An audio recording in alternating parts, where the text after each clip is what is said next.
Chapter 441. The next morning, the sky once again turned gray.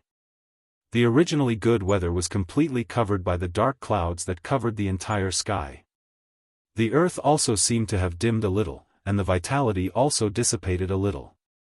Everything became a little listless. Looking up, people can only see the dark clouds rolling in the sky. The birds also seemed to be frightened by something and flew away.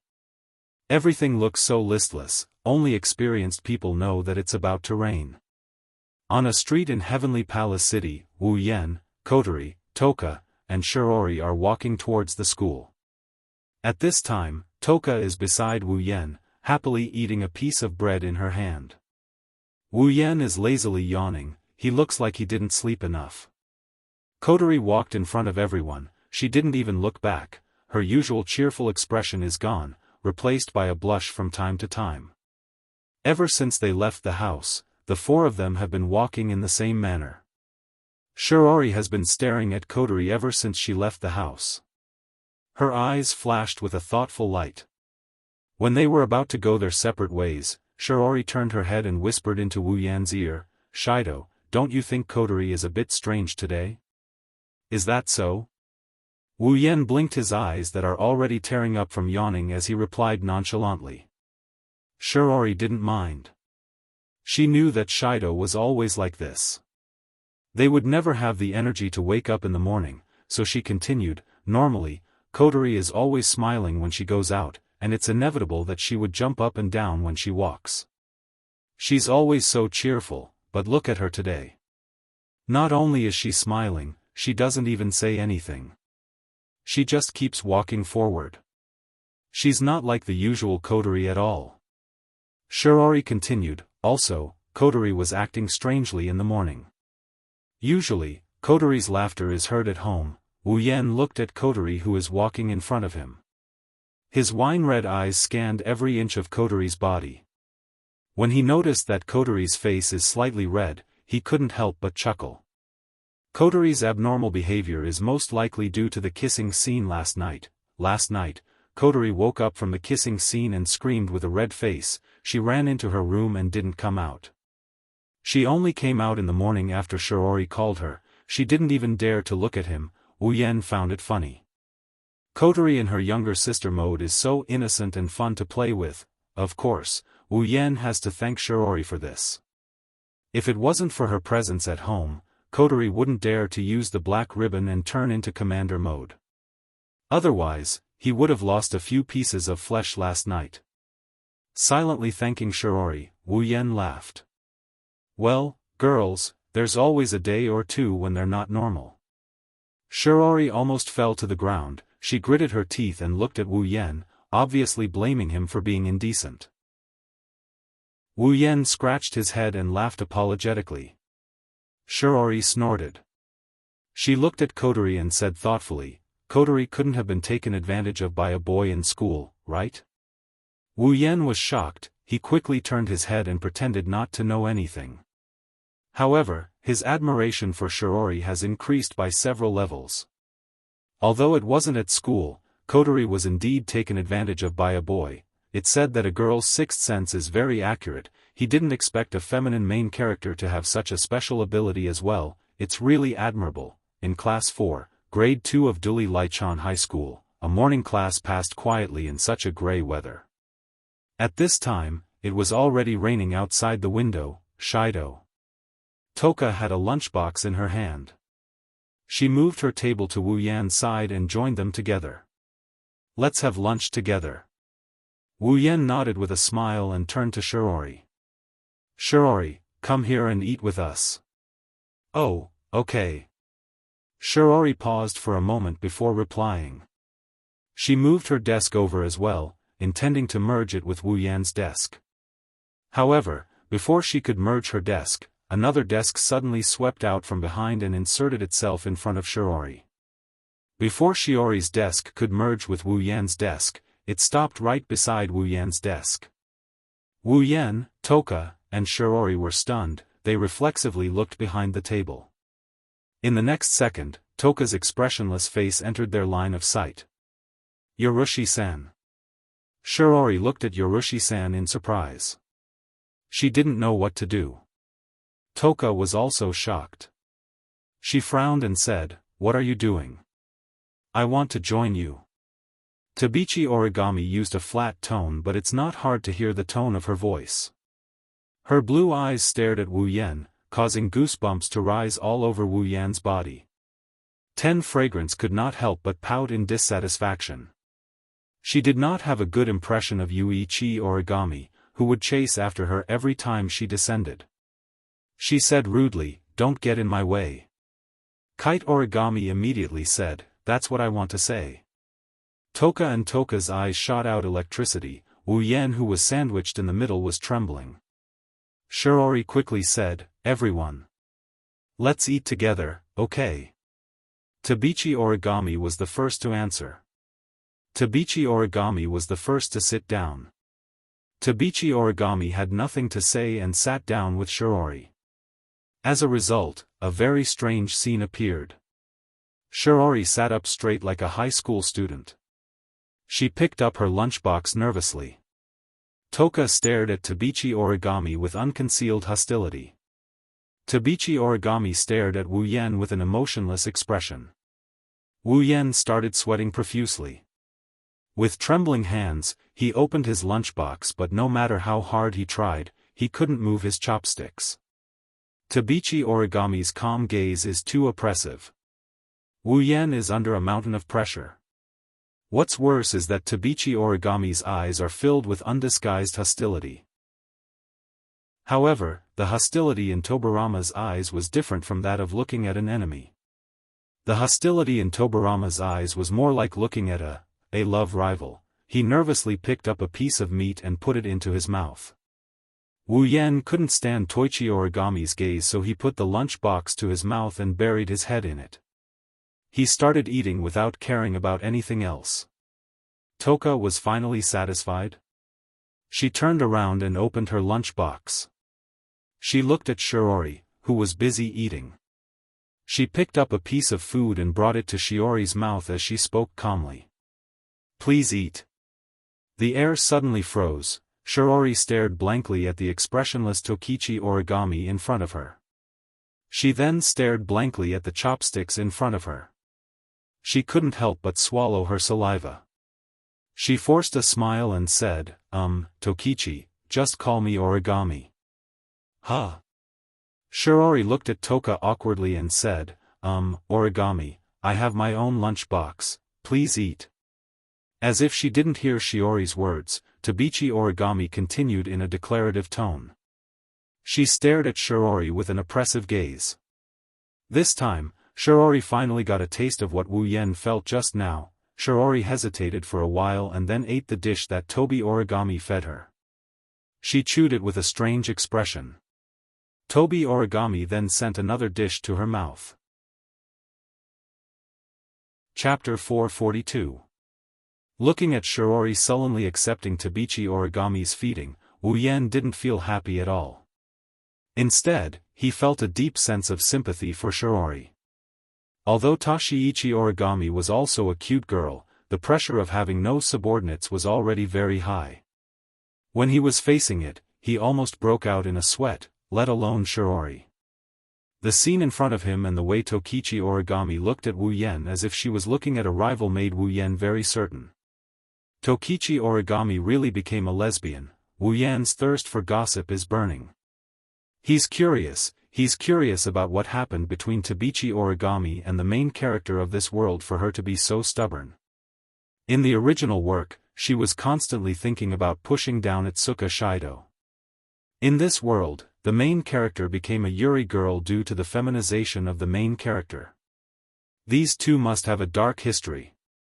With that thought in mind, he stopped paying attention to the two lovey-dovey girls. Ignoring Shiori's pleading gaze, he calmed down a bit. "Shido, that guy is really strange," Tokichi Origami said to Shido while eating her lunch. Even Shirori became a bit strange. Let's not worry about it, Shirori isn't in any danger anyway," Wu Yan said. Inside, he's grumbling. For Shirori, this is probably the biggest crisis she's going to face. Her sexual orientation was changed, at this moment, Huhuhu, the warning signs of a spacequake have been detected in this area. Please go to a nearby shelter as soon as possible. This is not a training, this is not a training, this is a real warning. Please go to a nearby shelter as soon as possible. Please go to a nearby shelter as soon as possible. I repeat, the warning signs of a spacequake have been detected in this area. The shrill warning sound from outside the window made everyone in the classroom, except for Tokichi Origami, stop what they were doing and look outside the window. That included Wu Yen and Tokichi Origami. Spacequake warning. Shiori was shocked and stood up from her seat. Keeping the chopsticks in her hand, Tabichi Origami walked out of the classroom without saying a word. She didn't even say a word to the others and disappeared from the classroom door. This made Shiori unhappy. What? Student Yueni, no matter when, why is her behavior always so strange? Last time, she didn't pay attention to anyone, and this time, it's the same. To think that I thought that she really wanted to be with us. No, not with us, it's with you. Ah, that's right. Wu Yen stood up from his seat and looked at Tokichi, who was still calmly eating. He helplessly pulled her up. Shiori, take Tokichi Origami to a shelter. Shelter? Tokichi Origami's head tilted in confusion, she didn't seem to understand why. Shiori heard Wu Yan's words. Shido, what about you? I have something important to do. Wu Yen patted Shiori's shoulder and said to Tokichi Origami, be a good girl and don't run around. You have to go with Shiori, okay? Hey! Tokichi Origami said unwillingly. I want to go with you, Shido. Wu Yen bitterly smiled. It's not that he didn't want to take Tokichi Origami with him. After all, Tokichi Origami was not the original Tokichi Origami who was unstable after her power was sealed. In this world, Tokichi Origami was wearing the sealing ring. As long as Wu Yen wanted to, Tokichi Origami could release 100% of her power at any time. If he didn't want to, he could also seal her power back in an instant. Compared to the unreliable original where he had to worry about losing control of his power, Tokichi Origami's seal was different. In this world, bringing Tokichi Origami with him is equivalent to bringing a powerful ally. However, in the original work, Tokichi Origami had seen the protagonist interact with the descending elf and developed a great deal of jealousy.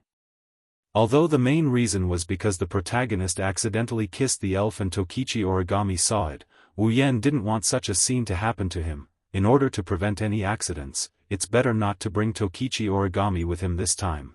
Tokichi Origami, have you forgotten? Wu Yen smiled at Tokichi Origami and said confidently, I am very strong.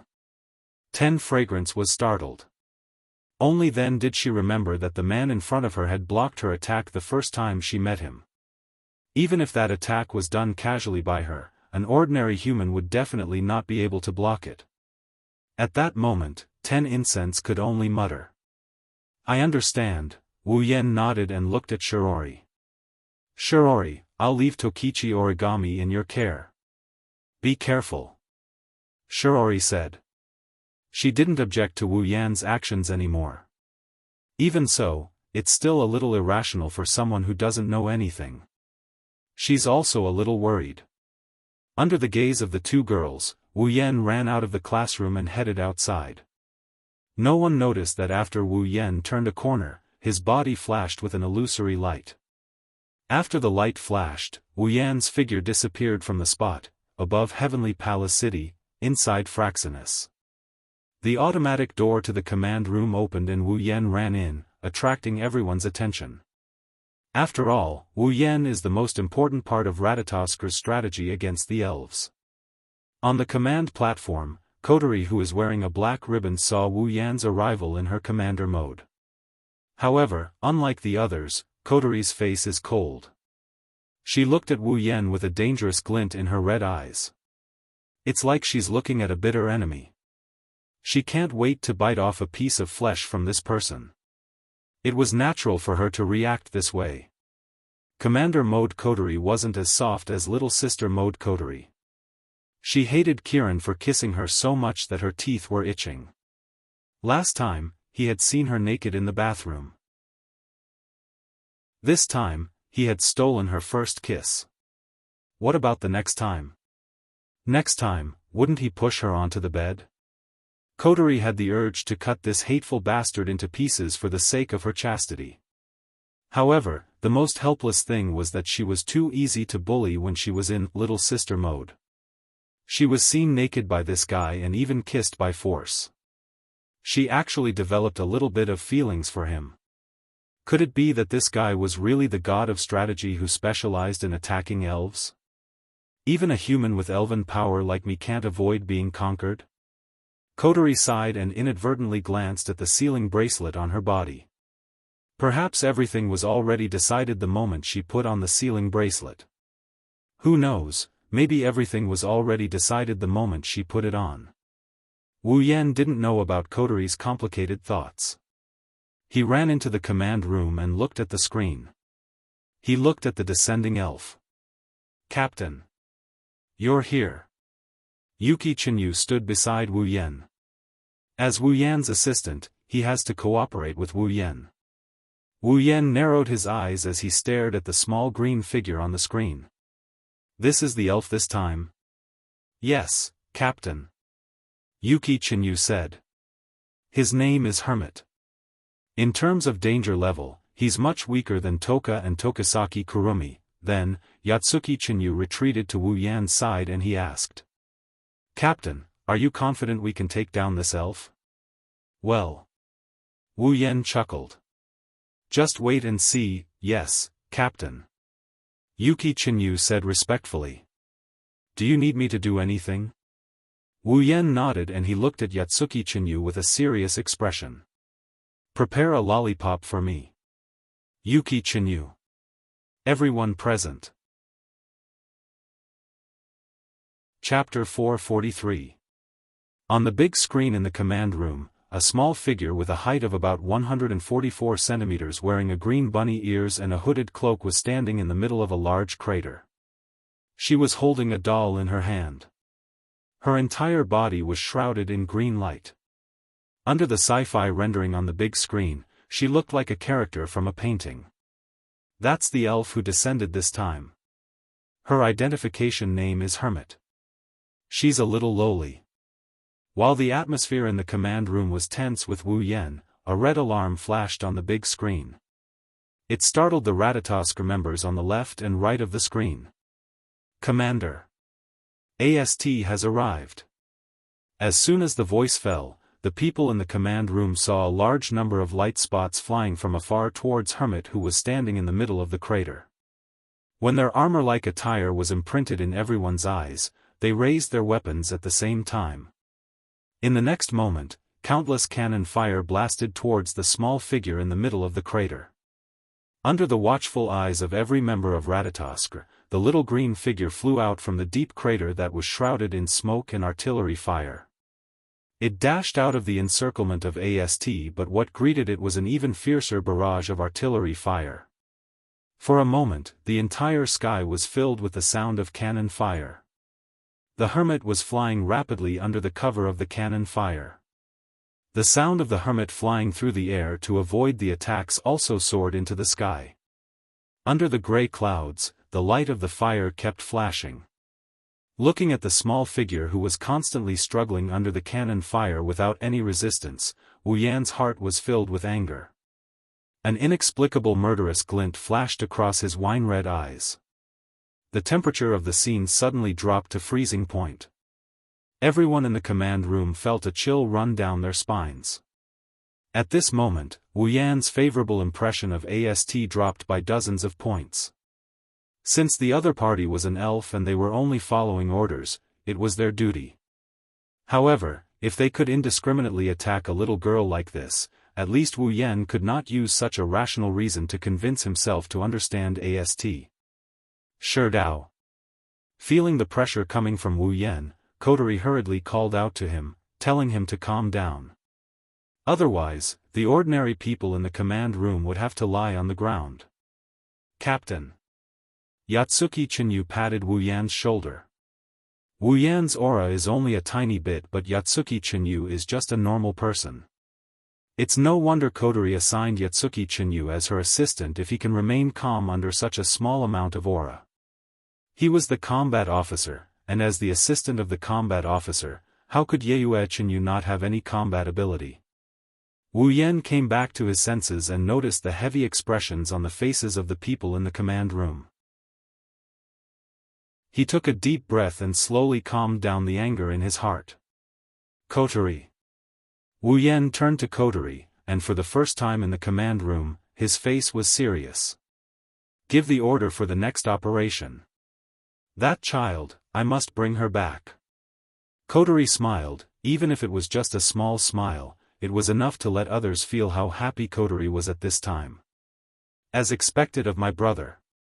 Kotori suddenly stood up, and the aura of a superior spread from her petite body throughout the command room. There was no doubt that at this moment, Kotori's body was full of endless majesty. Everyone. Prepare for the first level of the strategy. Yes. Everyone present was infected by the pressure and majesty displayed by this pair of siblings. Their blood was boiling, and there was a fire burning in their hearts. Everyone's face was flushed red, and they were eager to give it a try. The atmosphere in the command room was also raised to the highest point. Kotori turned to look at Yue Chinyu below the platform. Sherdao, you are in charge of full support. Yes. Commander.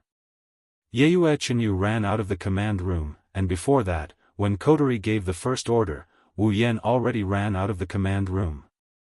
Kotori looked at the excited people in the room, and she smiled with satisfaction, looked up at the big screen, Hermit, and AST, and her eyes were burning with fire. Let's start the war between us.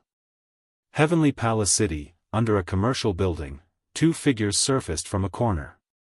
They raised their heads and looked at the commercial building in front of them. After which, they scanned their surroundings. Although the surroundings were very quiet and there was not even a single person in sight, the two of them knew that if they were not careful, this quiet place would be bombarded with countless cannon fire. Is that Loli in here? Without turning his head, Wu Yan rubbed his chin and asked Yatsuki Chinyu who was behind him. Huh. Yue Chinyu laughed, no longer paying attention to the word little Loli in Wu Yan's mouth. His face became serious. Fraxinus has sent word that Hermit has indeed entered the house. The AST around the house has also entered standby mode. They seem to think that it's not worth destroying the house just to deal with Hermit. After all, the reconstruction work is not only troublesome, but also expensive. Unexpected reality. Wu Yan commented, then reached out his hand. Did you bring what I asked for? Yes. Yes. Yue Chinyu said a bit unnaturally, took out a lollipop from his pocket and gently put it in Wu Yan's hand. There's a trace of helplessness on his face. Wu Yan weighed the lollipop in his hand, his wine-red eyes looked at Yue Chinyu with deep meaning. You're quite good at taking out lollipop, you must have done this a lot, right?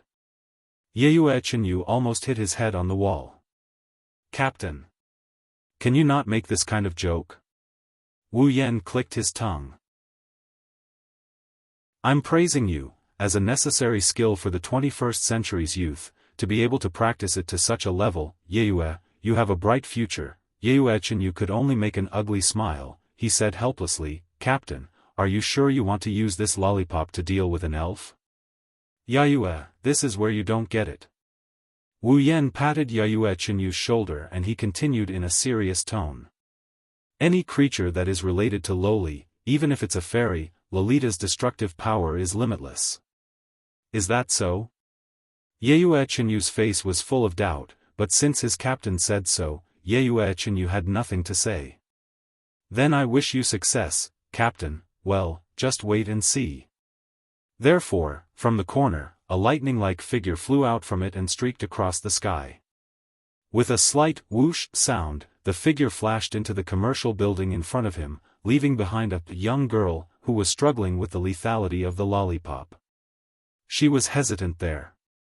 In the commercial building, Wu Yan pressed the wireless headset in his ear. he flew upstairs. He said, "Coterie, where's Hermit?" Coterie's voice came in not long after. "It's just one more level up. One floor up." Wu Yan looked ahead. "There's a big door at the corner." "Is it there?" "Ah, it's in there." Yeyue Chenyu's voice came from a small communication device in Wu Yan's pocket. "Captain. AST's troops haven't shown any signs of movement, but there's no way to guarantee that they won't." Wu Yan nodded. He stood in front of the door and pushed it in without hesitation. Suddenly, a dark hall appeared in front of Wu Yan. Chapter 444. In the quiet floor, the darkness completely isolated this area. Walking here, one could clearly hear their own footsteps, and even a trace of echoes. Around them, there were some mannequins standing in different postures. In the dark environment, these mannequins seemed to be shrouded in a layer of shadow and coldness, making the atmosphere in the entire space a little strange. Even Wu Yan felt a bit nervous in this eerily silent environment. Perhaps every building has the potential to become a haunted house at night. Wu Yan looked around and tilted his head. "Where is she?" No, where is the elf?" Wu Yan pressed the wireless earpiece and asked, "Coterie, are you sure the elf will appear here? The environment here is pretty much the same as the original work." However, the original work didn't specify which building the lowly elf went into. Also, unlike the original work, Wu Yan didn't meet the elf before she descended. Thus, it wouldn't be strange if the plot changed. According to the results of the analysis, Hermit should be there. Can you be a little more patient? Don't tell me you're afraid. Wu Yan raised an eyebrow at Coterie's taunting. As expected, Commander Mode Coterie needs to be taught a lesson. Suddenly, a bunny doll fell from the sky in front of Wu Yan and hung upside down in front of Wu Yan. "Are you here to bully Yoshina too?" The sudden appearance of the doll in front of him and the voice gave him a fright. He almost shot out an electric shock gun. Luckily, Coterie's voice came from his wireless earpiece. Otherwise, things would have gotten out of hand. Looking at the bunny doll, Wu Yan lifted his head to look at the ceiling. He saw the sprite he once saw on the big screen, and now, it's the sprite he saw on the big screen. It was a beautiful young girl who looked like a French doll. Her long blue hair was slightly curly, casually scattered in front and behind her, looking like two blue torrents. A green cloak with rabbit ears covered her small body, all the way to her calves. She wore a pair of green boots on her feet, and behind her, there was also a tail-like accessory connected to a white furball. At this moment, the rabbit-eared hoodie was still on her head, covering her head under the hoodie. As long as she lowered her head slightly, she would be able to cover the area above her nose. Under the hoodie, a pair of large eyes were looking forward. They were the same sky-blue pupils that looked as if they were formed by a lake.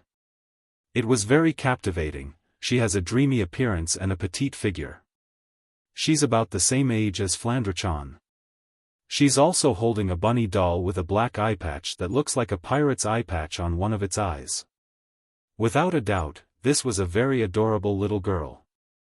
In terms of appearance, even if there was an unconcealable immaturity, there was no way to hide her lovable temperament. Compared to little Flandrechan, she was only on par with her. She was simply too adorable. Yoshino, level 70, Hermit. Yoshino. The water and ice elf. Looking at this girl who looks like she just walked out of a manga, she's a manga character, even though he's been through the baptism of at least 10 girls who aren't any less beautiful than Yanban, Wu Yan couldn't help but be dazed for a moment. He has to admit, this elf girl in front of him is too cute. After all, this is the first time he met her. The scene in front of him is the same as in real life. Of course, it was only for a moment, not even 0.1 seconds. The elf girl in front of Wu Yan didn't notice it. The fairy who was hanging upside down on the ceiling stared at Wu Yan with her blue eyes. He couldn't see any emotion in her eyes. It's as if she had nothing to do with this. She lifted her leg and landed on the floor. She looked at Wu Yan while raising the rabbit plushie in her hand. She's Yoshino, so this is Yoshino, right? Wu Yan narrowed his eyes as he looked at the single-eyed bunny doll in Yoshino's hand. Don't think that this is just an ordinary bunny doll. This doll called Yoshino isn't an inanimate object. It's another personality created by Yoshino's spiritual power. In other words, there was an independent personality in this small doll. As long as Yoshino's spiritual power connected it to his hand, this independent personality would appear. This personality would replace Yoshino's introverted self to communicate with the surrounding things. Therefore, if one wanted to conquer Yoshino, then this puppet with an independent personality, Yoshino, could not be ignored. Because, if you want to come in contact with Yoshino, you have to go through Yoshino first, oh yeah. Yoshino's mouth doesn't show any signs of moving, but a sharp voice came out from it. Coupled with Yoshino's exaggerated dance, it looks like she's talking. Why aren't you wearing any of those disgusting armors? Aren't you here to bully Yoshino? Before Wu Yan can say anything, Kotori's voice came out of the wireless earpiece. Sure Dao, wait for a moment. Let us help you analyze how to carry out the conversation to achieve the best effect. Wu Yan couldn't stay calm after hearing Kotori's words. Let those old men who are lazy and can only go to nightclubs, and those women who specialize in beating up villains and are under observation help me conquer Yoshino? Why don't you just ask me to throw this little loli out of the window and reduce her favorability to 0? Kotori, no. Before Wu Yan can finish, a voice came from the other side of the earpiece. Sprite data loaded into inventory. Analysis AI activated. Commander.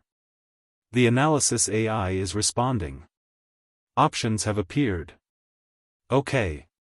Kotori said, let's begin. As soon as Kotori's voice came out, Wu Yan turned off the wireless earpiece in his ear. Countless, Qing, characters appeared on his forehead.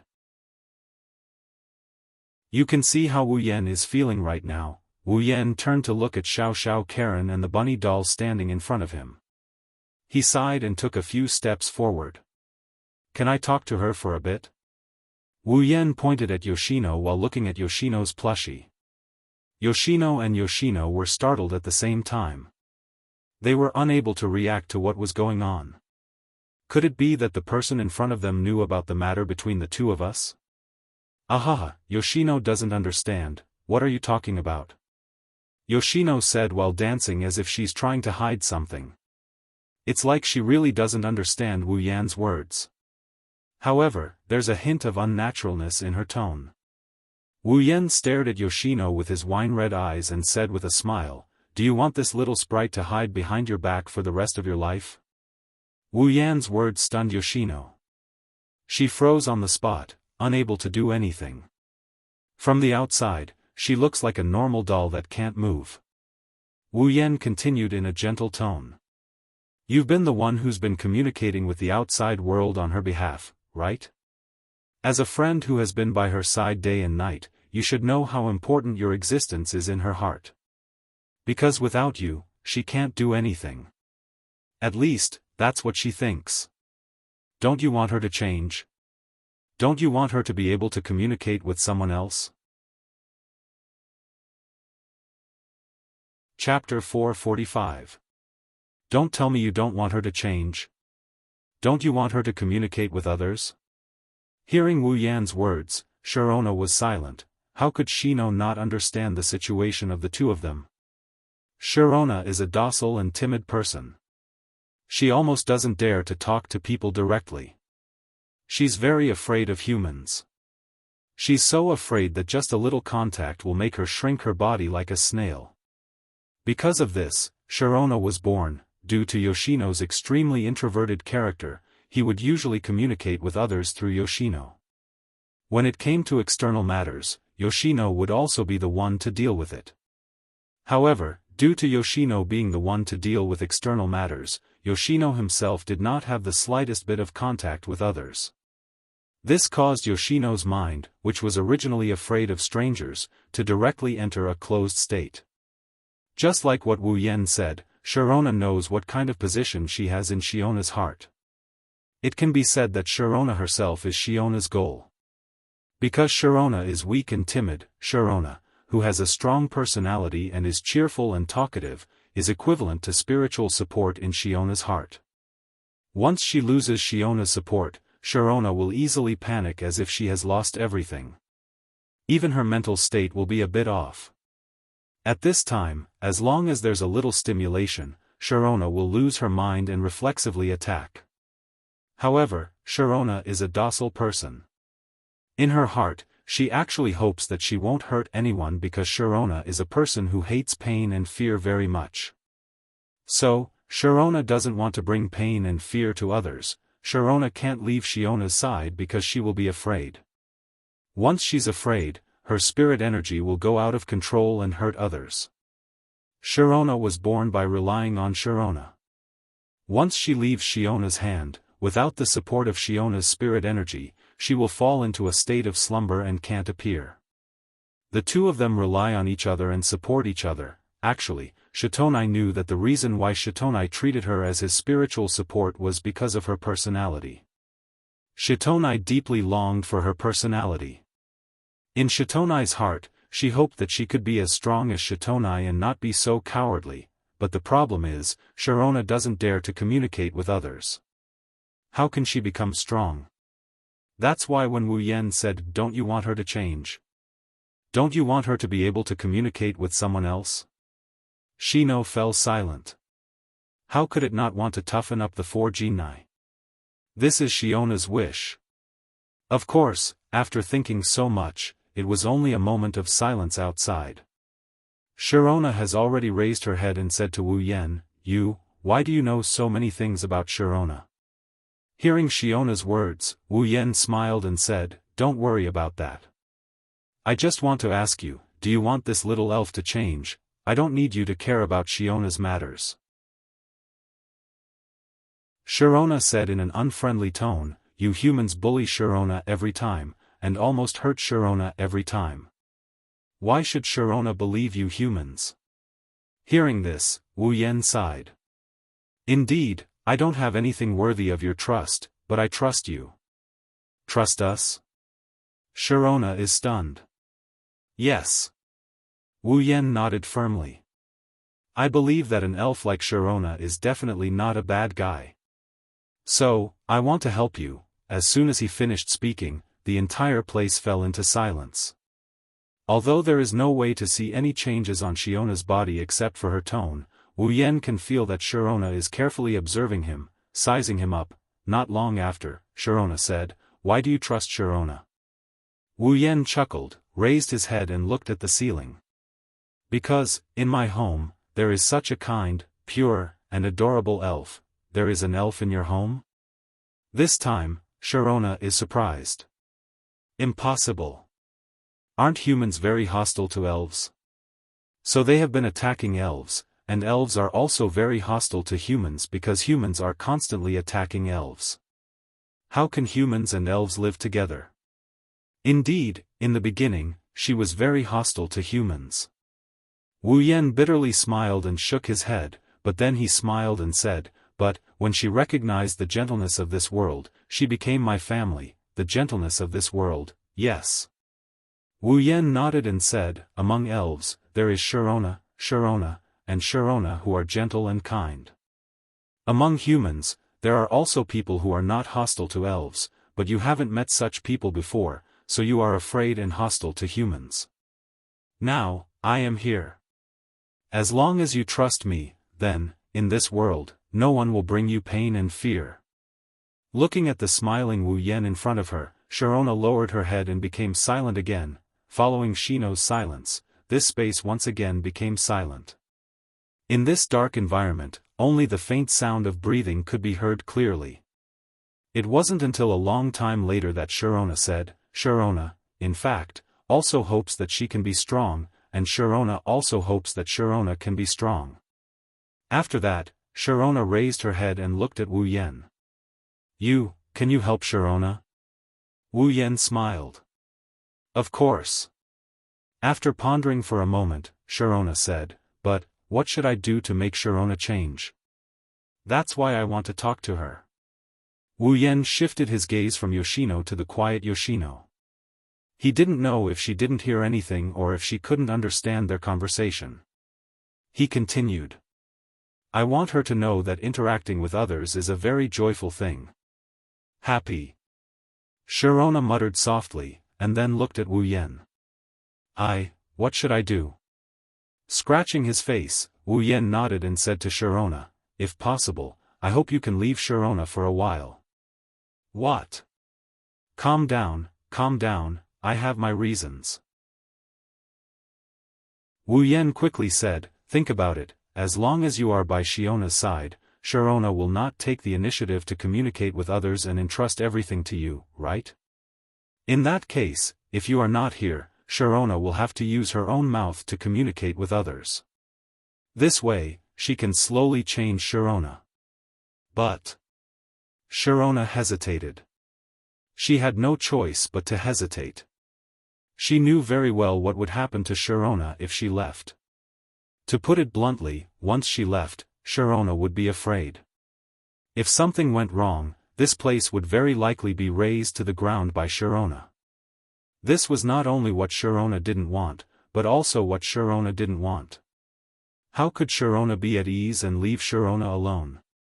As if seeing through Shiona's heart, Wu Yan said softly, don't worry, leave everything to me. Soon, you will be together again. Moreover, the next time you face me, you won't be alone, but together with Sharona. Staring at Wu Yan for a long time, Sharona finally nodded her head, the corner of his mouth raised into a smile, and at the same time, he breathed a sigh of relief. He stretched out his hand and directly took Sharona from Shiona's hand. Chapter 446. The moment Shitonai left Shitonai's hand, Shitonai's blue eyes went blank. Then she collapsed to the ground as if her life force had left her body. She stared blankly at Shitonai in Wu Yan's hand. She was speechless. A moment later, Yoshino's big eyes suddenly fluctuated, and his little face immediately became incomparably flustered. With a face full of bewilderment, he stood up from the ground. She ran to Wu Yan and tightly grabbed Wu Yan's clothes.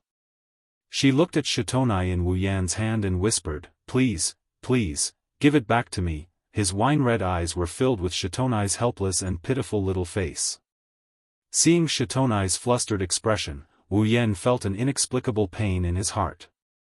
He suddenly felt guilty as if he had done something unforgivable. Wu Yan quickly rubbed the little loli's head and said softly, don't be afraid. Shitonai won't leave you. Hearing this, the panic on Ciyu's little face calmed down. However, her blue eyes were still filled with nervousness. She did not know what to do next. Wu Yan lowered his body. The wine-red and blue eyes looked at each other. Then, Wu Yan said, Shitonai should have heard my conversation with Shitonai. Shitonai stared blankly at Wu Yan for a while. After a long time, Shitonai slowly nodded her little head. The bunnies on her head also nodded. Coupled with Shitonai's cute lolicon face, it almost made Wu Yan's nose itch. Wu Yan awkwardly rubbed his nose. After making sure he didn't lose his composure, he exhaled and said to Shitonai, then, you should know that Shitonai wants you to be strong. That's why she chose to leave you temporarily. Now that you want to take Shitonai back, do you want to disappoint Shitonai?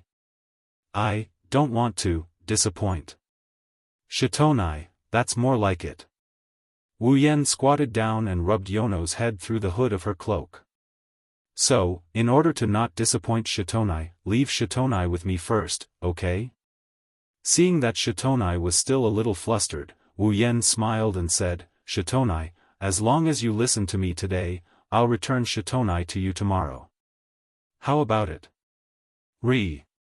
Is that true? Yono tightened her grip on Wu Yan's shirt. Her eyes were filled with anticipation and nervousness. Seeing how cute Shitonai was, Wu Yan couldn't help but smile. Of course it's true. After all, Shitonai is Shitonai's hero. She's also Shitonai's ideal self, right? Shitonai blinked her eyes and nodded with a slightly red face. Then, as if to confirm, she nodded again. She was really cute. Wu Yan smiled and stroked Shitonai's hair. He looked straight into Shitonai's eyes and said, "Then, today, you have to work hard." Hearing Wu Yan's words, Shitonai became anxious. "I will be okay alone. Don't worry." Wu Yan smiled and shook his head. He said softly, "Even without Shitonai, your hero will not disappear. At least for today, let me be Shitonai's hero." Shitonai raised her head and looked at Wu Yan's face. Shitonai's blue eyes flickered. Then, she nodded. "You're pretty good." In the command room of Fraxinus, Kotori couldn't help but smile as she watched the progress on the big screen. More than 2/3 of the favorability points had filled up the progress bar of Fraxinus' favorability points. As expected of the commander's older brother, Kanazuki Kyuhei looked at Wu Yan on the screen like he was on a pilgrimage. He almost knelt down and put an incense stick in his mouth. Even though he's a fake, not everyone can fake the commander's older brother. Kotori's smile widened when she heard Kyuhei's words. She froze when she heard Kyuhei's words. It's a good thing he's the commander's brother. He won't do anything to the commander. Otherwise, the commander might have been taken down by him too. Kanazuki Kyuhei patted his chest. He didn't notice Kotori's darkened expression and continued talking to himself. "Well, that's true. Even if he's a fake, they're still siblings. Why would he lay his hands on his sister? Even if he did, the commander wouldn't fall for his older brother. It's not like he's a prostitute." As soon as he said that, a giant foot came down from the sky and kicked Kyuhei in the face, sending him flying and crashing into the wall behind him. "Why? Why?" Kanazuki Kyuhei said as he collapsed against the wall. Kotori's face was livid as she stared at Kyuhei. Thinking about what he said, Kotori's anger rose even higher. "Why? How dare he ask why? What do you mean he won't lay his hands on his sister? That guy did it with his mouth. Also, what did he mean by, 'It's not like he's a prostitute'? Isn't that the same as calling me a prostitute?" Kotori completely forgot that Kyuhei said, "It's not like he's a prostitute" under the premise that he won't fall for his older brother. Kotori snorted and looked back at the screen. Her face reddened as she thought of something. As for Kyuhei, he fainted. Inside the commercial building, Yatsuki Chinyu stared blankly at the cute loli hiding behind Wu Yan. He still hasn't recovered from the shock. No way. Yatsuki Chinyu's lips twitched. He couldn't stay calm. That's it? Oh my god, it's only been 15 minutes. Time isn't going to stop my great career. Wu Yan looked at Yatsuki Chinyu with disdain. Ever since Wu Yan found out that there's a real man under that pretty face, he's been a lot more casual with Yatsuki Chinyu. Yatsuki Chinyu didn't care about Wu Yan's disdain. Instead, he looked at Wu Yan with admiration. "Captain, how did you do it? Please teach me." Wu Yan pursed his lips and smiled. He didn't answer Yatsuki Chinyu's question. Instead, he pointed at Yoshino and pushed Yoshino, who was hiding behind him, a little bit so that Yoshino's head was exposed to Yatsuki Chinyu's eyes. Yatsuki Chinyu was petrified. At this moment, Yoshino was holding a lollipop in his hand. He was slowly licking it. Although there was no expression on his face, one could faintly see a bit of joy in his blue eyes. Yatsuki Chinyu's mouth opened into an O shape. Don't tell me, he was defeated by a lollipop. After that, Yatsuki Chinyu looked at Wu Yan. At this moment, Yatsuki Chinyu's admiration for his captain was like the water of the Yangtze River. No wonder he's called the god of strategy by all the members of Ratatosk. After that, Yatsuki Chinyu secretly glanced at Yoshino, who was licking the lollipop. He secretly remembered this trick in his mind. Chapter 447. Opposite the commercial building, on the top floor of a building, two AST girls were standing there with weapons in their hands, glaring at the opposite side like a tiger watching its prey. One of the two AST members was Wuxia Origami, and the other was a mature woman around 25 years old. She was the captain of the AST frontline unit. What about the permission to attack? Wuxia Origami said expressionlessly as usual. However, from her pair of blue eyes, one could see a trace of impatience. It was as if as long as elves existed in front of her eyes for a second, she would not be able to tolerate them. The captain of AST seemed to have gotten used to the former's way of speaking, so he replied nonchalantly, "I don't think so for the time being. After all, our opponent is that cowardly hermit. It's not worth it for us to destroy such a big building and send out a reconstruction team. It's different from that powerful Princess Pasha." After saying that, she seemed to have thought of something and turned to look at Wuxia Origami. "But it's really unbelievable. No matter how you look at it, there's a girl who looks like a princess who transferred to Duli Zen High School that you're studying in. Not only is she in the same class as you, but there's also no elfin reaction on her, and there's nothing suspicious about her household registration. What's going on?" The captain of AST didn't know that all of this was Ratatoskr's handiwork. Ratatoskr had activated the political protection plan against the elves, completely concealing her identity and hiding among the masses. As long as Toka didn't show any psychic waves, AST would at most treat her as a girl who looked like a princess. There would be nothing suspicious about her, and AST would have an excuse to kill the wrong person rather than let her go. From this, one could see how brilliant Ratatoskr was. Perhaps AST didn't know that they had an opponent hiding in the dark. Unfortunately, the powerful Ratatoskr had a commander who was usually very astute but would occasionally go against nature. As a result, a certain true ancestor would be shot when he was walking. Wuxia Origami opened her mouth slightly when she heard her captain. After a while, she regained her expressionless face and looked at the building in front of her. No one knows what she's thinking. It was not until a certain moment that a voice came from their radio that the two of them turned their attention back to the conversation. "Captain." Hermit spotted. The two of them froze at the same time and turned their heads to look in the direction of the commercial building. Then, the two of them quickly discovered a green figure running out of the commercial building and running towards the other side of the street. The captain of AST could not help but frown. Hermit has come out of hiding? Why isn't there any psychic wave? Moreover, why didn't they fly but run instead? While the captain of AST was muttering, Wuxia Origami stomped on the ground and fired the propellers on her back at full power. She flew towards the green silhouette on the ground at full speed. "Wait!" The captain of AST was shocked. He gritted his teeth and shouted, "This origami kite always acts without permission." Seeing that Wuxia Origami was already on the move, the captain of AST could not let him deal with the elves alone, so he could only follow. "Everyone, attack!" Suddenly, the sound of ejectors firing continuously rang out from the top of the building surrounding the commercial building.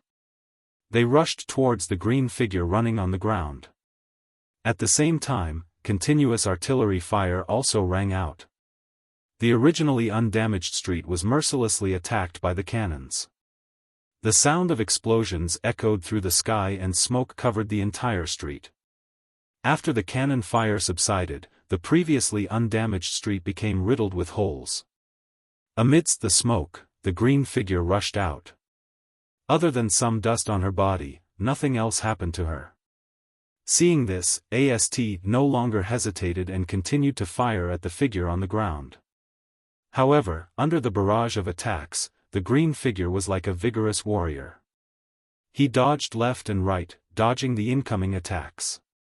At the same time, he continued to move forward unwaveringly. It was this movement that allowed him to evade the earth-shattering barrage of attacks. The AST captain clenched his teeth as he looked at the heavily damaged street. His heart was filled with hatred. Originally, AST did not want to cause too much damage to the cowardly hermit. That was why they did not make a move when hermit entered the commercial building. Who would have thought that hermit would be so cunning? Instead of attacking them from the sky, he chose to run on the ground like a rat, causing damage to the streets. It seems that the reconstruction team will have to be mobilized this time. Flying in the sky, Origami Kitsune mercilessly pulled the trigger of her cannon. She continuously fired at the green figure on the ground. Seeing the figure nimbly dodging the cannons, Origami Kitsune frowned. She felt that something was wrong. However, Yuichi Origami's hatred for the elves quickly suppressed the uneasiness in his heart. Yuichi Origami's figure flashed, and the frequency of the heavy cannon in his hand increased by a few notches. What Origami didn't know was that the feeling she had in her heart was right. If one were to take a closer look, they would notice that the green figure running on the ground was twice as tall as Hermit. Unfortunately, the AST members could only vaguely see a green silhouette flying high up in the sky. They were unable to discern its exact height. On the ground, the figure in the green cloak was dodging the incoming cannon fire as she dashed into the distance. From the perspective of the AST members, a beautiful face was buried in the green cloak. She looked like she was about to cry, but no tears came out. 10 minutes ago. What? Yeyuechenyu looked at the green cloak in his captain's hand in disbelief. He shouted. You want me to distract AST? Is there a problem? Wu Yan said matter-of-factly. Yeyuechenyu almost jumped up. There's a big problem. Captain. It's not like you don't know how strong AST's firepower is. Even the elves might not be able to avoid it. If you want me to go, won't I die? Well, don't say that. Wu Yan smiled and patted Yeyuechenyu's shoulder. You might not be as strong as the elves, but I believe you can still avoid them. If you can't even do that, Kotori wouldn't have arranged for you to be my assistant. But Captain, isn't it safer for you to come? I have no problem with that. Wu Yan pursed his lips at Yoshino. As long as you have the confidence to appease Yoshino. Yeyuechenyu recalled the conversation 10 minutes ago. Yeyuechenyu was sweating profusely while dodging the cannons. Why don't I have the ability to pick up girls? As Yeyuechenyu ran for his life, the AST members gradually disappeared at the end of the street. Inside the commercial building, Wu Yan held Yono's hand as he strutted out of the building. He looked at the rubble on the street and he silently prayed Amen. Brother. Shido. Yoshino said uneasily. Is that person okay? Wu Yan smiled. It's okay. That uncle won't die that easily. Uncle. Well, you can call him that from now on. Chapter 448. Heavenly Palace City, Itsuka's house. Wu Yan pushed open the door to his house. He led Yoshino, who was looking around nervously, into the living room. At this time, Wu He's house was very quiet. There was not a single person in the hall. This was to be expected. Shirji and Toka had taken refuge when the spacequake alarm sounded. Even though the alarm had been lifted, it would still take a while for them to return home. Kotori is still on the command deck, talking to Wu Yan through the radio. Shido, can't you seal Yoshino's power now? Kotori asked in confusion. As far as she knows, the sealing bracelet isn't as troublesome as Shiori's ability. He needs to raise favorability first before sealing the elf's power. Wu Yan shook his head and said helplessly, the sealing bracelet isn't as troublesome as Shiori's ability. In some ways, it's much more troublesome. Much more troublesome? Yes. Wu Yan nodded and walked towards the living room while talking to Kotori in a way Yoshino can't see. To use the sealing ring, you must first clearly explain the ability of the sealing ring to the other party. Then, the other party must be willing to put it on for it to take effect. Otherwise, no matter how strong your ability is, you won't be able to put the sealing ring on an elf. Wu Yan glanced at Yono, who is gripping his hand tightly. She looked anxious and he sighed. Fourth Bonai, on the other hand, has a rather delicate personality.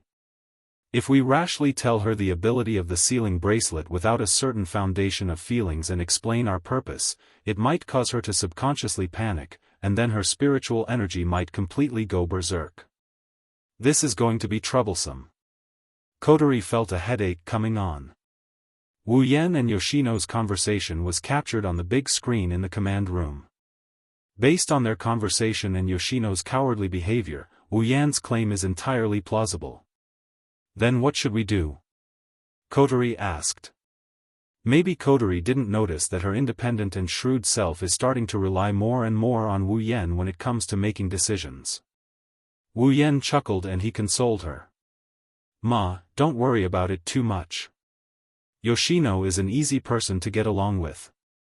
Think about Shikisaki Kurumi, Yoshino isn't that hard to deal with. Hearing this, Kotori couldn't help but think of that arrogant time elf. Her head that was originally a little headache really got a lot better, and her complexion also became better. This made Rain Murasame stare at her for a while until Kotori felt embarrassed. Wu Yan smiled as if he predicted Kotori's reaction. Do you feel better now? Don't worry. Don't worry, I'm confident I can put the sealing bracelet on Yoshino before tomorrow. In the command room, Kotori looked at the confident Wu Yan on the big screen. She couldn't help but feel a sense of security when she heard Wu Yan's confident words. Ever since Kotori became the commander of Ratatoskr, this is the first time she felt such a sense of security other than when she's in sister mode.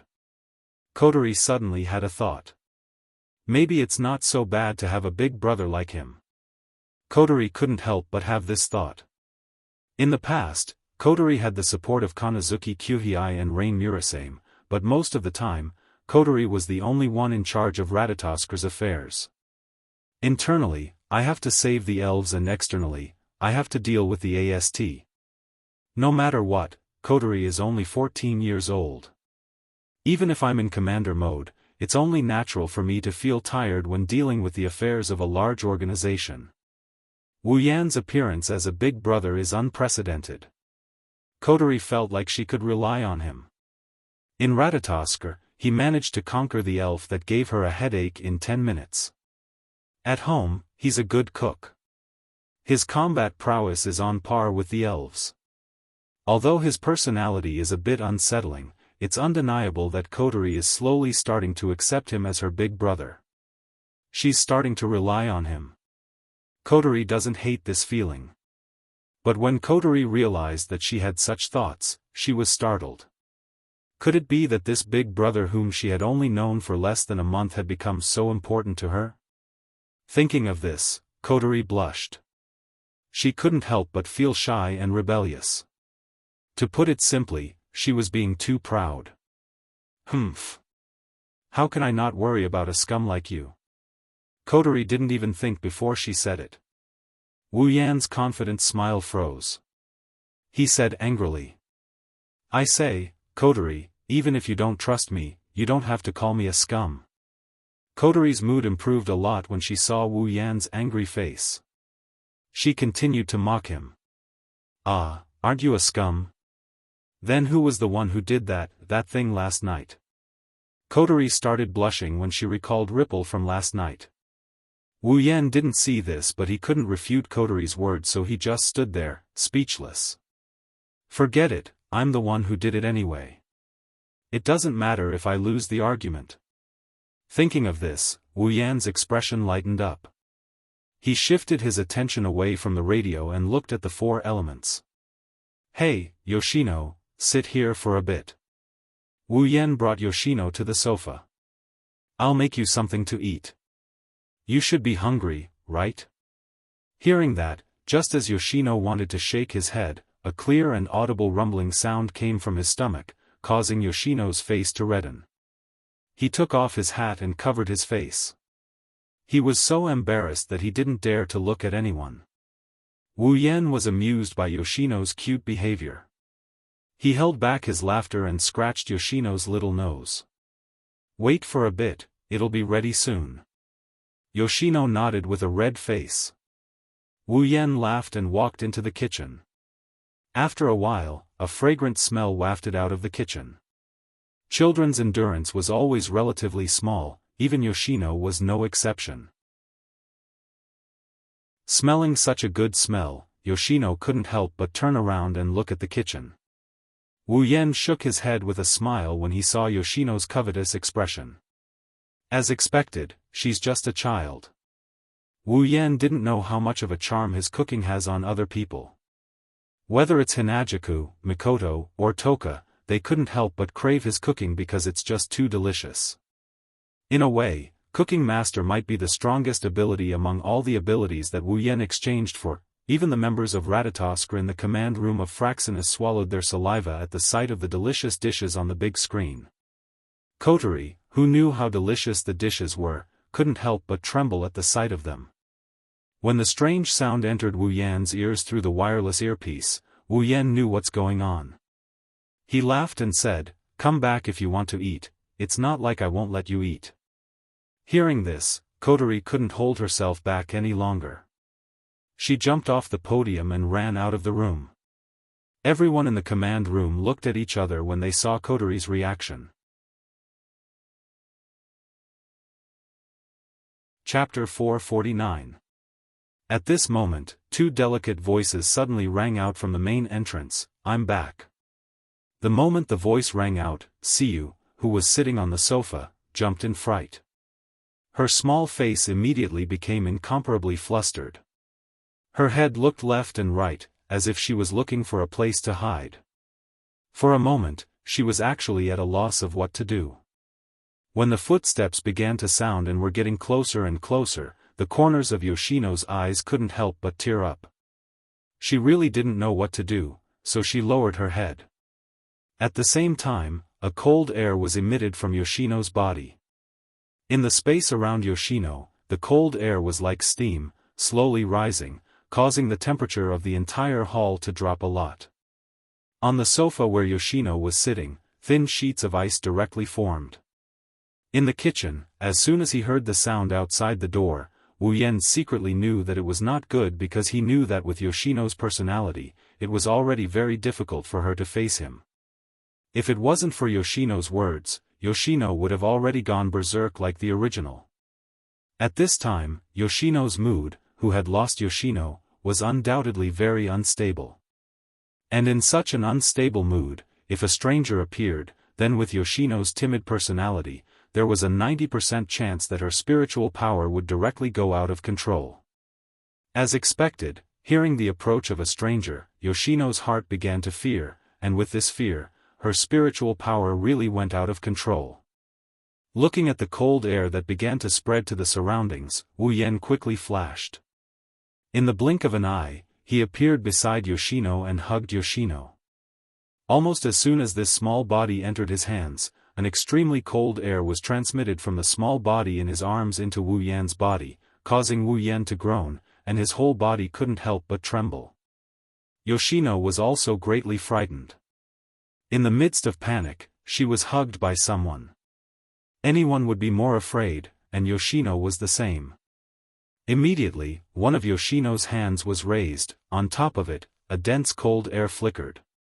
However, in the next moment, Yoshino's hand that was filled with dense cold air stopped, and the cold air on it also dissipated. Yoshino, calm down.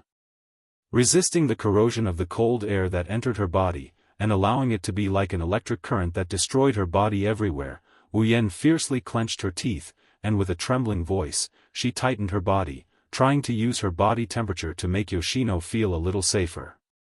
Those people are Big Brother's family, they won't hurt Yoshino, so, Yoshino, listen, you have to become strong.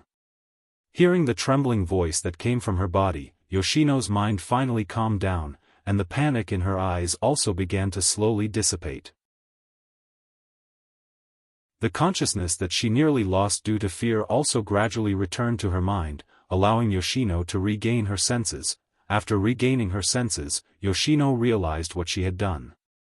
Looking at the sofa that had turned into ice, and the body that was hugging her and trembling non-stop, Yoshino panicked again. That. Yoshino looked at the slightly pale face of Wu Yan, and said helplessly, I'm sorry, gently exhaling. Following Yoshino's recovery, the surrounding cold air also disappeared, and the cold air that invaded Wu Yan's body was the same. The internal organs that were frozen by the cold air also began to slowly recover under the powerful vitality of the true ancestor. A moment later, Wu Yan was once again in perfect condition. Looking at the flustered and guilty Yoshino in his arms, Wu Yan chuckled and rubbed Yoshino's head. Don't worry, everything has to be done slowly. It's normal that Yoshino hasn't gotten used to it yet, but Yoshino, don't be afraid, even if Yoshino isn't here, I'm still here. Hearing this, Yoshino raised her head and looked at Wu Yan. Although there was still guilt in her big blue eyes, most of the fear and panic had disappeared. She touched Wu Yan's body, and only when she confirmed that Wu Yan was fine, did Yoshino relax. Seeing this, Wu Yan also let out a sigh of relief. He looked around the hall that was almost frozen, and the sofa that was already frozen. Hearing the approaching footsteps outside the door, he quickly waved his hand. A scarlet spatial ripple appeared in front of Yoshino's surprised eyes. The handle of the Immortal Shana extended out and was held in Wu Yan's hand. In the next second, following a soft muffled sound, the red lotus flame burned on the Immortal Shana. The temperature in the hall that was a bit cold due to Yoshino's ability immediately rose up. Yoshino's small body began to tremble. Seeing the red lotus flame on the Immortal Shana, Yoshino grabbed Wu Yan's clothes in fear. For Yoshino, who can control ice and water, the red lotus flame of the Immortal Shana is like her natural enemy. If Wu Yan wasn't holding her, Yoshino would have lost control again. He waved his hand that was holding the Nidien Shana in front of him. The red lotus flame exploded into sparks and landed on the sofa and various parts of the hall. After that, the thin ice disappeared at a speed visible to the naked eye. The strange thing was that when the thin ice disappeared, the red lotus flames also disappeared without a trace. They didn't damage anything in the hall at all. When all the thin ice disappeared, Wu Yan immediately put away the Immortal Shana, and put the frightened Yoshino back on the sofa. At this time, at the entrance of the hall, the owners of the two voices finally appeared. It's Toka and Shirji. Shido. Toka squealed in delight. Back in the shelter, Shirori told her how dangerous it is outside after the spacequake alarm went off. That's why Toka has been worried about Wu Yan since a while ago. If it wasn't for Wu Yan's order that Toka must follow Shirori, and if it wasn't for Wu Yan's strength, Toka would have already gone out to look for him. Shirdao, you really came back. On the contrary, it was Shirji who had expected this.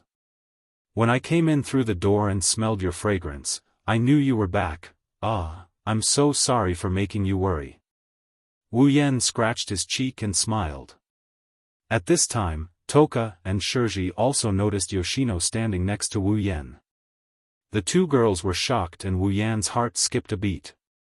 After all, in the original work, when Toka saw Yoshino with the main character, her reaction wasn't normal. Now, in a different place, the same thing is happening. Wu Yan can't help but worry that Toka will lose her temper. Why do you give me a familiar feeling? Toka's expression didn't change. She blinked her eyes and said with a bit of surprise, could it be that you're Toka? Realizing that Toka probably guessed Yoshino's identity, Wu Yan quickly interrupted her. Are you hungry? I made a lot of delicious food for you.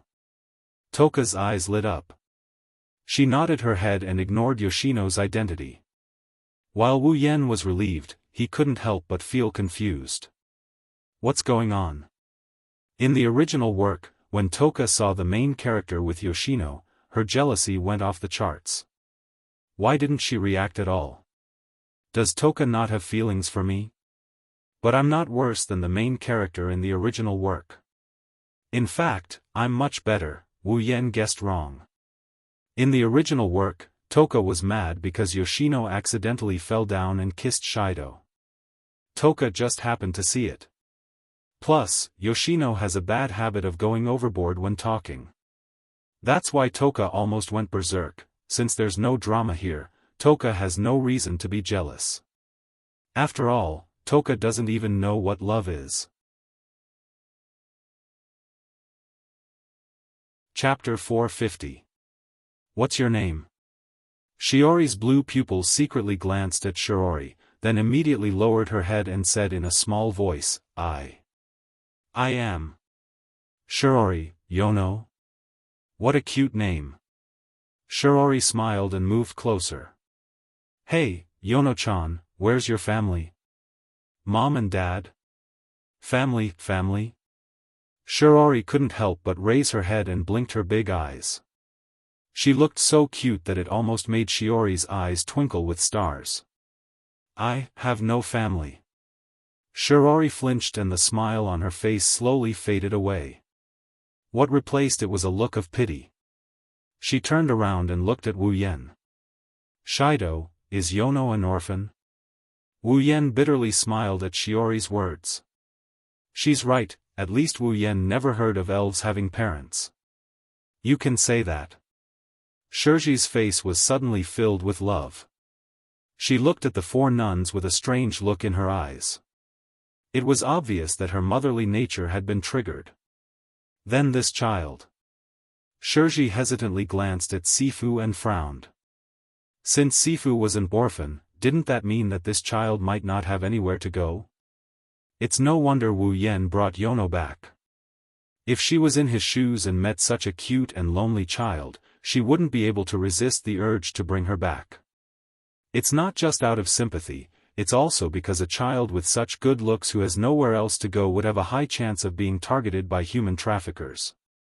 Shiori didn't know that if Yono did encounter a human trafficker, unless Yono ran away as usual, the human trafficker would be turned into a popsicle.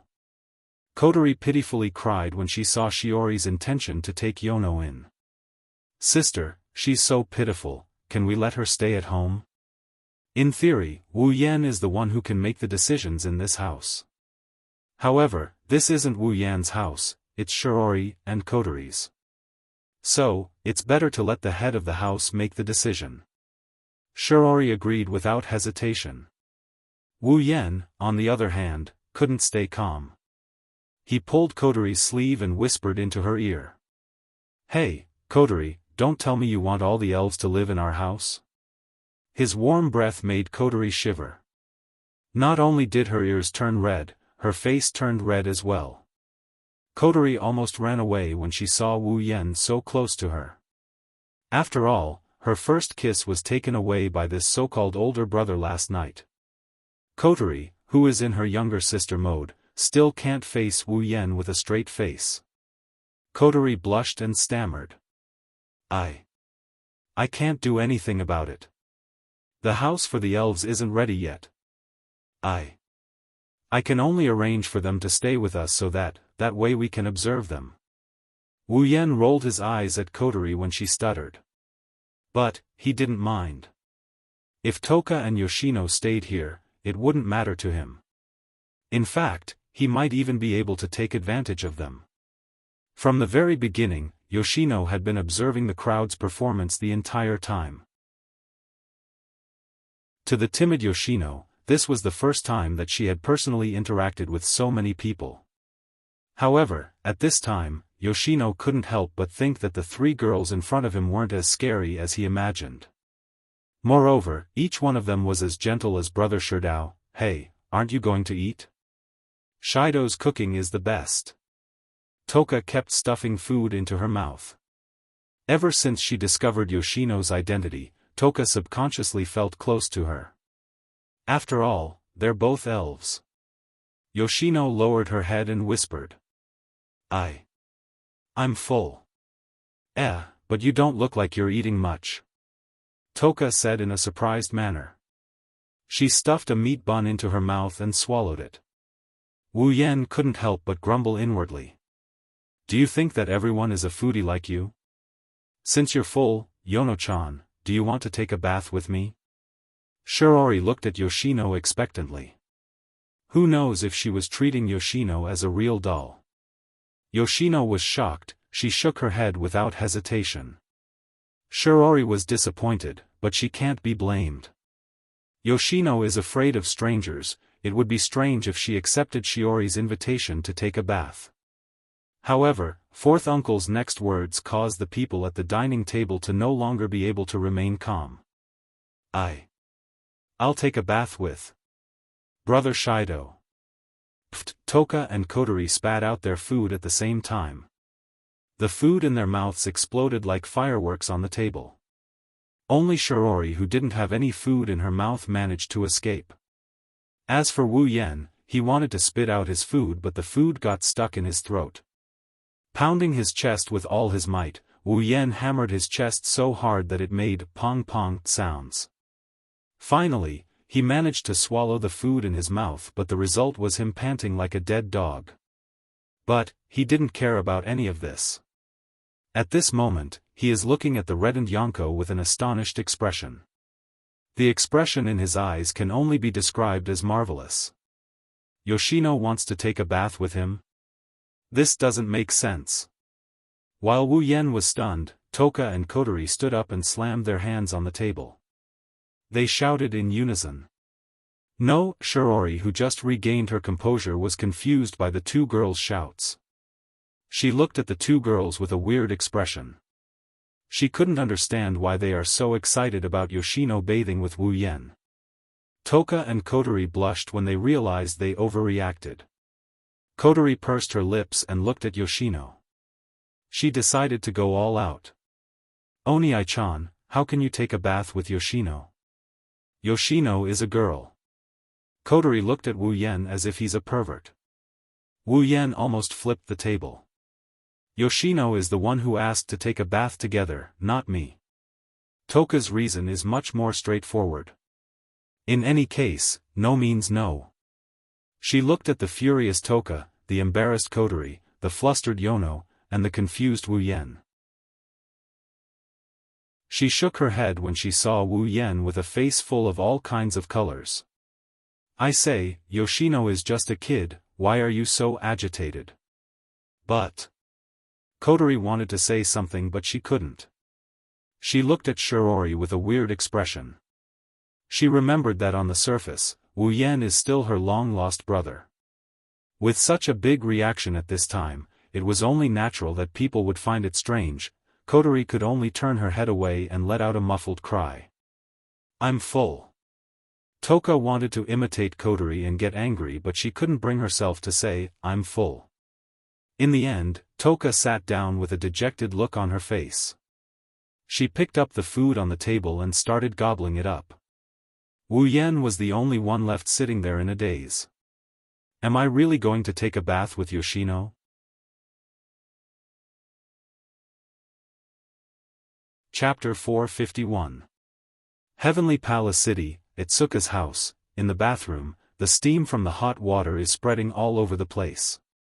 The thick steam completely covered the bathroom, making it hard to see what's inside. Faintly, one could see two figures, one big and one small, swaying within the misty space. The people inside the bathroom are Wu Yan and Yoshino, who asked to take a bath with him. Sitting in the bathtub, Wu Yan subconsciously lowered his head. Yoshino is sitting in front of him with her back facing him. The place is shrouded in mist, but that didn't affect Wu Yan's appreciation of her beauty. In fact, due to the obscurity of the surroundings, Yoshino's petite figure is filled with a different kind of allure. At this time, Yoshino's long blue curly hair is tied into a ponytail, exposing her smooth white neck to the air. The water in the bathroom can't completely cover her smooth body, causing a certain wolf to almost lose control. Wu Yan's face is full of tears. Thinking back, in the movie, Wu Yan was quite envious of the original protagonist Atsuka Shirdao, who can take a bath with several elf girls. He didn't expect Yoshino to give him such a big benefit as soon as she came. It made him realize that he will have such a day. Compared to the other elven girls, Wu Yan is the only one here. But it's better than nothing. Even if the one giving out the benefits is just a lowly, rubbing his itchy nose, Wu Yan can't help but look forward to it. Will this be the same as the original plot? After conquering Yoshino, will they go to the hot spring? If it's possible, just thinking about it, Wu Yan can't help but laugh. That. Brother Sherdao. Yoshino couldn't help but speak, scaring a certain guy who was thinking about something improper. For a moment, Wu Yan thought his wishful thinking was seen through. What's wrong? Wu Yan's nervous voice came out of his mouth. Realizing his voice is trembling, Wu Yan can't help but scold himself for being useless. It's not like he hasn't taken a bath with his wife before. Ikaros was asked to take a bath with him almost every night. Why am I so nervous? Yoshino shyly said. Just now. I'm really sorry. Hearing that, Wu Yan froze, the nervous feeling in his heart also eased. He put his hands on Yoshino's head and helped her wash her hair. Wu Yan asked softly. Why are you apologizing? Because. Yoshino lowered her head. I hurt. Brother Sherdao, Wu Yan finally understood what's going on. This kid is still hung up over the incident where she accidentally injured him when she lost control of her emotions. Wu Yan shook his head and he pulled Yoshino closer to him. He asked her in a gentle voice. Didn't Yoshino already apologize to me? But, seeing Yoshino's expression, Wu Yan knew it's because Yoshino is someone who hates pain and fear. She doesn't want to bring pain and fear to others. She almost lost control in the hall and hurt herself. Maybe she's blaming herself, Wu Yan sighed. Yoshino, if it's Yoshino, would you apologize to her? Yoshino froze, she didn't expect Wu Yan to suddenly ask such a question.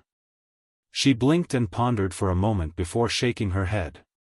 Wu Yan shook his head as well when he saw the four nuns shaking their heads. He chuckled. Because Yoshino is Yoshino's hero, Yoshino has never said sorry to Yoshino, is that right? So, you don't have to say sorry to me.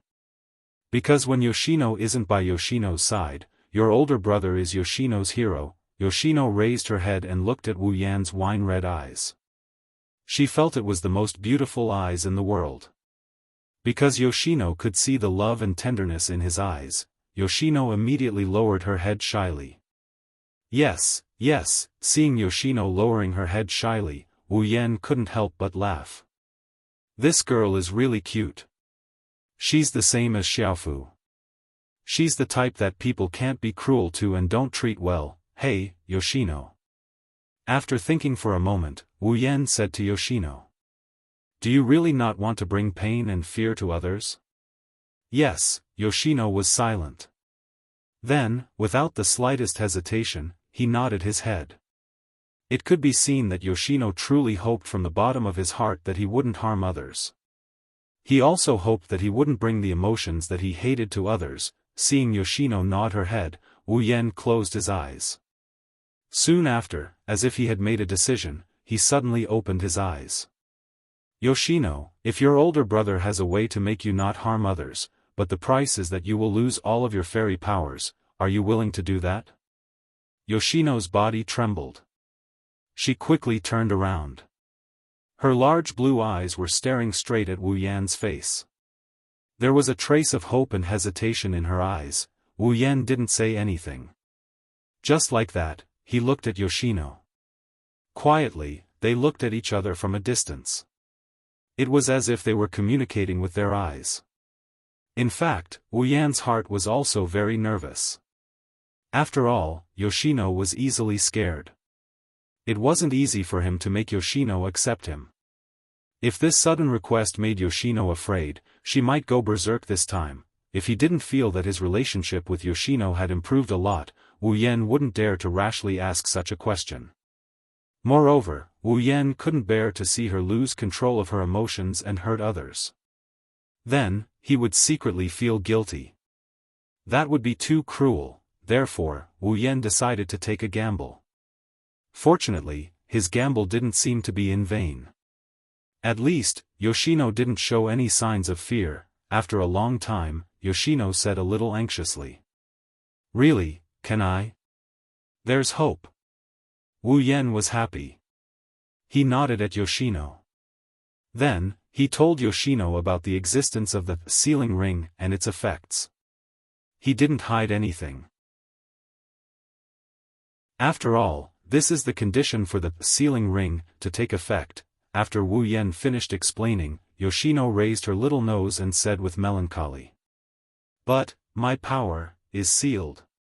Yoshino, Shitona was an independent personality born from the spiritual energy of the four kinai.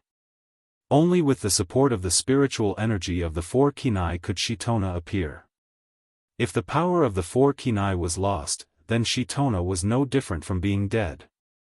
In the original work, the reason why Yoshina could still appear after Yoshina's power was sealed was that after Shido sealed the power of the elf, an invisible connection would be formed between him and the elf. This connection would allow the elf to reverse the elf power stored in Shido's body when the elf lost control of his emotions. Because of this, Kotori was always worried that the elves would be in a bad mood and retrieve their elven power. At the same time, it's also because of this connection that Yoshino can extract a little bit of spiritual energy to maintain Yoshino's appearance. However, the sealing ring has no connection at all. But, there's no problem with that. Don't worry. Wu Yan said with a smile. When you seal your power is sealed in your own body. Although you can't use it, it can be used to maintain Yoshino's appearance. If Yoshino can maintain Yoshino and prevent herself from hurting others, Yoshino no longer hesitated and nodded firmly. Wu Yan chuckled at this. Chapter 452. This is, Siwon looked at the sealing bracelet on her wrist with a bit of surprise. Her big blue eyes were filled with curiosity and surprise. She could feel that when the red bracelet was put on her wrist, the spiritual force in her body had completely sunk into her body. In the past, he could sense the water vapor and cold air all the time. At this moment, he could no longer sense them, let alone use them. Although he can feel the existence of the fairy's power, Yoshino can't use it if he wants to. Siwon knew that if she wanted to use the power of the past again, she would have to get the consent of the man who was connected to her fate. There was no other way. Toward such a situation, Shino did not have any thoughts of resisting. Instead, he was faintly happy. In this way, he would no longer do excessive things to everyone when his mind was in a mess. After sealing Yoshino's energy, Wu Yan let out a sigh of relief and smiled. But when he saw the row of sealing bracelets on his wrist, Wu Yan bitterly smiled. The sealing bracelet paired with Flandrachan, Toka paired with Yakuni, and the sealing bracelet paired with Toka. The three white sealing bracelets took up almost half of Wu Yan's right wrist. This is just the beginning. Kotori and Tokisaki Kurumi might have their own bracelets in the future. When that time comes, 5 sealing bracelets might fill up his entire right wrist. Wearing 5 bracelets would definitely look out of place, wouldn't it? Sighing, Wu Yan muttered to himself. Forget it, I'll just wear it as a wrist guard. Speaking of which, when the sealing bracelets are linked together, it does look a bit like a wrist guard. How do you feel? You should be able to get used to it, right? Wu Yan grinned at Yoshino. He no longer has to worry about her losing control like before. Yoshino slowly nodded, but then she shook her head. She opened her mouth, but she didn't know how to describe her feelings. For a moment, she revealed a conflicted expression. Wu Yan laughed when he saw this. Wu Yan pulled Yoshino in front of him and said with a smile. Well, you can slowly experience it in the future. After all, no one will attack you anymore. Come on, Big Brother will help you wash your hair. For some reason, Wu Yan's tone is a little perverted when he said this. Yoshino blushed and lowered her head to let Wu Yan wash her hair. The two people who were immersed in their own world did not notice that at some point, outside the bathroom, the door leading to the changing room behind the glass door was quietly opened at this moment. Outside the door, a young girl with dark purple hair and a bow-tied hair band sneakily stuck her head in. Her amethyst-like eyes scanned the entire space before she tiptoed into the room and closed the door. The person who came in was none other than Toka. She glanced at the glass door of the bathroom not far away and then scanned the changing room. When she saw Wu Yan's clothes in a basket, she couldn't help but feel angry. What is Shido doing? Is he really taking a bath with Yoshino?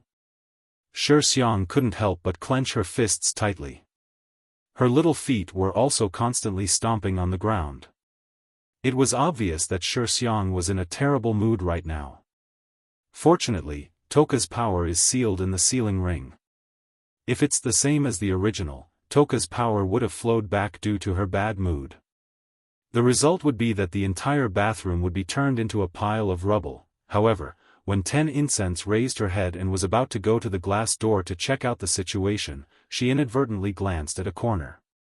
Ten Incense's mouth fell open. You. Ten Fragrance's voice involuntarily rose a little. Just as she was about to scream, a hand suddenly covered her mouth, blocking the rest of her voice. Shoo. Kotori made a serious gesture and pointed at the glass door. It was clear what she meant. Toka blinked and nodded. Kotori sighed in relief and let go of Toka's mouth. The two looked at each other, one red and one purple eyes had a strange expression. Toka is confused, she's confused as to why Kotori is here. She's here because Wu Yan and Yoshino are taking a bath together. It made her feel uncomfortable. Kotori is here too, does she feel uncomfortable? As for Kotori, she's embarrassed that her behavior was discovered. She can't explain it to Toka, but it's true that she felt uncomfortable when she heard that Wu Yan and Yoshino are taking a bath together. The two women had a tacit understanding and didn't talk at this time. Instead, after they looked at each other, they went to the bathroom's glass door and leaned their ears against it. That. Shido Gij, what's wrong? That, no, That? Where? Here. No, why? It hurts, bear with it, it'll be over soon, yes. Kotori and Toka immediately widened their eyes. Kotori felt a fire burning in her heart as she listened to the conversation and strange sounds coming from the glass door. Toka bit her lips. Her face was filled with anger, causing her mind to go blank. Unable to hold back her anger, Toka pushed the glass door open. Kotori, who was leaning against the door, screamed and fell to the ground. She angrily looked into the bathroom. Tears hung from the corners of her eyes as she shouted, "Sherdao! What are you doing?" After shouting, Toka was stunned and couldn't speak anymore. Not only Toka, but Kotori on the ground and the two people in the bathroom were also stunned. You. Wu Yan pressed his hand on Itsuno's head. He looked at the two uninvited guests, he didn't know how to react. Yoshino blushed and she dipped her head into the water. The moment she moved, Yoshino yelped in pain and she covered her head.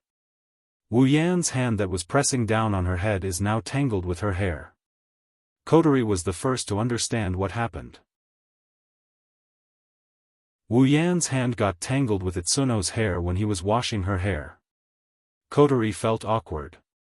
She replayed the scene in her mind when she overheard the conversation between the two. Her face started to burn up. Toka, on the other hand, was stunned for a moment. When she saw the two naked in the bathtub, she got even angrier. She stomped her foot and yelled. Shido! What are you doing? Wu Yan gulped. Inside, he's complaining. Is Towa really jealous now? However, this thought completely flew out of his mind when he heard Ten Incense's next sentence. All that was left was the thick shock on his face. Toka glared at Itsuno and yelled. I want to bathe with you. Wu Yan's mouth turned into an O shape. His eyes were wide open. He couldn't stay calm. Kotori crawled up from the ground and was also bombarded by Toka's bold words. She couldn't get up from the ground again. Wu Yan was confused. He only had one thought left in his mind. I'm lucky.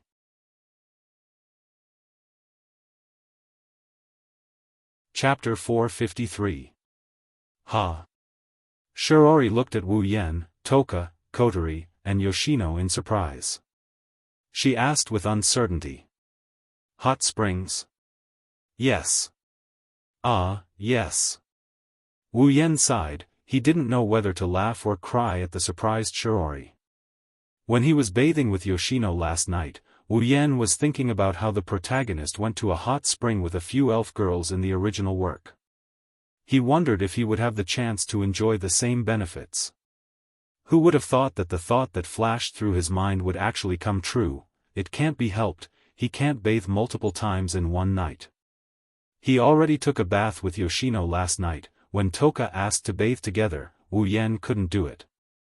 Although the request is tempting and Wu Yan is willing, Kotori was there at the time. The bathing incident was supposed to end like this, but Toka seemed to have gotten serious.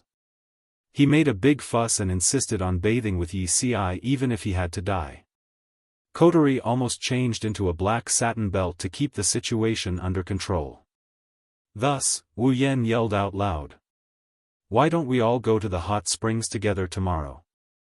That way we can all bathe together. This sentence spread throughout the bathroom, causing everyone to quiet down. In the end, it was actually decided just like that. That was why the scene before them was happening, hot springs.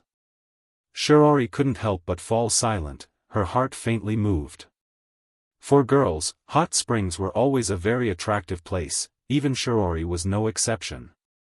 But the problem is... mixed baths? Shiori carefully looked at Wu Yan, her eyes flickered. It's like she's looking at a good youth who's about to go astray. Wu Yan's mouth twitched. However, Shiori's question made him swallow all the words he wanted to say.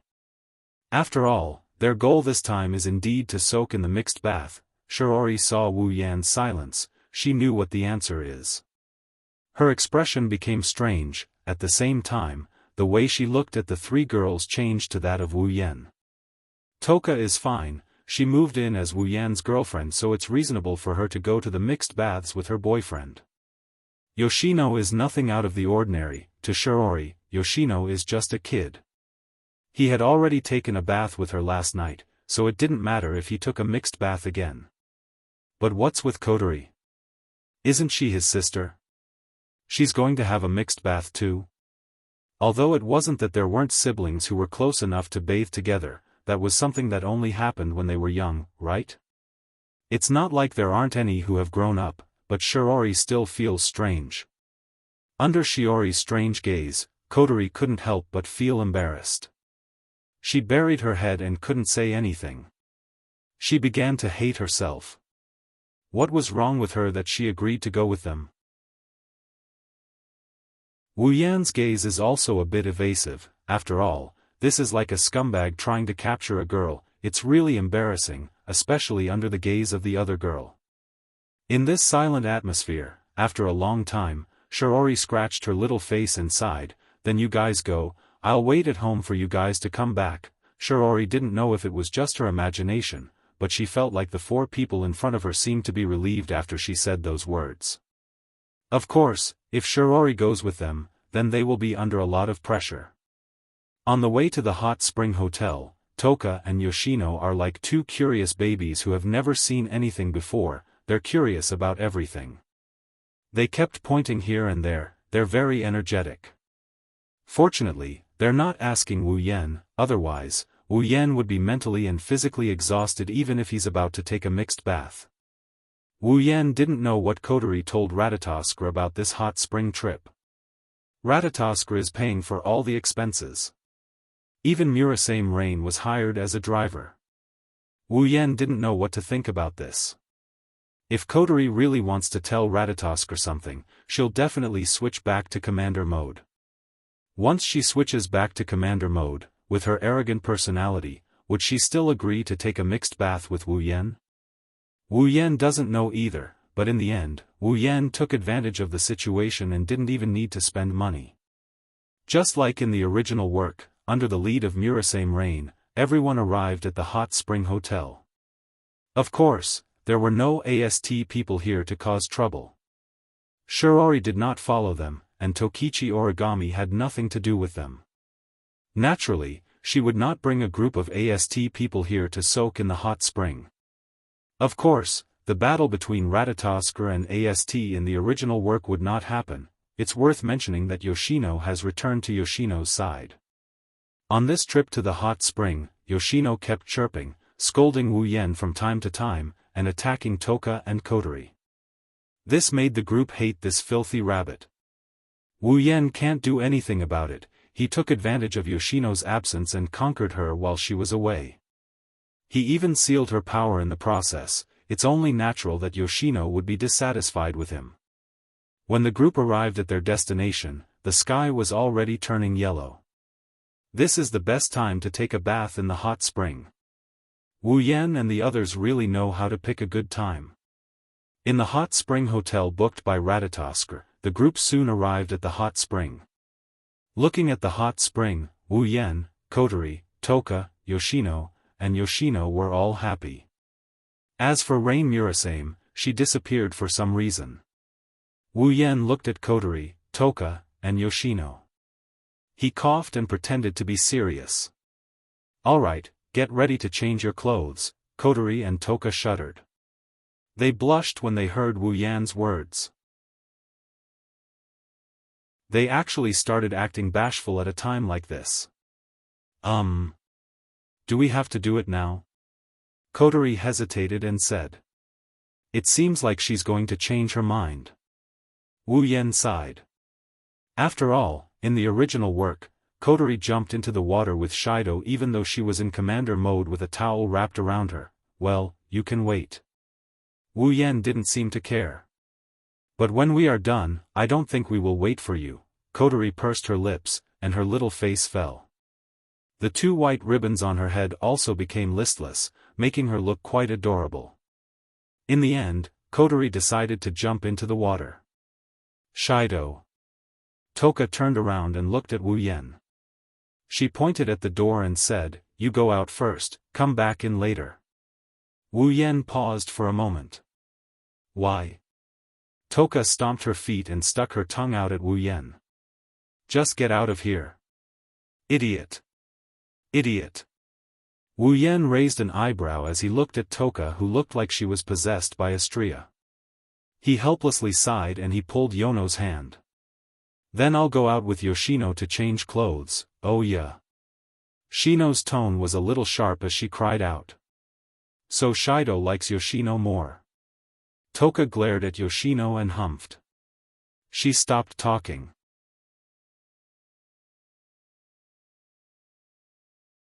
Chapter 454.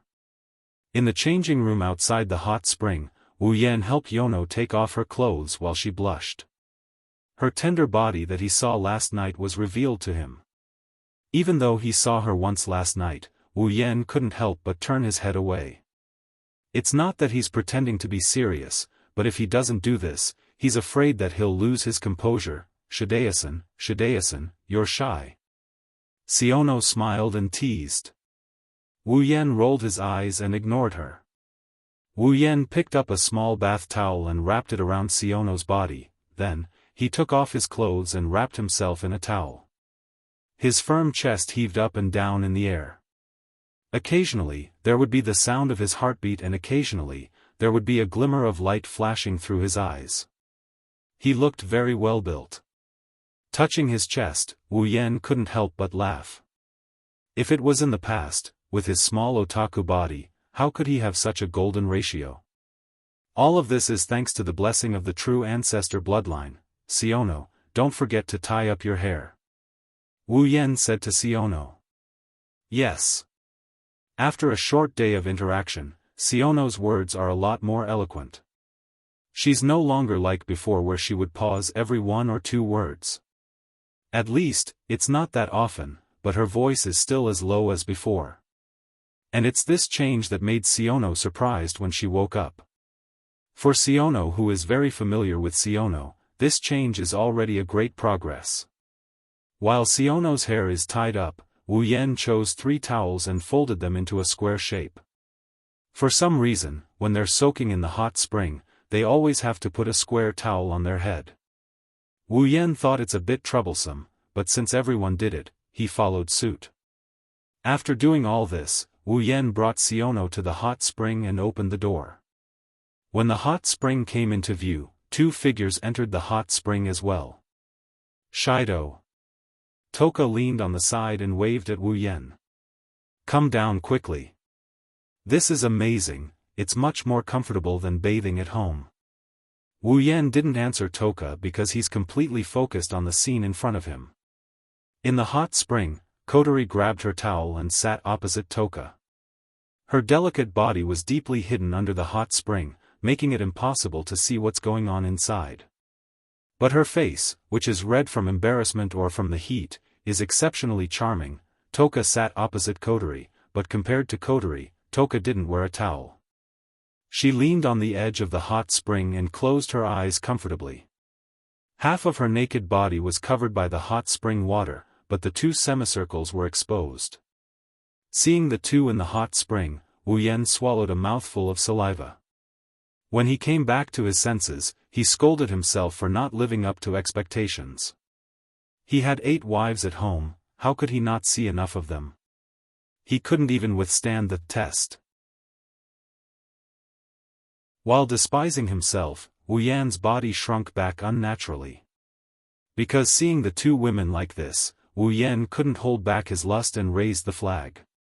He didn't want to let anyone see the tent under his towel, it looks really comfortable. Shitona shouted while dancing with joy, Shitona also wants to try it. When she heard Shino blinked her eyes, and then she walked towards the hot spring. When her little feet soaked in the hot spring, her large eyes couldn't help but narrow slightly while a flush appeared on her face. It seemed that the effects of the hot spring were rather outstanding for Shino. Yoshino quickened her pace and slowly submerged herself in the water. She swam to Toka's side and sat down. Seeing Yoshino enter the water, Wu Yan's restless heart was released. He couldn't wait to get into the water. Looking at him, he almost shouted, "I'm coming." Wu Yan glanced at Toka and Yoshino, then at Kotori. A wicked light flashed in his eyes. Then, without hesitation, Wu Yan came to Kotori's side and sat down. Kotori shrunk back and looked at Wu Yan sitting beside her. Her face blushed even more. She tightened her grip on the towel and her gaze became unnatural. But she didn't leave. After Wu Yan entered the water, the hot spring became quiet. Toka, Yoshino, and Yoshino's eyes were closed as if they were asleep. Kotori envied them. She also wanted to close her eyes and enjoy the hot spring. However, Wu Yan made her nervous. She couldn't calm down and enjoy the hot spring. After a while, Wu Yan suddenly said in a voice only Kotori can hear. "Kotori, you didn't bring a black ribbon to the hot spring, right?" Kotori was stunned. She tilted her head in confusion. She didn't understand why Wu Yan suddenly asked this, but she answered honestly. "No, I brought a ribbon, it would get wet." Wu Yan's wine-red eyes flashed with a brilliant light as he grinned. Kotori's body stiffened. She made a strange sound like a hiccup. Her red eyes flashed with disbelief. She slowly turned to look at Wu Yan. She wanted to prove that Wu Yan didn't do it. Unfortunately, all she saw was a face with a hateful smile. "Oni-chan, you." Kotori's face turned red. She wanted to scream when she saw Wu Yan's face, but Wu Yan's words stopped her. "Toka and the others are still on the other side." Kotori swallowed the scream she was about to blurt out. She pouted and wanted to cry, but no tears came out. Wu Yan's hand on Kotori's breast started to slowly move. A scorching sensation traveled from Wu Yan's skin into Kotori's body. Her heart trembled violently. The hand that seemed to have a very high temperature seemed to have some sort of magical power. Kotori almost moaned. Kotori bit her lips and looked at Toka and Yoshino, who had their eyes closed. She was so embarrassed that tears welled up in her eyes. Kotori was extremely afraid. She was afraid that Toka and Yoshino would open their eyes and see what happened. If that happened, she wouldn't be able to face them anymore. Kotori quickly stopped Wu Yan's mischievous hand and looked at Wu Yan pleadingly. "Oni-chan, don't be like this." Wu Yan raised an eyebrow. He glanced at Toka and Yoshino before turning back to Kotori. He ignored Kotori's attempts to stop him and he started caressing Kotori again. He used his actions to answer Kotori's question. Kotori's body trembled again and again. She reached out and pressed Wu Yan's hand. Unfortunately, Wu Yan's hand seemed to have infinite strength. He didn't care about Kotori's attempts at stopping him. He continued moving without any hindrance. Oni-chan. Oni-chan. Don't. We'll be discovered. Kotori said to Wu Yan with a trembling voice. She didn't dare to speak too loudly for fear of waking up the two women. Will Wu Yan agree? The answer is no.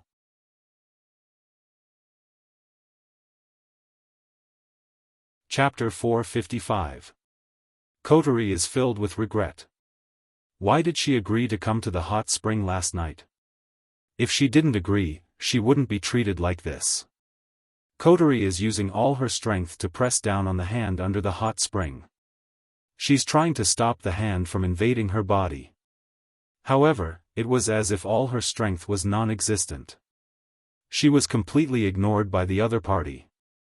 Under the suppression of all her strength, the big hand was not affected at all.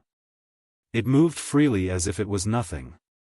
It touched Kotori's body from front to back, from top to bottom. Kotori's heart seems to stop for a moment every second.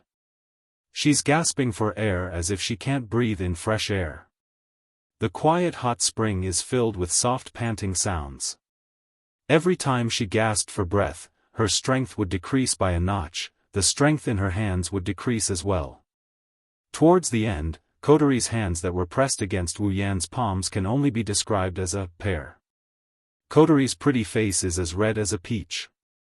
Her forehead is secreting fine beads of sweat. As she gasps for breath, the beads of sweat slowly slide down her face and the tip of her nose, dripping into the hot spring. The air above the hot spring is filled with a faint body fragrance. Feeling her strength leaving her body, a strange desire is gradually attacking her. Kotori lowered her head and gasped for breath. From time to time, she'll let out a soft murmur. Her red eyes are starting to water. Wu Yan shook his head and laughed. He started looking forward to Kotori's reaction. If Kotori's already in such a sorry state when he touched her breasts, what would happen if he touched other parts of her body? Thinking of this, Wu Yan can't help but lick his lips. His hand's movement suddenly turned into a hand. Kotori's smooth body is now completely in his palm. Kotori clenched her teeth, trying her best to endure the strange feeling in her body.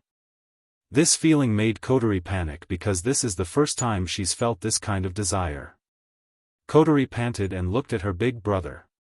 She wanted to beg for mercy, but every time she tried to speak, her voice would turn into a heart-wrenching moan. Kotori didn't dare to open her mouth anymore. She could only use her eyes to express her pleas. But Kotori didn't know that her eyes were the most attractive part of her body. Her eyes were filled with confusion and pleading. Anyone who wasn't on guard against her face couldn't help but feel short of breath. Wu Yan quickened his pace and increased the intensity of his thrusts. Kotori's heart is filled with hatred. How can her brother treat her like this? It's fine if you take away her first kiss and she won't blame you for touching her. But I'm begging you, how can you ignore me and watch me embarrass myself like this? I should have changed to a black ribbon. Kotori doesn't know that Wu Yan is only bullying her in her sister mode. After all, a soft girl is easy to bully. As for the commander mode, Wu Yan doesn't have the guts to tease her yet because he doesn't want to die. Thus, Wu Yan can only take it slow, starting from sister mode. When the time comes, he will push Kotori down and she will have no choice but to accept the fact that she is in commander mode. This is why every time Wu Yan has bad intentions, he'll either take away her black ribbon or ask her if she has one. One has to admit that this method is very effective. At the very least, the sister mode Kotori can't refuse Wu Yan. She can only let Wu Yan do whatever he wants. As time passed, Wu Yan gradually grew dissatisfied. Narrowing his eyes, Wu Yan calmed himself down and started moving his hand upwards.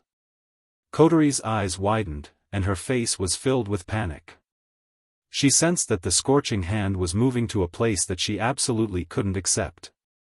Her heart was pounding so hard that it could be faintly heard in the air above the hot spring. It was not hard to imagine how tense Kotori's emotions were. No. Please don't. Kotori can't speak anymore. She can only scream madly in her heart as the hand gets closer. She hopes that a certain kind werewolf can hear her. Unfortunately, Wu Yan doesn't know how to read minds. Finally, Wu Yan's hand covered the most private part of the Kotori. With a gentle flick of his finger, Kotori's tightly shut lips let out a moan. The sound is so pleasant that it made Wu Yan's blood boil. That one flick turned into a lot of flick. Ugh! A deadly electric current ran back and forth in Kotori's body, engulfing every cell in her body. Then, the deadly electric current turned into a deadly orgasm. Kotori raised her head with her mouth wide open. Her eyes flickered with the most erotic light. Looking at Kotori's expression, Wu Yan held his breath. He couldn't help but reach out with his other hand. Ignoring Kotori's flustered expression, he removed the towel from her body. When the white towel was removed from her body, Kotori's body was revealed. The pair of white bunnies he saw in a hurry in Wu Yan's bathroom entered Wu Yan's eyes. Oni-chan. Kotori couldn't help but cry out. Her body was completely exposed in front of Wu Yan. She was extremely embarrassed. However, Wu Yan's hand didn't stop moving. Kotori felt like she was in an abyss of fire. She couldn't save herself. She could only watch as her body writhed in front of Wu Yan's eyes. Finally, Kotori is within Wu Yan's grasp. Wu Yan couldn't wait any longer and he started rubbing Kotori's body. While rubbing Kotori's body, he bit down on one of her ears. Kotori let out a seductive moan. Her face was as red as water. She placed her hands on Wu Yan's upper and lower arms but she couldn't exert any strength. From the outside, it looked like Kotori was the one driving Wu Yan's hand. Kotori kept moaning. The luxury called rationality was slowly collapsing. Kotori's voice uncontrollably became louder and louder, echoing throughout the space. To avoid attracting the attention of the two girls, Wu Yan lowered his head and he sucked on Kotori's lips. He also pried open her teeth and he searched for Kotori's flustered tongue. Then, he started making love with her. The ambiguous atmosphere began to spread throughout the entire hot spring. Even the hot spring seemed to be shy, it began to accelerate the evaporation of heat, enveloping the two's entwined bodies, covering their embarrassment. On the other side, Toka, Yoshino, and Yoshino seemed to be really asleep. They didn't notice at all that there was a ripple that was enough to destroy the pure thoughts of the elves in front of them. When Wu Yan and Kotori's lips parted, their red eyes met. They started panting when they saw the look in each other's eyes. Wu Yan kissed Kotori's lips again. He let go of Kotori's thigh and held Kotori's breasts. He lifted her up and placed it between his legs. No. Oni-san. Kotori moaned. Don't. Here. Kotori's words made Wu Yan realize where they are. His mind cleared up. He bitterly smiled. There's nothing he can do. He stopped pressing down on Kotori's breasts and started to move his hands back and forth. Kotori's light panting sounds kept coming from the hot spring.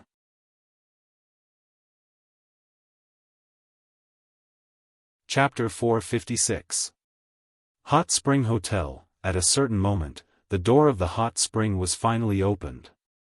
10 Fragrance and Si-Wen-Nai walked out of the hot spring with a towel wrapped around their bodies. There was still some mist around their bodies and there was a strong sense of satisfaction on their faces, so comfortable. Toka sniffed and smiled happily. Hot spring is really good stuff. Yoshino by the side also repeatedly nodded her small head. One could see a trace of joy in her large blue eyes.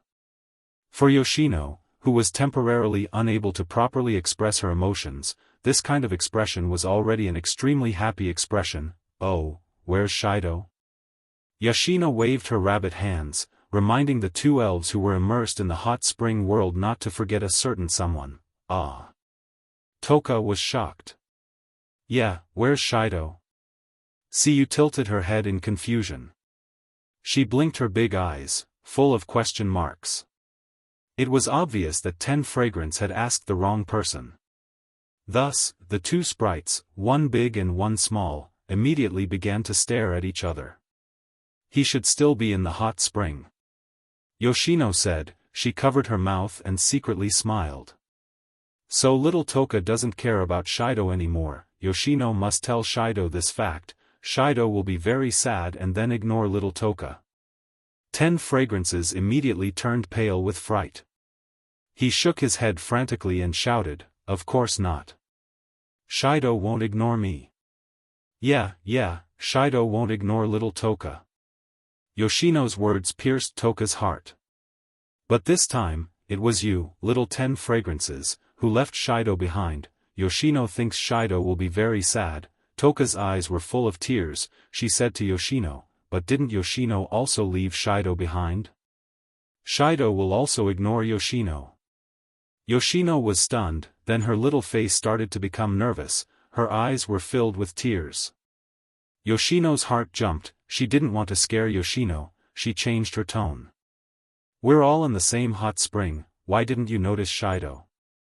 Toka opened her mouth. She tilted her head and said seriously, "I forgot." Yoshino lowered her head and said weakly, "Me too. These two elves are so natural that they broke through the sky. More importantly, it's not too late to remember Wu Yen, but you forgot about Kotori." Both Toka and Yoshino seemed to be scared by Yoshino's words. Toka quickly said, "I'll go find Shido."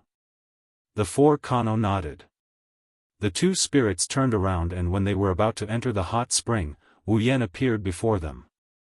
He slowly walked out of the hot spring with a smug look on his face. He looked like he just ate something good. Anyone who saw him would know that he's in a good mood. His body and mind are at their best. Under Toka and Yoshino's surprised gaze, Wu Yen said to Yoshino in a bad mood, "I say, Yoshino, is it fun to bully Toka and Yoshino?" Yoshino giggled. Yoshino didn't want to bully Yoshino. Yoshino only wanted to bully Toka. Toka suddenly realized, it's like she just realized she was being bullied, but the truth is, she just realized she was being bullied. She angrily looked at Yoshino and said, "So you've been bullying me? Who told Toka to be so fun?" Yoshino said while waving her hand, her tone is asking for a beating, that, it's not good to quarrel. Si Ning withdrew the shitonai in her hand a little and softly said. That gentle voice caused 10 Incense's anger to involuntarily subside. Wu Yen laughed and shook his head. "These two elves are being bullied by a doll. If they really cared about me, they would have come to me from the start." Bang! Suddenly, a foot kicked Wu Yen from behind. It landed on Wu Yan's waist. Wu Yen didn't expect someone to attack him. He was completely unprepared. Pfft! The sudden kick landed on his waist, causing him to spit out a mouthful of saliva. He flew through the air in a parabolic arc before crashing into the ground. His toes twitched a couple of times before he went limp and couldn't get up anymore. "Shido, Oniai-chan." Shi Xiang and Si Wen-nai couldn't help but exclaim. They turned to look at the owner of the foot and couldn't help but be stunned. "Kotori. Why did you suddenly kick Shido?" Toka looked at Kotori. Yoshino was also anxious. Kotori's state is too strange. His red eyes were actually suffused with a black light. His face was so gloomy that it seemed as though water was about to drip from it. His body was constantly trembling, as though he was enduring something. However, there was a misty mist in his black eyes. His gloomy face was suffused with a red flush. If this state was not strange, what was it? On the ground, Wu Yen struggled to get up. He looked at Kotori's head. Wu Yen despaired. The white ribbons on Kotori's head have turned black. Commander mode. Kotori narrowed her red eyes. A fierce glint flashed in her eyes. under the bath towel, her long white legs strode towards Wu Yan. Each step is followed by a heavy thud. It's like she's stepping on everyone's heartstrings. Toka and Yoshino hugged each other, they're trembling. Wu Yan laughed dryly, he shook his hands, he pretended to be relaxed. If it wasn't for his body moving back, they'd think he's going to argue with Kotori. Kotori stood in front of Wu Yan. She looked down at Wu Yan, ignoring the fact that Wu Yan is seriously injured. She said coldly, "Speak, how do you want to die?" Wu Yan smiled sheepishly. "Must I be sentenced to death? Looks like you don't want to choose how you want to die." Kotori said, "Then let me decide for you." Kotori. Wu Yan looked at Kotori, who's glowing black. He shouted with grief and indignation, "Please listen to my last words." "Oh?" Kotori glanced at Wu Yan expressionlessly. "What do you want to say? This commander allows you to speak." "What should I do? What should I do? What should I do?" Looking at Kotori, who could turn into a dark one at any moment, Wu Yan racked his brain to think of a way to get out of this situation. However, the cruel selection process slowly extinguished his hope. In the end, Wu Yan looked like he wanted to cry, but no tears came out. "Looks like you're testing my patience." Kotori clenched her teeth and raised her foot. "Since that's the case, let me end you." Wu Yan looked at the foot that's about to land on him. He jumped up and grabbed Kotori's hands. Kotori was shocked. She shouted, "Let go! Let go? How can I let go? I'll die if I let go." He grabbed Kotori's hands and hugged her tightly. Kotori's body stiffened. Kotori pushed Wu Yan away as she glared at Wu Yan. She gasped for air as if she had used up all of her strength to push him away. She looked at Wu Yan with a dark expression on her face. After a while, Kotori snorted coldly. "You're lucky." Kotori grabbed her clothes and walked out of the changing room without looking back. The other three sighed in relief and looked at each other. Kotori's legs turned to jelly and she fell against the wall. Her face was flushed, the murderous glint in her eyes turned into a daze, and her skin was flushed red. Kotori's face reddened again when she recalled what she did with Wu Yan in the hot spring. Idiot.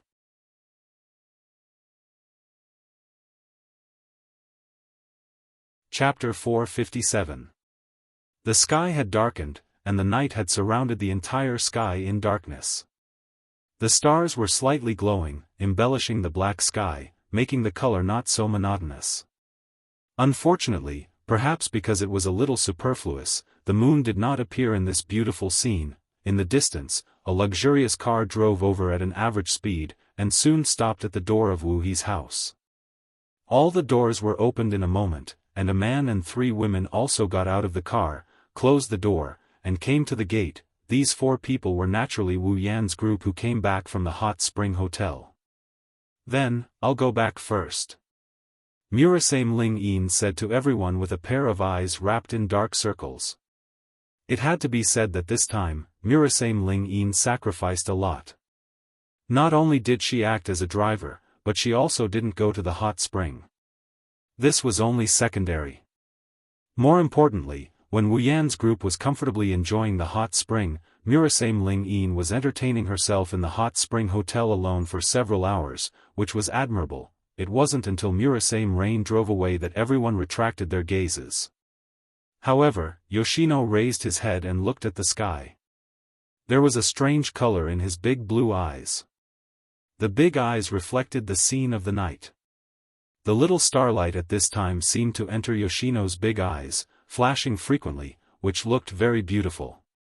Catching a glimpse of this scene, Wu Yan, who was about to enter Wu He's house, stopped, looked at Yoshino sideways, and asked in confusion, "What's wrong?" Hearing Wu Yan's voice, Yoshino seemed to be awakened. She took back her eyes that looked up at the sky, and said with a little embarrassment, "That is very beautiful, beautiful?" Wu Yan raised his head and looked at the distant sky. Indeed, the night sky at this time was very beautiful, but such a scenery was relatively common. Compared with those real beauties, such as the beautiful scenery between the sky and the sea that he saw last time at the seaside of the Whirlwind Butler world, there was still some gap. Of course, Wu Yan did not say anything because of this. He could more or less guess why the four bunnies were behaving like this. Squatting down, Wu Yan touched the beautiful hat on Si Yunai's head and said, "Haven't you seen it?" Ce is. Being touched by Wu Yan on the head, Yoshino seemed to enjoy it very much.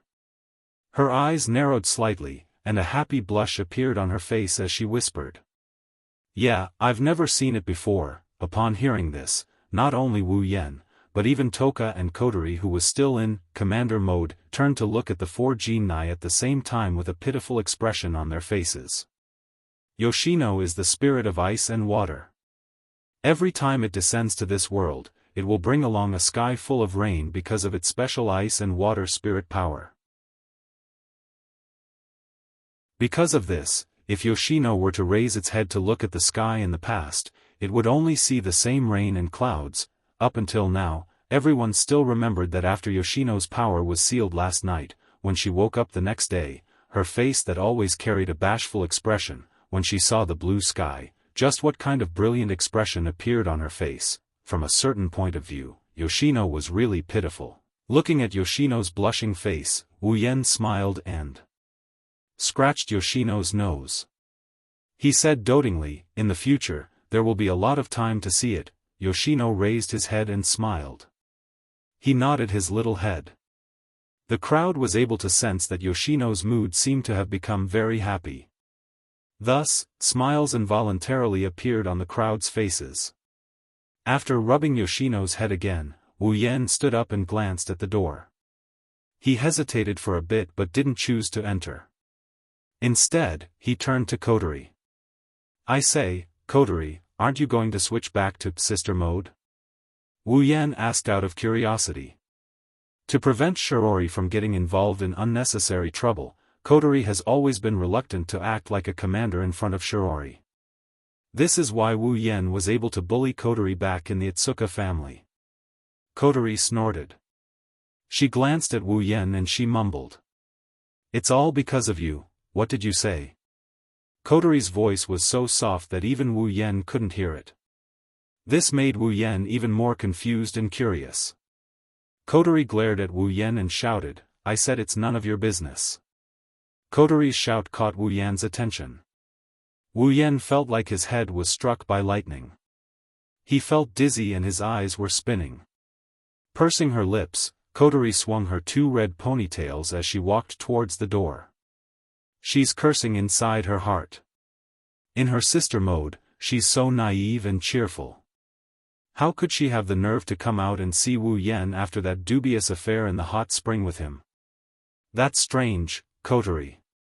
Toka held Wu Yan's ears and pouted. She's like a different person. No, she's like a different person.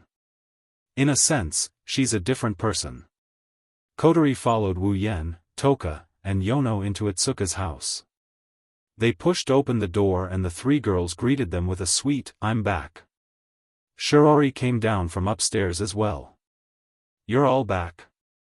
Shirori looked at everyone with a warm smile. "Did you have fun in the hot spring?" Juxiang and Si-Wan nodded vigorously. It could be seen that they were indeed very happy. After all, something as enjoyable as a hot spring was something the two of them could never enjoy in the past. In the past, the two of them only had to constantly be chased and run away. Of course, Shirori didn't know all of this, but as long as everyone was happy, it was fine.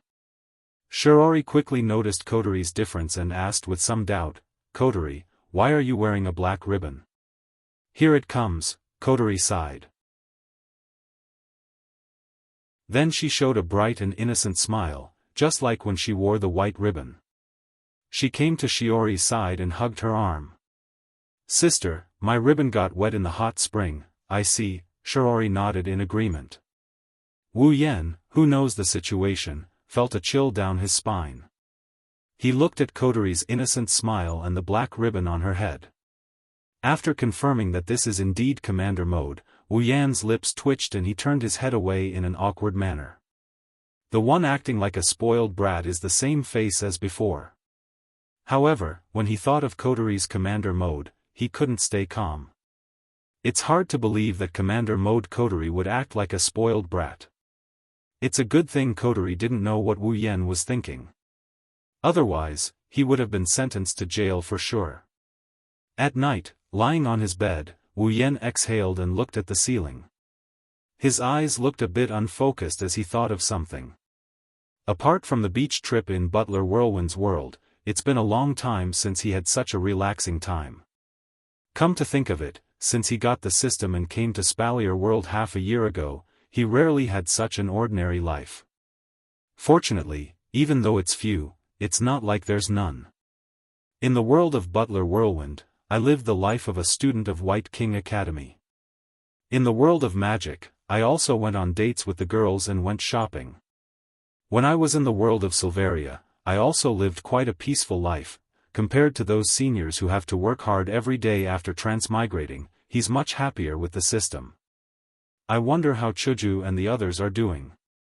Is Flandra-chan obedient? I miss them so much.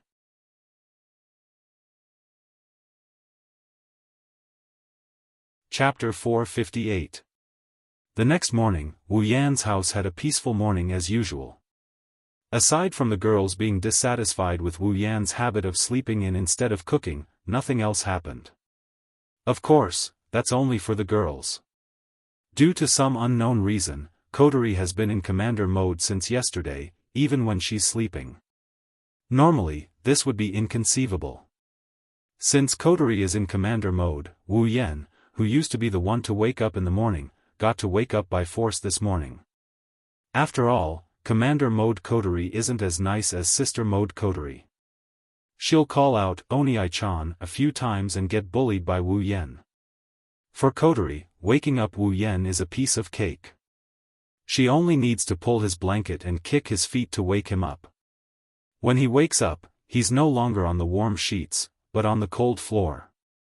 If Shirori wasn't still at home, Coterie would have ordered Wu Yan to make breakfast. After all, Coterie has always coveted Wu Yan's food. Then, after sending the 4 kunai to Fraxinus, Murasame Rain took care of them. Everyone left home and went to school separately. Tiangong City, Duralai Zen High School. Meng Meng's homeroom teacher stood on the podium and looked around at the students below. She nodded her head in satisfaction, then she opened her arms cutely and said with a smile, "Good morning everyone. Today, there will be a transfer student coming." Hearing this, the students looked at each other, not knowing what to say. Some time ago, there was already a Itsuka Shido and a Nightblade God Toka in the class. Now, in just a few days, there was another transfer student. Since when were there so many transfer students? Shirori, Toka, and Tabichi Origami didn't know what's going on. Only Wu Yan, who was sleeping at the last row, opened his eyes when he heard this. He lifted his head and looked at them. A transfer student? At this time? His consciousness slowly returned to his mind. Narrowing his wine-red eyes, he turned towards the classroom door. He bitterly laughed inside. The transfer student after Toka, in the original work, other than her, who else could it be?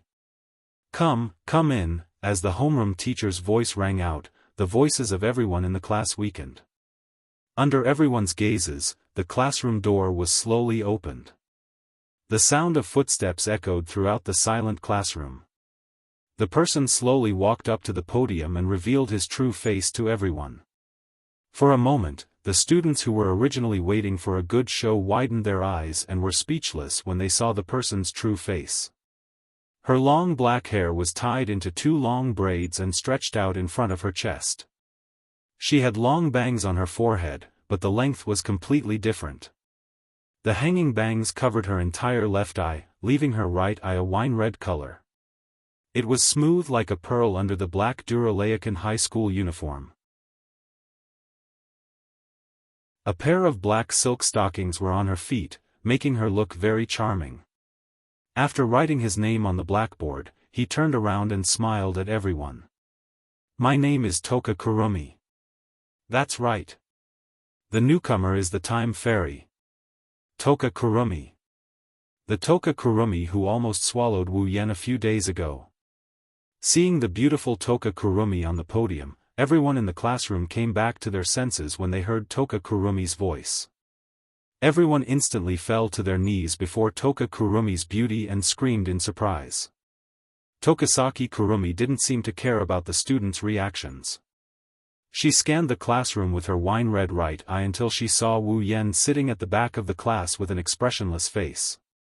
Tokasaki Kurumi's eyes lit up and she flashed a sweet smile.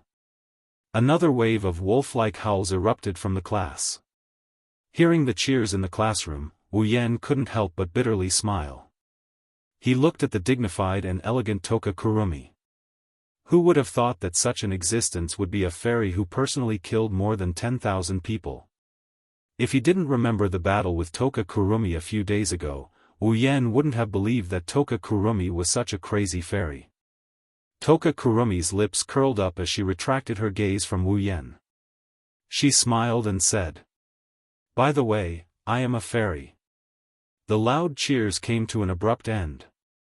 Everyone was a little stunned as they looked at Shikisaki Kurumi, who was standing on the podium as if he was talking about something insignificant. They looked at each other and froze on the spot. Wu Yan, who was sitting in the back row, bitterly smiled. As for Toka and Origami, their mouths were wide open. A drop of cold sweat dripped down the teacher's forehead as he looked at the silent classroom and dryly laughed. That's a really rich self-introduction." The form teacher wiped her forehead. She was a little dumbfounded. Why were the 3 transfer students in her class so good? In order to prevent Tokasaki Kurumi from saying anything else, the homeroom teacher quickly said, "Then, please take an empty seat. Before that, can you wait?" Tokasaki Kurumi interrupted the homeroom teacher. The homeroom teacher froze on the spot and forced a smile. "What's the matter?" he asked. "I'm unfamiliar with a lot of things in this school. So, I hope someone can show me around the school." Shit. Wu Yan had this thought when he heard Tokasaki Kurumi. He couldn't keep his cool anymore. He wanted to cry but no tears came out. Tokasaki Kurumi said the same thing as the original work, "She's not going to pick me, is she? Does she think I will agree?" As if she didn't hear Wu Yan's inner thoughts, she didn't hear the other boys' enthusiastic invitations. Toshiaki Kurumi chuckled and she walked towards Wu Yan, who couldn't bear to watch this any longer. She walked towards Wu Yan, who was covering his face with his hands. "Can I ask you for a favor?" "Shido-san." Toka Kurumi smiled elegantly and ignored Wu Yan, who was covering his face. Her voice echoed in the classroom and made everyone's jaws drop, including Toka and Shirori. Time seemed to have stopped at this moment. Not long after, the crowd boiled over. The girls whispered to each other and pointed at Wu Yan while the boys had a dark cloud hanging over their heads.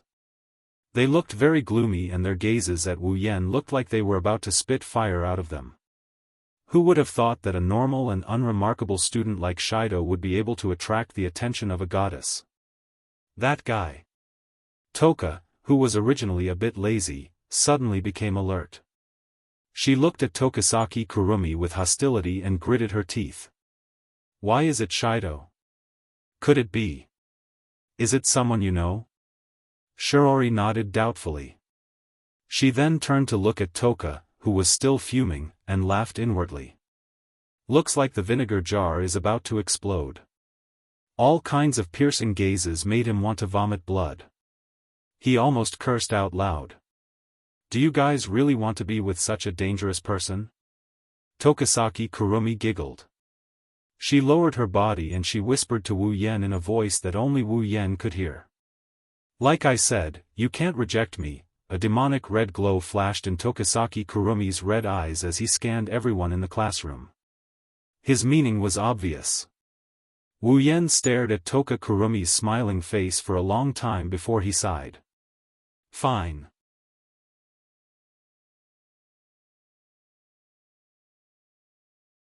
Chapter 459.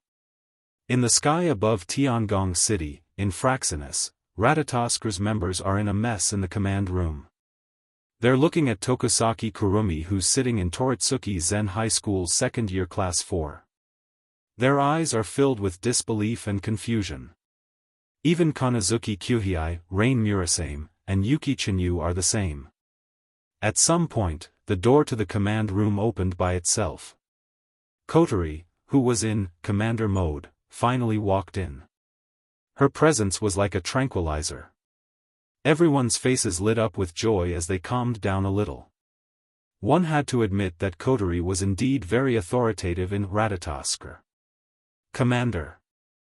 Kanazuki Kyuhei, Rain Murasame, and Yuki Chinyu heaved a sigh of relief when they saw Kotori. She's like Ratatoskr's pillar of support. They're all relieved when she's here. What's the situation? Kotori walked to the commander's seat and sat down. She said with a heavy expression. Her red eyes stared at Shikisaki Kurumi on the screen. No one knows what she's thinking about. Nothing important has happened so far. Tokusaki Kurumi doesn't seem to want to show off in Toritsuki Zen High School. Kanazuki Kyuhei reported. He's confused as well. He doesn't understand why Tokusaki Kurumi would come to his door. Kotori opened a pearl and put it in her mouth. That Tokusaki Kurumi, if I'm not mistaken, she's here for Shido, right? That should be the case. Yuki Chinyu said calmly. He's the one in charge of assisting his captain. No one knows Wu Yen better than him. Of course, other than Kotori, Tokusaki Kurumi just invited Captain to tour the campus and Captain agreed. Yatsuki Chinyu frowned and said doubtfully. That Tokusaki Kurumi should be a very dangerous existence. She's obviously coming for Captain. It's impossible for Captain to not know. But why did Captain agree to Tokusaki Kurumi's request to be with her? Isn't that dangerous? I'm afraid Shido had no choice but to agree. Kotori narrowed her eyes. Tokusaki Kurumi is a reckless person. If Shido rejected her, the students of Toritsuki Zen High School would be in danger. Hearing this, everyone suddenly understood. Yayue Chinyu looked at the big screen and clenched his fists. But won't Captain be in danger? Kotori looked at Tokusaki Kurumi on the screen. Then, she shifted her gaze to Wu Yen, who is standing beside Tokusaki Kurumi. She asked him in a low voice. Shido, what are you planning to do? Kotori thought for a moment and turned to Yuki Chinyu. Have you contacted Shido? I did. Chinyu gritted his teeth. Captain told me to inform Commander that since Tokusaki Kurumi didn't make a move immediately, he shouldn't make a move now. Captain, you shouldn't act rashly. Observe the situation before deciding what to do. Kotori nodded.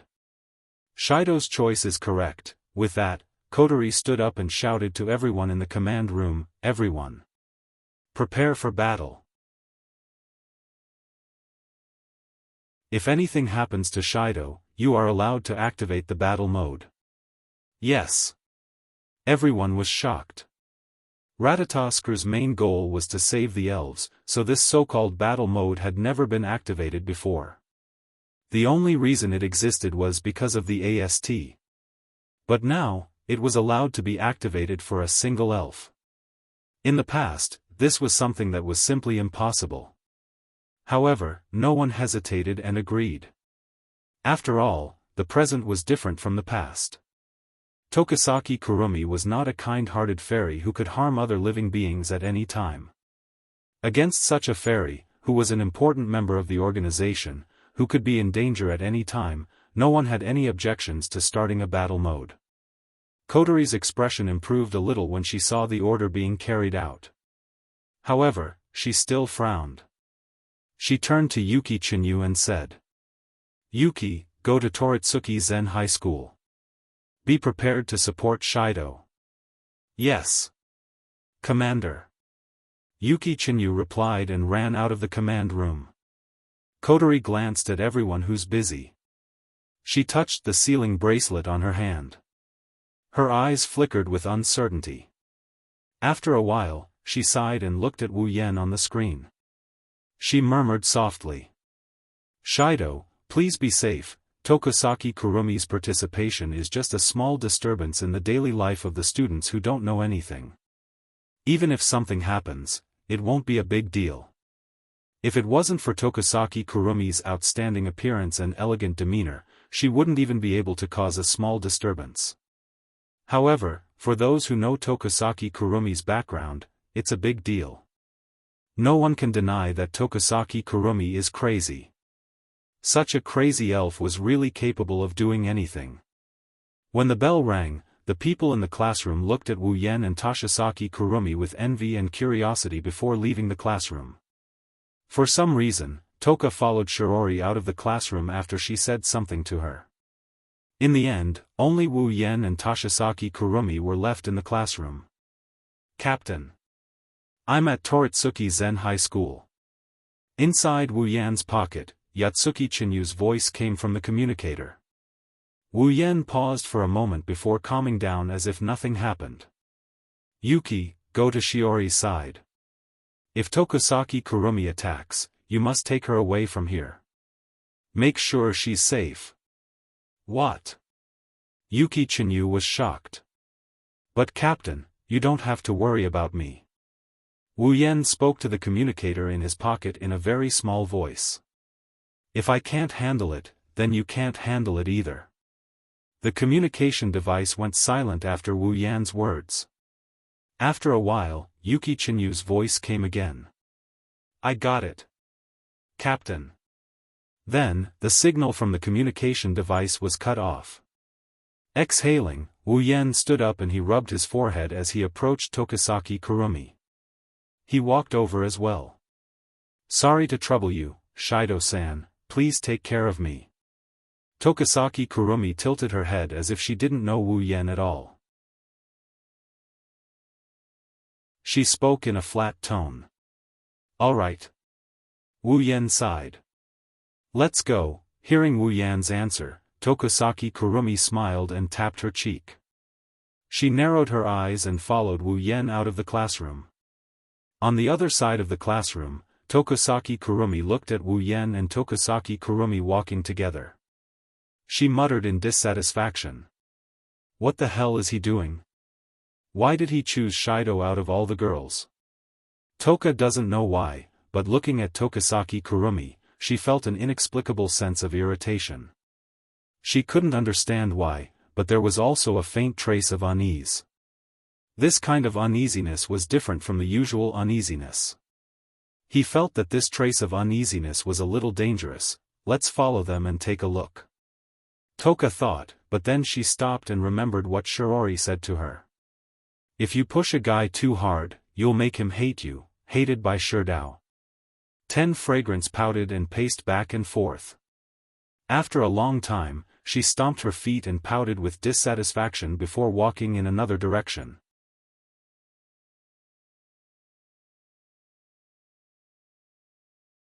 Chapter 460. Inside one of the corridors of Toritachi Zen High School, Wu Yen and Tokusaki Kurumi walked together. They looked at each other like strangers, they didn't even talk to each other. That's if you ignore Tokusaki Kurumi's constant glances at Wu Yen. As they leisurely walked along the corridor, neither of them spoke first. They tacitly walked in the same direction. If one were to observe carefully, one would discover that as the two of them walked, the number of people in the corridor became fewer and fewer. When they reached a deserted corridor, the two slowed down their pace. With his hands behind his head, Wu Yen yawned lazily. Finally, he started talking to her for the first time since they started walking together. So, what are you doing here? Tokusaki Kurumi. Tokusaki Kurumi chuckled. Her wine-red eyes flashed with a peculiar glint. She turned towards Wu Yen. Era, Shido-san, why do you say that? Wu Yen stopped. Tokusaki Kurumi stopped as well. Wu Yen turned around to look at Tokusaki Kurumi. Wu Yen snickered. Don't tell me you're really here for school? Tokusaki Kurumi's beautiful eyes narrowed into crescents. She took a few steps forward and approached Wu Yen. She didn't stop until she touched Wu Yen's body. Her head was still moving towards Wu Yan. Wu Yan frowned as he looked at Tokisaki Kurumi, who was getting closer. He couldn't help but take a step back. However, Tokisaki Kurumi didn't give up and continued to press closer to Wu Yan. Wu Yan had no choice but to step back. After a while, Wu Yan felt a cold touch on his back and he couldn't retreat anymore. He could only let Tokisaki Kurumi get closer to him and fall into his arms. From the outside, it looked like a girl in love falling into the arms of her lover. Her soft body fell into Wu Yan's embrace. Tokisaki Kurumi's huge chest pressed against his chest. It gave Wu Yan a strange feeling. However, Tokisaki Kurumi didn't seem to be satisfied. She twisted in his arms and looked at Wu Yan's face. Her face flushed red as if she was aroused. That woman! In the command room, Kotori saw this scene on the big screen and crushed the bejewel in her mouth. The crisp sound caused everyone in the command room to shiver. They could feel their commander's resentment from this action. It would be fine if it was another elf, but it's Tokisaki Kurumi. Kotori is very unhappy. Tokisaki Kurumi's personality is a bit of a headache for Wu Yan. However, it's an undeniable fact that Tokisaki Kurumi has a face that can drive anyone crazy. Coupled with her blushing face, Wu Yan couldn't help but feel a little restless. Wu Yan didn't know whether to laugh or cry at this. Wu Yan suppressed the restlessness in his heart and looked away helplessly. I say, what are you trying to do? What's wrong? Tokisaki Kurumi tilted her head and smiled. Don't you like it, Shido-san? Wu Yan shook his head. Don't tell me you like doing this kind of thing. Tokisaki Kurumi nodded without hesitation when she heard Wu Yan's words. Ah, yes, if it's Shido-san, I'm very willing, I like it very much. Wu Yan gulped, he didn't know what to say inside. I don't think I have that much charm to make a beautiful girl like you fall in love with me, at least when you've only met me once. You're wrong, Shido-san. Tokisaki Kurumi's eyes glistened with tears. One could see the unconcealable blurriness in her eyes. Since the last time I saw Shirdao, I've been thinking about you. Every day, Shirdao's figure is flying and stirring in my mind. It's driving me crazy. I can't hold back my longing for you any longer. Tokisaki Kurumi wrapped her arms around Wu Yan's neck. She leaned forward and she said in a seductive voice. That's why I came to find you. This is the only way we can be together. That's right, I am very happy right now. Tokisaki Kurumi's words are no different from a confession. Wu Yan's face was stunned, he couldn't stay calm anymore. Even though he has about 10 wives, words of love like this are impossible to hear from Chuju, Mikoto, and the others. This is Wu Yan's first time in a situation like this. It's also his first time being confessed to. Wu Yan is at a loss of what to do. He's behaving like a pure and innocent little boy. No one would have guessed that this guy already has a wife, and 8 of them at that. Moreover, Tokisaki Kurumi's body kept moving closer to his as she spoke. Even a real gentleman wouldn't be able to hold himself back, let alone a fake gentleman like Wu Yan. Wu Yan could only hold back the evil fire in his heart. His face was red as he leaned against the wall like a little girl who was violated. He was about to cry. Of course, Wu Yan was having a good time, but a certain arrogant girl with 2 ponytails in the command room almost went berserk. Just like Wu Yan, she was also holding it in. Her face was red as well. Seeing Wu Yan's reaction, Tokisaki Kurumi found it very interesting. Her body moved closer to Wu Yan's chest as if she was trying to squeeze herself into Wu Yan's body. Hey, Shido-san. Tokisaki Kurumi smiled. Can you agree to my request? And the smile on Tokisaki Kurumi's face turned a little sinister at this moment. Her wine-red eyes flashed with a hint of fanaticism as she raised her head and enunciated each and every word. What about merging into one body? Tokisaki Kurumi's words were like a bucket of cold water splashed on Wu Yan's head. His burning head instantly calmed down and his face slowly turned cold. I say, Tokisaki Kurumi. Wu Yan looked at Tokisaki Kurumi and said in a deep voice. Are you joking? I'm very serious, Shido-san. Tokisaki Kurumi's eyes were filled with fanaticism and infatuation.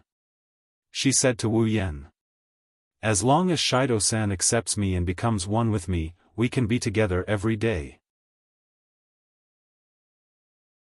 Tokisaki Kurumi's words were like an invitation to give her body to the other party. If it was someone else, they would have been infatuated with her words. However, Wu Yan knew that the becoming one Tokisaki Kurumi mentioned was different from the becoming one between a man and a woman. Tokisaki Kurumi really meant what she said. She wants to merge with Wu Yan. In other words, she wants to devour him. Tokisaki Kurumi never forgot that Wu Yan had an immortal body. He had endless time and the ability to fulfill her wishes. Therefore, Tokisaki Kurumi really fell in love with Wu Yan. However, it was a crazy love. This love is too heavy, it's too heavy for anyone to accept, including Wu Yan. Do you think I will accept it? Wu Yan looked at Tokisaki Kurumi's dazed eyes and asked. The fanaticism on Tokisaki Kurumi's face instantly disappeared. Tokisaki Kurumi chuckled and let go of Wu Yan. She walked forward. Shido-san, let's continue walking around the campus. Wu Yan was confused when he saw Tokisaki Kurumi walking away. He could only follow her helplessly. Tokisaki Kurumi covered her mouth and chuckled. I told you, you can't reject me.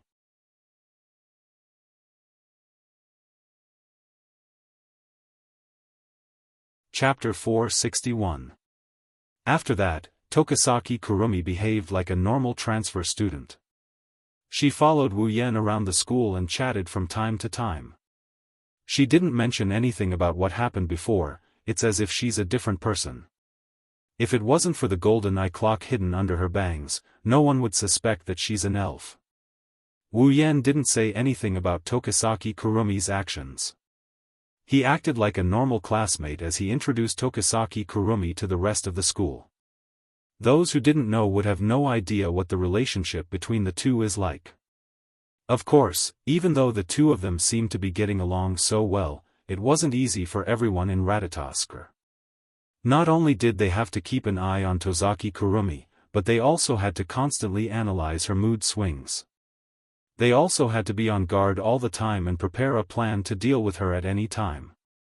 Today's work was more tiring than any other day they've spent in the past. As for Kodori, she's lost count of how many pearls she chewed. She feels like she's being played by Tokisaki Kurumi. While she's on guard, Tokisaki Kurumi is leisurely strolling around the school. It's infuriating. This situation persisted for an entire day until the sun set and the sky was completely covered by dusk. Only then did the two of them end their long school trip. At the entrance of the school, Wu Yan looked at Tokisaki Kurumi standing in front of him with an elegant smile on her face. She's carrying a backpack. She's especially dazzling under the dusk. If he could, he really hoped that Tokisaki Kurumi would always be this calm. I've really troubled you today, Shido-san. Tokisaki Kurumi tilted her head and smiled. I'm having a great time. Wu Yan looked at Tokisaki Kurumi seriously. Tokisaki Kurumi returned a beautiful smile to prove that she's having a great time. Wu Yan could only sigh. That's good, Tokisaki-san, you can call me Kurumi. Tokisaki Kurumi took a few steps forward and stared at Wu Yan's face with her red eyes. Wu Yan felt pressured. I know, Kurumi. Kurumi seemed happy to hear Wu Yan call her that. She rolled her eyes and said. Then, Shido-san, can you agree to another request of mine? Again? Wu Yan's mouth twitched. Don't tell me it's another request to become one. I don't have that kind of fortune. Shido, you're such a joker. Kurumi didn't care and looked at Wu Yan with a hopeful gaze. Actually, I don't know much about this city, so can I trouble you again, Shirdao? Can you take me out for a walk tomorrow? Wu Yan was surprised. This isn't an invitation to date, right? I just don't know if I have the honor to do so. Kuang San said with a smile. There was no trace of shyness in her tone. It was as if she wasn't talking about a date, but a guest. Wu Yan frowned and he hesitantly glanced at Kurumi. Kurumi's unwavering smile and the anticipation in her eyes. She doesn't look like she's faking it. Wu Yan hesitated. To be honest, going out on a date with Kurumi is making him nervous. He's worried that Kurumi might not be able to hold back her urge to attack him and swallow him whole. But if he rejected her, let's not talk about how Kurumi would react. Let's talk about his side. Not only did he need to complete the second instance dungeon mission, but Kurumi wasn't evil to the core. On the contrary, she was actually a very kind person. Rejecting her just because her personality was a bit scary, it was a bit unreasonable. Kurumi saw Wu Yan's hesitation, so she didn't urge him. She just stood there and waited for Wu Yan's answer. The whole place became quiet. Shido, accept her offer. Kotori's voice came from Wu Yan's wireless earpiece. Wu Yan, who was contemplating whether or not he should agree to Kurumi's request, was surprised. His face remained expressionless, but there was a hint of doubt in his eyes. No matter what, Tokisaki Kurumi is still our target.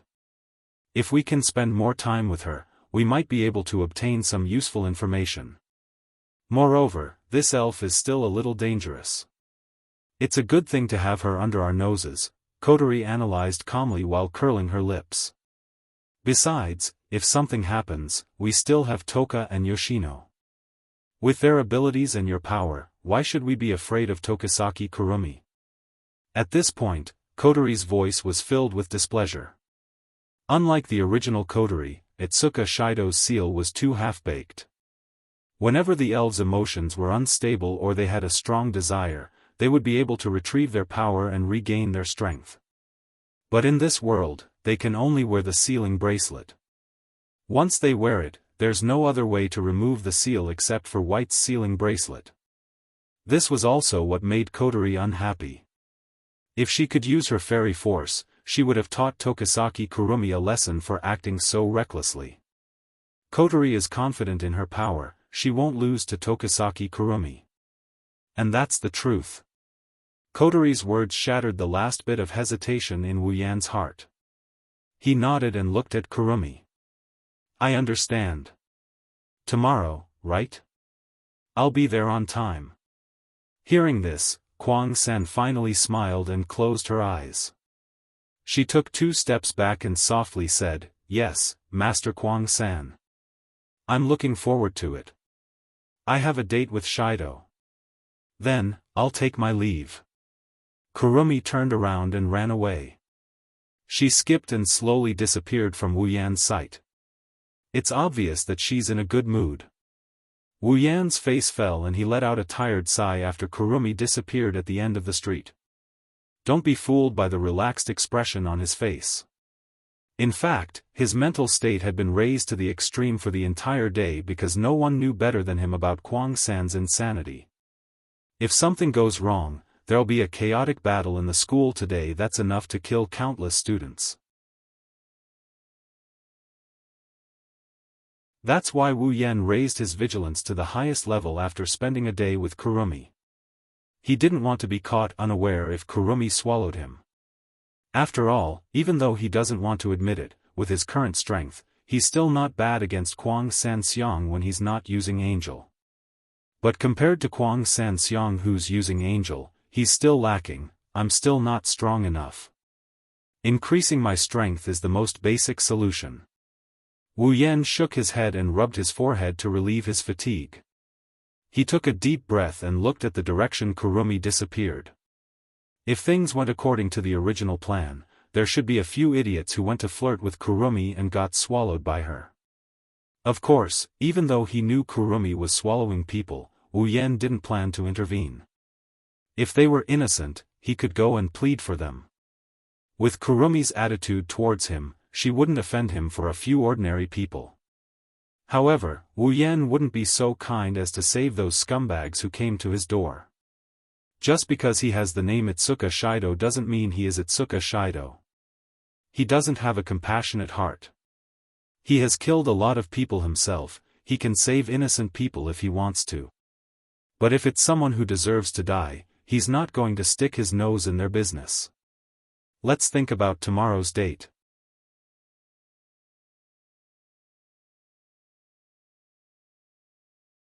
Chapter 462. The next day, Heavenly Palace City, standing at the intersection of a certain street, he looked at the bustling crowd coming and going. He looked up at the sky and estimated the time. He couldn't help but sigh. In order to go out and have a normal date with Kurumi, Wu Yan put in a lot of effort, and only he knew how hard it was. Not only because of the process of the date, but more importantly, Toka, in the original work, the protagonist also had a date with Kurumi, but that date, in Wu Yan's view, was more appropriate to call it a day of suffering than a date. Because in the original work, it wasn't only Kurumi who went on a date with the protagonist, but also Toka and Yuichi Origami, for various reasons, also went on a date with the protagonist.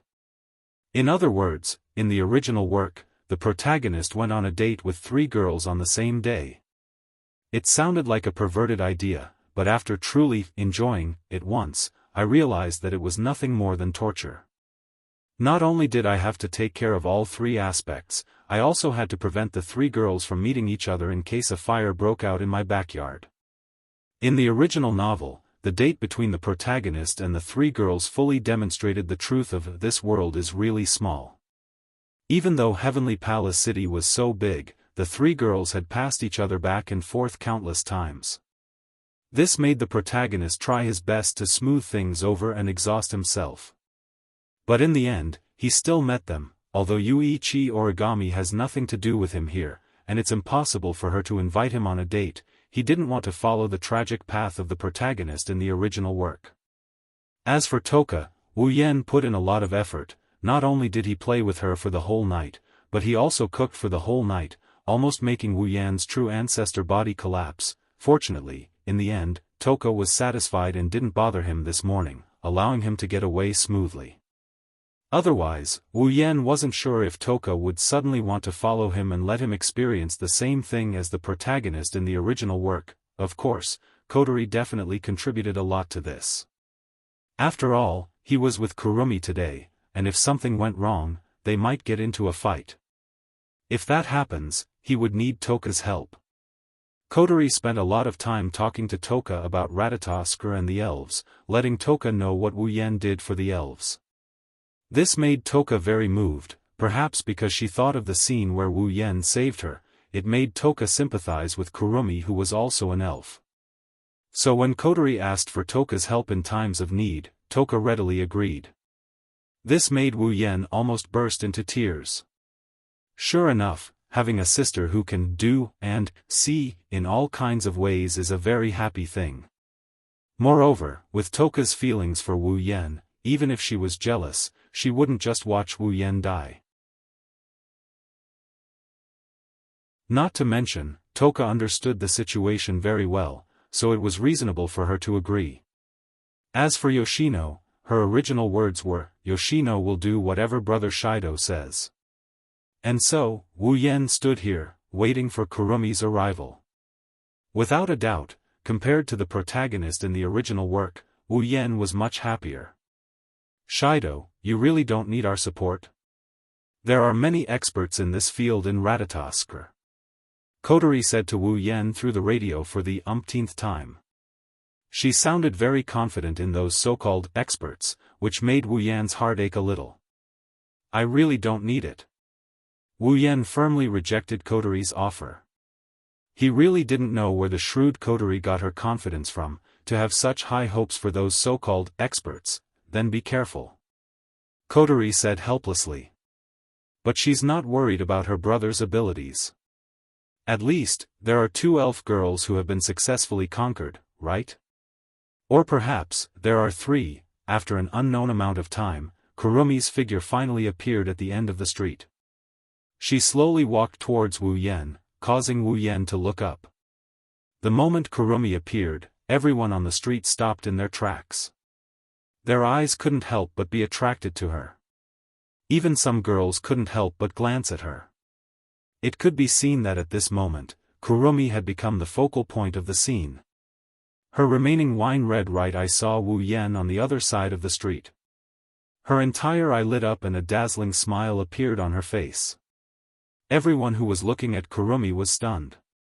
She acted like she didn't notice anything and walked towards Wu Yan. "I'm really sorry for making you wait." Kurumi stood in front of Wu Yan and smiled at Wu Yan. She bowed and apologized. "I didn't wait that long." Wu Yan shrugged and said casually, "Plus, in a situation like this, isn't it normal for a guy to wait for a girl?" "Allah, sure Dao is really a gentle person." Kurumi's mouth curved into a smile. She seemed to be very satisfied with her answer. "So, Shido, where should we go?" Kurumi looked at Wu Yan with an expectant gaze. Wu Yan couldn't help but feel a bit embarrassed. He bitterly smiled inside. If only Kurumi was always like this. He didn't know how many times he lamented in his heart. He scratched his face and then he laughed awkwardly. If you don't mind, let's go to the zoo." "That idiot." Kotori cursed in the command room. She shouted into the radio, "Are you a kid? It's a date, why go to the zoo?" Wu Yan turned a deaf ear to Kotori's words. He looked at Kurumi and he waited for her reply without saying anything. Kyuhei Kanazuki and Rain Murasame shook their heads. They thought Wu Yan made a stupid decision. A date like a movie theater, an amusement park, or even a concert is the wisest choice. Isn't the zoo a place to bring a kid? However, what happened next made everyone's jaws drop. Their jaws almost hit the ground. Kurumi's eyes lit up, a faint look of excitement appeared on her face. She looked like Toka who saw a delicacy, Mikoto who saw a Gouda, and Ikaros who saw a watermelon. There was a deep blurred look on her face. In the command room, the people who saw this scene through the big screen were stunned. They looked at each other in dismay. Did I make things difficult for you?" Wu Yan lowered his head and said in an embarrassed tone, "I'm sorry, I like animals, so. If you don't like it, we can go somewhere else, there's no need." Kurumi interrupted Wu Yan. She looked anxious as if she's afraid they can't go to the zoo. "The zoo is great, let's go to the zoo." Everyone in Ratatoskr opened their mouths in an "oh" shape. They couldn't react. Looking at her anxious expression, they couldn't stay calm. Is this still the arrogant Tokisaki Kurumi?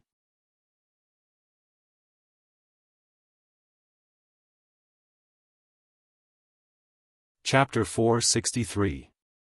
On the big screen in Fraxina's command room, everyone in Ratatoskr saw it clearly. After Wu Yan said, "I like animals," Kurumi's favorability bar increased by half, it almost reached 2/3.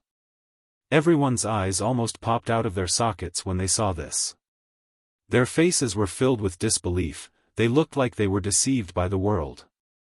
Even though they've only met Tokisaki Kurumi a few times, everyone in Ratatoskr knows a lot about her personality. Crazy. Sick. Acting recklessly. That's everyone's impression of Tokisaki Kurumi. And now, Tokisaki Kurumi's favorability bar increased by more than half just because she said, "I like animals." This is unbelievable. Even Kotori was stunned. She almost forgot to keep the pearl in her mouth, it almost fell to the ground. After a while, Kotori reacted first. She raised her eyebrows and looked at Wu Yan who was walking towards the zoo with Kurumi. She said with an unknown emotion.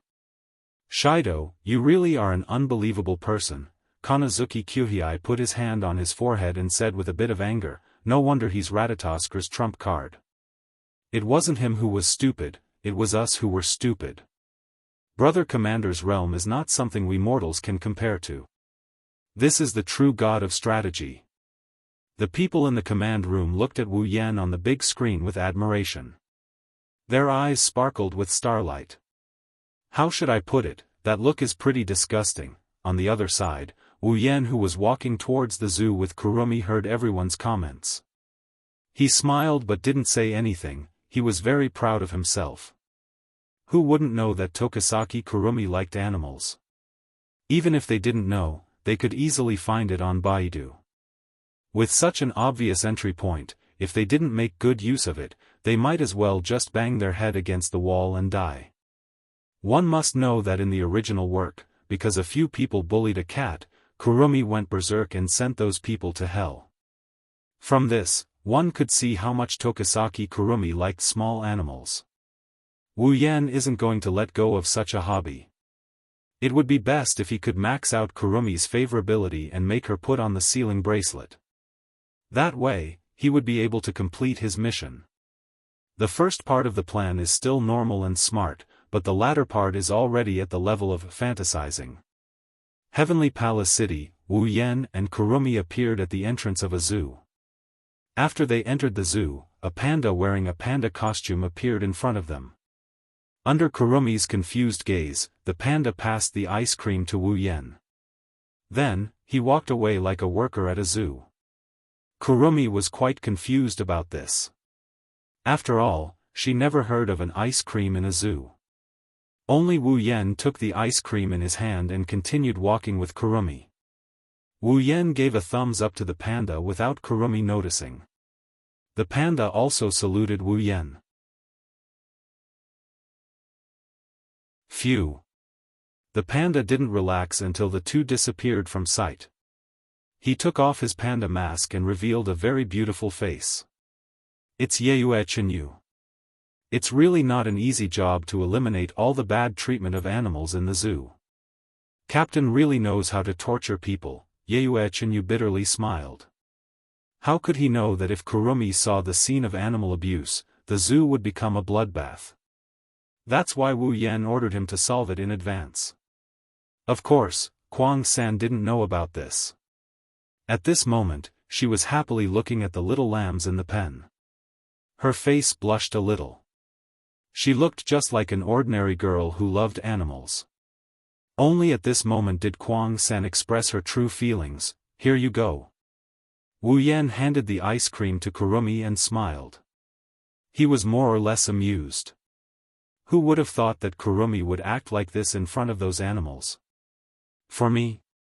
Kurumi doubtfully took the ice cream and said, "What about you, Sherdao?" "Well, there's only one ice cream." "Of course, it's for a lady." Wu Yan didn't care about it and smiled. "This." Kurumi hesitantly raised the ice cream in her hand and said with a smile, "Sherdao, why don't you eat with me?" "Great." Wu Yan shouted in his heart, but his face was full of embarrassment. He said, "Is that okay?" Era. Kwang-san rubbed her face and blushed. "If it's Sherdao," scratching his head, Wu Yan shrugged with a grin. He started eating the same ice cream as Kurumi. Kurumi smiled back at him. The scene of the two eating the same ice cream made them look like a loving couple. The people in the command room couldn't help but admire the pair. At this time, on the edge of the fence, a few shepherd dogs ran over from not far away. They circled around the fence and barked non-stop, attracting Kurong-san's attention. Seeing this, Wu Yan couldn't help but smile. He bent down and clapped his hands. He called a shepherd dog softly, "Come here." "Come here." Seeing Wu Yan's action, Kurumi was startled. She nervously looked at the shepherd dog, as if she was expecting it to come over. The shepherd dog seemed to be hesitating. It paced back and forth not far away. After a while, it slowly took a step and walked towards Wu Yan. Seeing the shepherd dog coming, Kurumi became even more nervous. She held her breath, as if she was afraid that her breathing would scare the shepherd dog away. As time passed, the shepherd dog finally got close enough to Wu Yan to lick his palm. Wu Yan laughed out loud and rubbed its head. After rubbing its head, the shepherd dog finally let down its guard and started barking. Honestly, this shepherd dog is pretty cute. Kurumi was so excited that her face turned red. She quickly squatted down and looked at the shepherd dog in front of her. She tilted her head, a trace of excitement could be seen on her face. It can be seen that Kurumi really liked animals. Wu Yan was observing Kurumi's performance. He smiled and turned his head towards Kurumi. "Why don't you touch it too?" "Me?" Kurumi was startled. She hesitated and said, "Can I? Won't it scare it away?" "It won't. Try it." Wu Yan shook his head with a smile. He didn't expect Kurumi to be so careful around an animal. She's worried about scaring it away when she's just touching it. No wonder she got so angry when she saw people bullying animals in the original work that she even summoned her spiritual equipment. Kurumi's eyes flickered. She looked at Wu Yan for a while and then looked at the shepherd dog barking at her. She couldn't help but like the shepherd dog.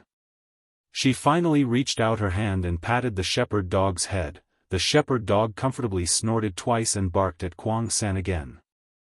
Then, it ran in front of Kuang San and threw itself on her, licking her cheeks. "Wait. Ha ha ha, it's itchy." Kurumi couldn't help but hug the shepherd dog. The wet and itchy feeling on her face made Kurumi laugh. For a moment, the scene of a young girl being licked by a dog and the smile on Kurumi's face formed a very beautiful scene.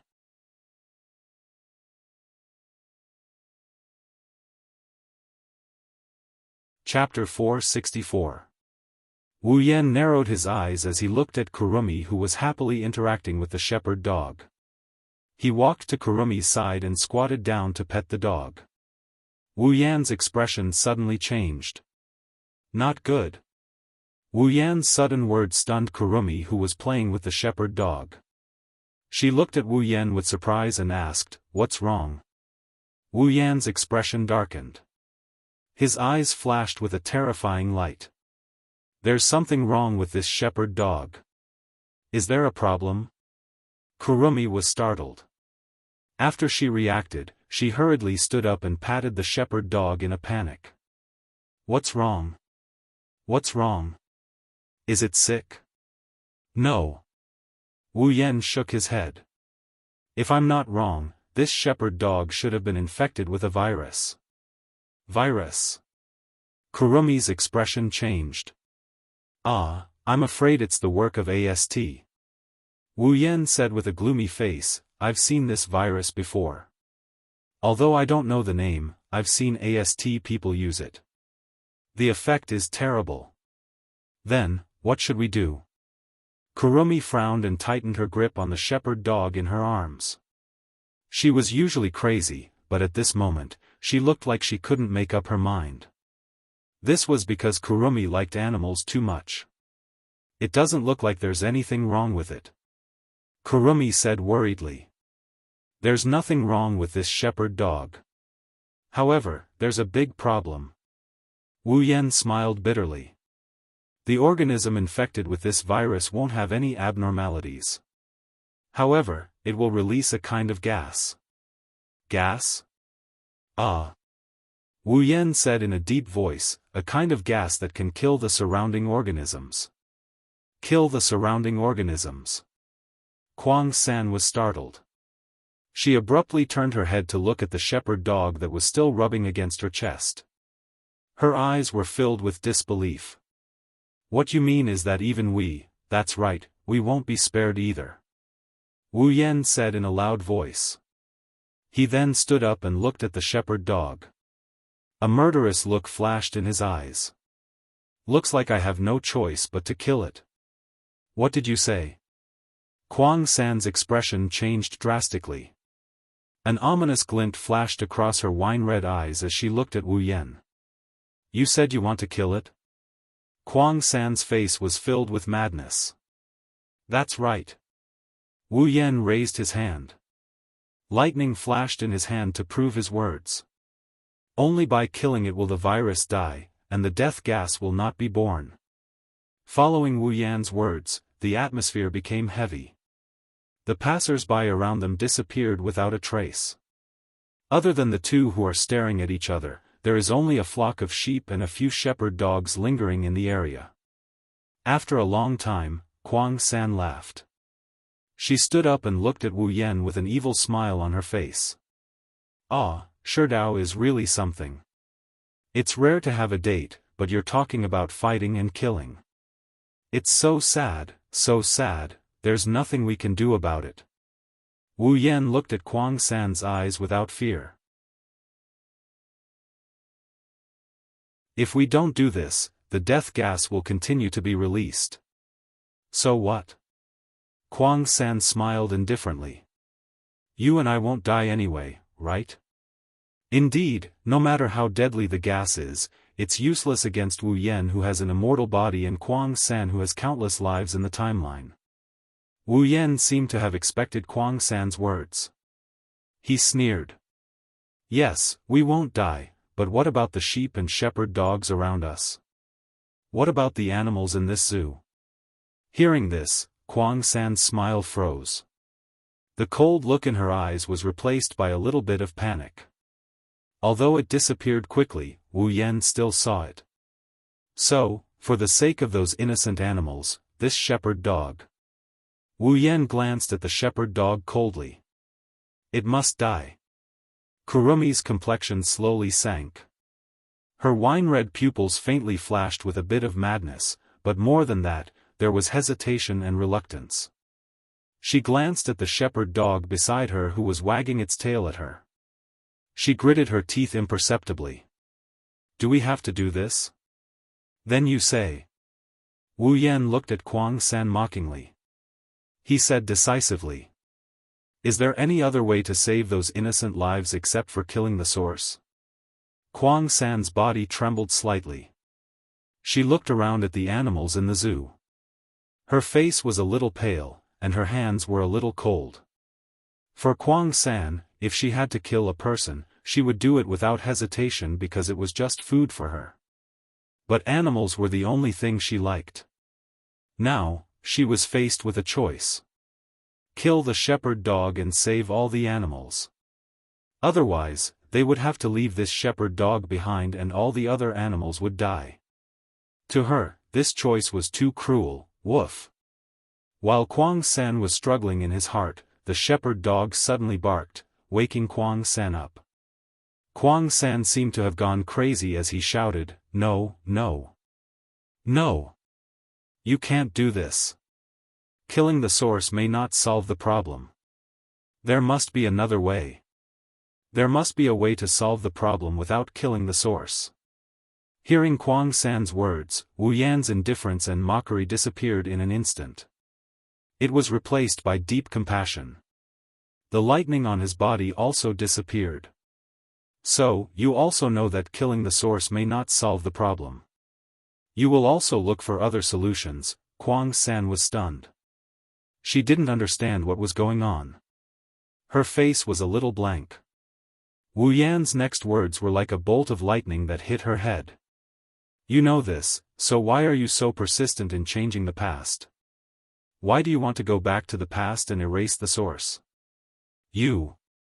Kuang San couldn't help but step back. She looked at Wu Yan with a shocked face. How do you know? Looking at Kuang San, Wu Yan sighed. Kuang San, killing the source may not solve the problem. There must be a way to solve the problem without killing the source. Don't be obsessed with the wrong idea. Kuang San's body trembled. She raised her head and shouted crazily, What do you understand? You don't understand anything. No. I understand everything. Wu Yan rudely interrupted Kuang San and said loudly, If you change the past, will the elves really cease to exist? Can you guarantee that there won't be another first elf in the future? With your brain, it's impossible that you don't understand this. You're just deceiving yourself. No. That's not it. It's not like this. Kuang San stepped back step by step as if she had collapsed. She shouted at Wu Yan, Only by killing the first elf can everything go back to the beginning. Everything can start over. Humans and elves shouldn't meet. The arrival of elves will only lead to sorrow. As long as we change everything, change everything. Yes. That's right. Kuang San raised her head. Her wine-red eyes were full of fanaticism and fascination. She looked at Wu Yan as if she was looking at the most beautiful treasure. She laughed wildly. So, Sherdao, in order to change everything, I came here to find you. I want to become one with you. You are the best. The best. As Kuang San's voice sounded, the surrounding air seemed to become a little sticky. Sa. Kuang San reached out her hand to Wu Yan and smiled, "Be with me forever."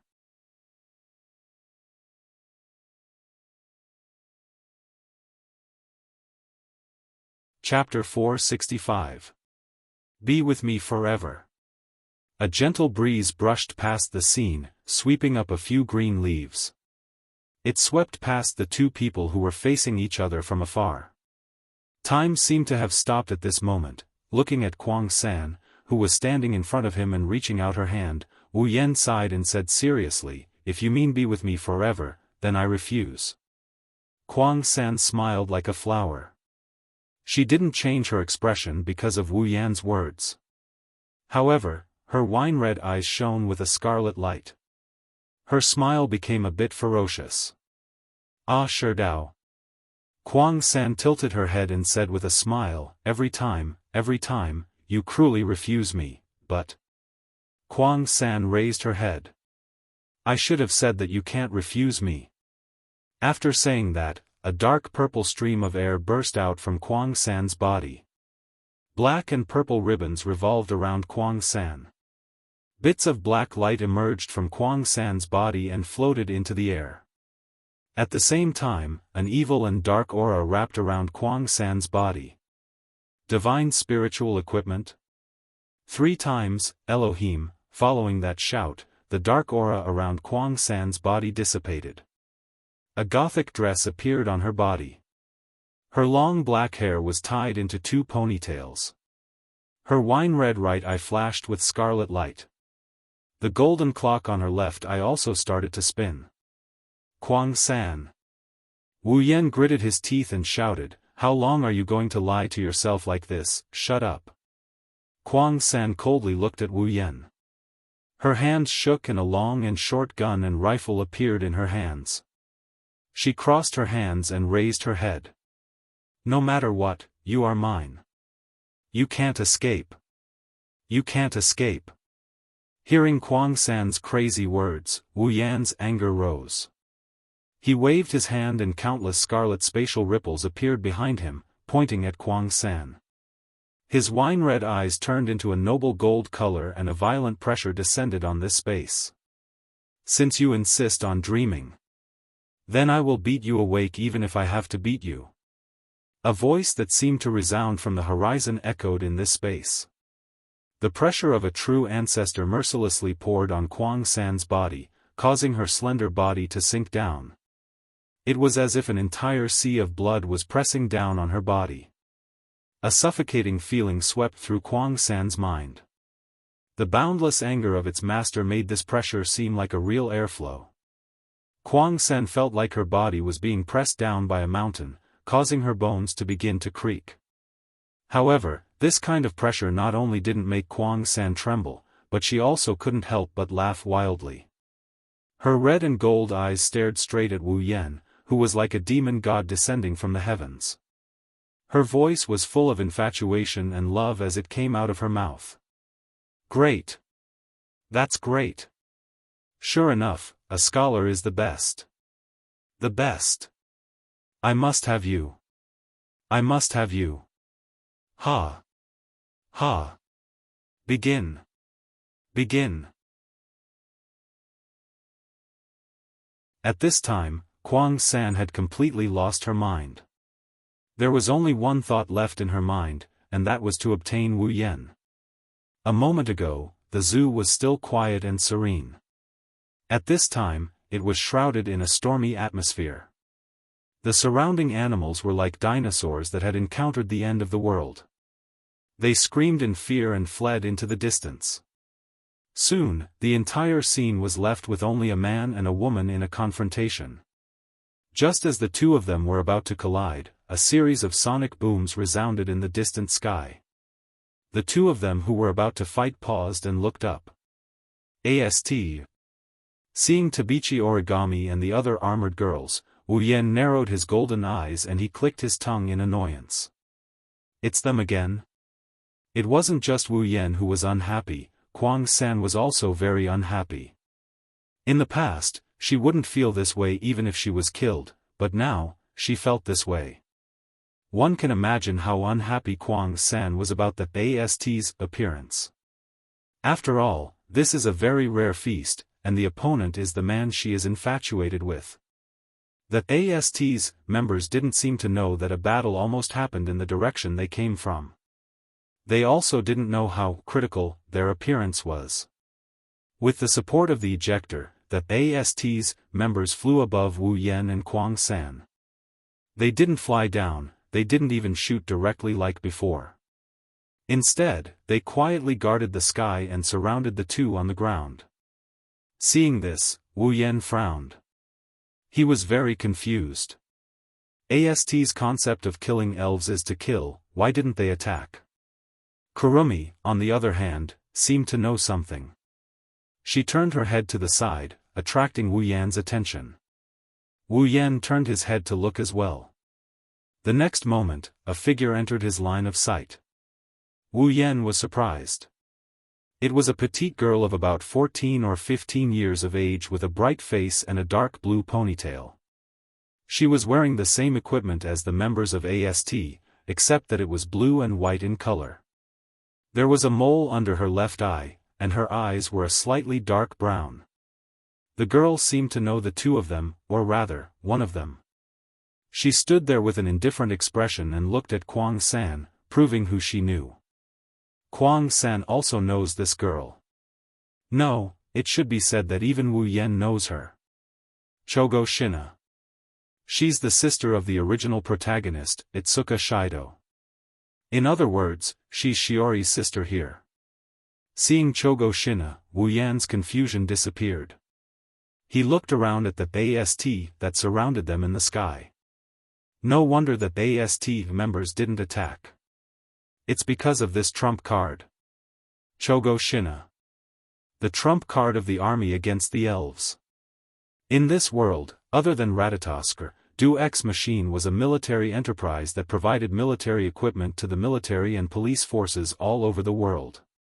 He was also one of the employees assigned to AST. Of course, based on her identity alone, AST wouldn't use Chogo Shina as the center to annihilate her.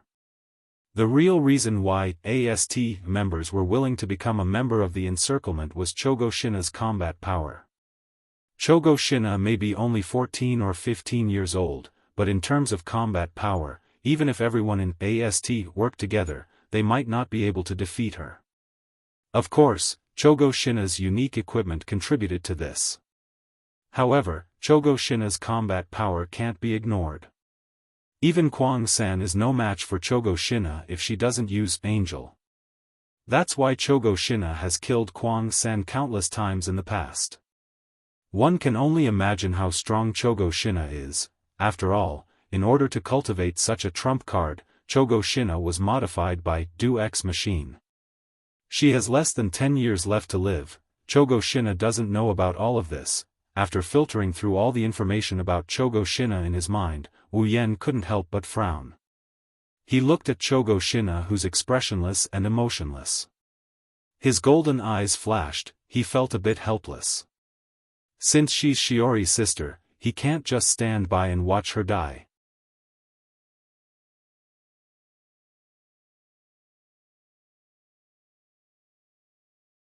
Chapter 466.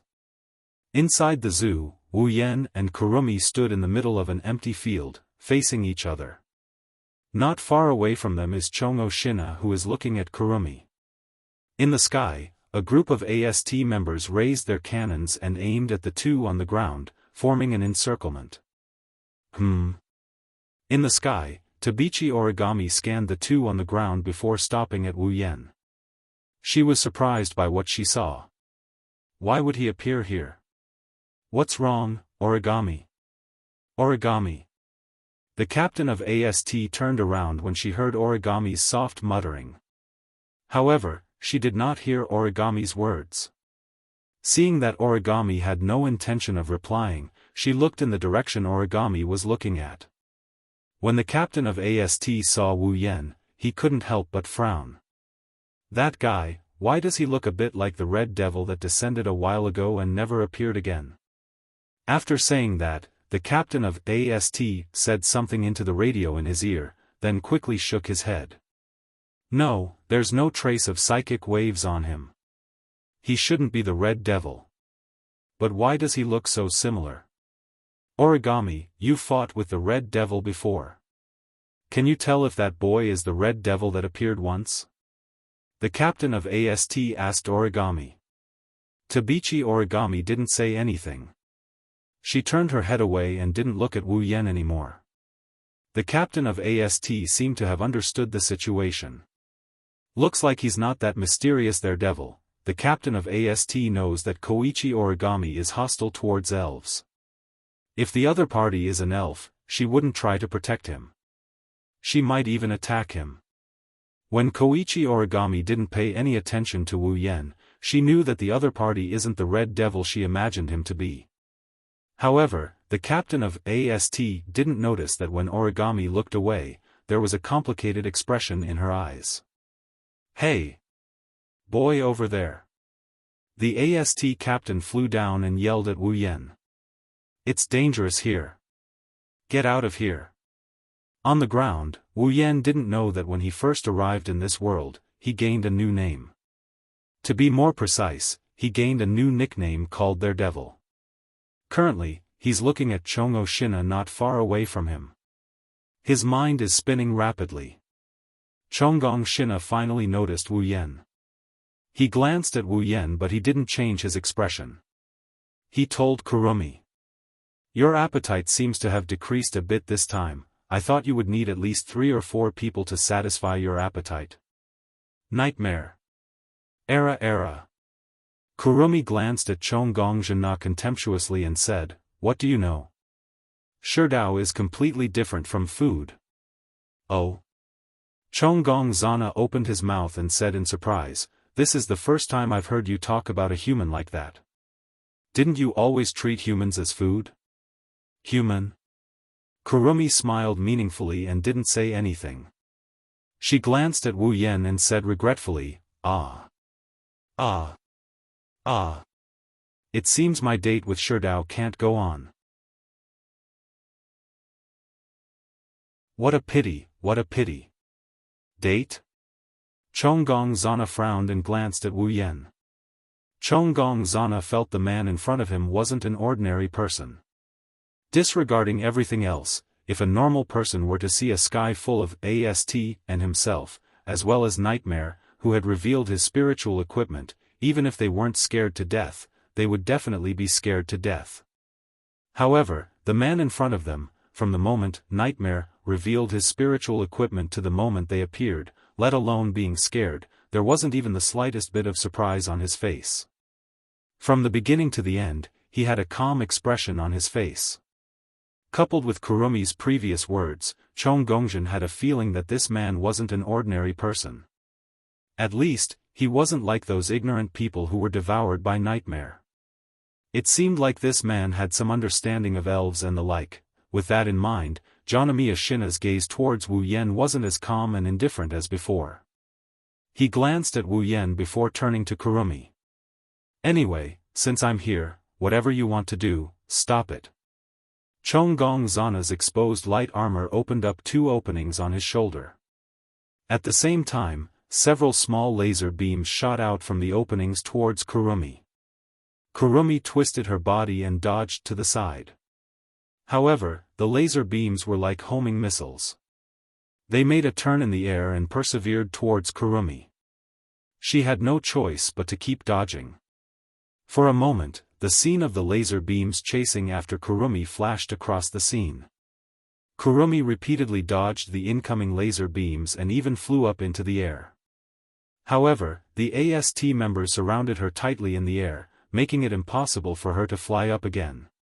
She could only dodge in a small area. But soon, the laser beams became faster and faster. At some point, the laser beams finally caught up with Kurumi. Several laser beams mercilessly pierced through Kurumi's heart. Kurumi's eyes widened. Then, she fell to the ground from the sky, bang. The sound of her body hitting the ground resounded. The violent impact caused Kwang San to spit out a mouthful of blood. The blood dyed her face red. Blood slowly flowed out from her heart and dyed the ground red. In the sky, the AST members saw this scene. Even though they've seen it before, they still couldn't help but admire Chonggong Zana. In the past, AST had been dispatched many times but never once did they manage to kill a fairy. However, Chonggong Zana did it. How could they not admire him? What they didn't know was that, strictly speaking, Chonggong Zana didn't actually kill the elf, because Kurumi had countless incarnations of herself in the timeline. She couldn't die unless all of her incarnations were destroyed, or her original body was killed. Unfortunately, when the AST people appeared, Kurumi had already been swapped out. In other words, the Kurumi on the ground was just a fake. The real Kurumi was nowhere to be found, Sherdao. On the ground, the dying Kurumi struggled to raise her head. Blood spurted out from her mouth. She reached out her hand to Wu Yen and said reluctantly, You are my thing, in the end, you will become mine. You can't refuse me. After saying that, Kurumi lost all her strength. Her hand that reached out to Wu Yen slowly fell down. Wu Yan's expression didn't change as he looked at Kurumi lying on the ground covered in blood. His calm demeanor surprised the AST members and Chong Mia Shina. Inside, they didn't feel too good about it. He knew that the Kurson in front of him wasn't the real Kurson, but he was the Kurson from the past. In other words, the Kurson who was about to die was the real Kurson who came from the past to the present. She abandoned her past. Wu Yan looked up at the sky in a daze.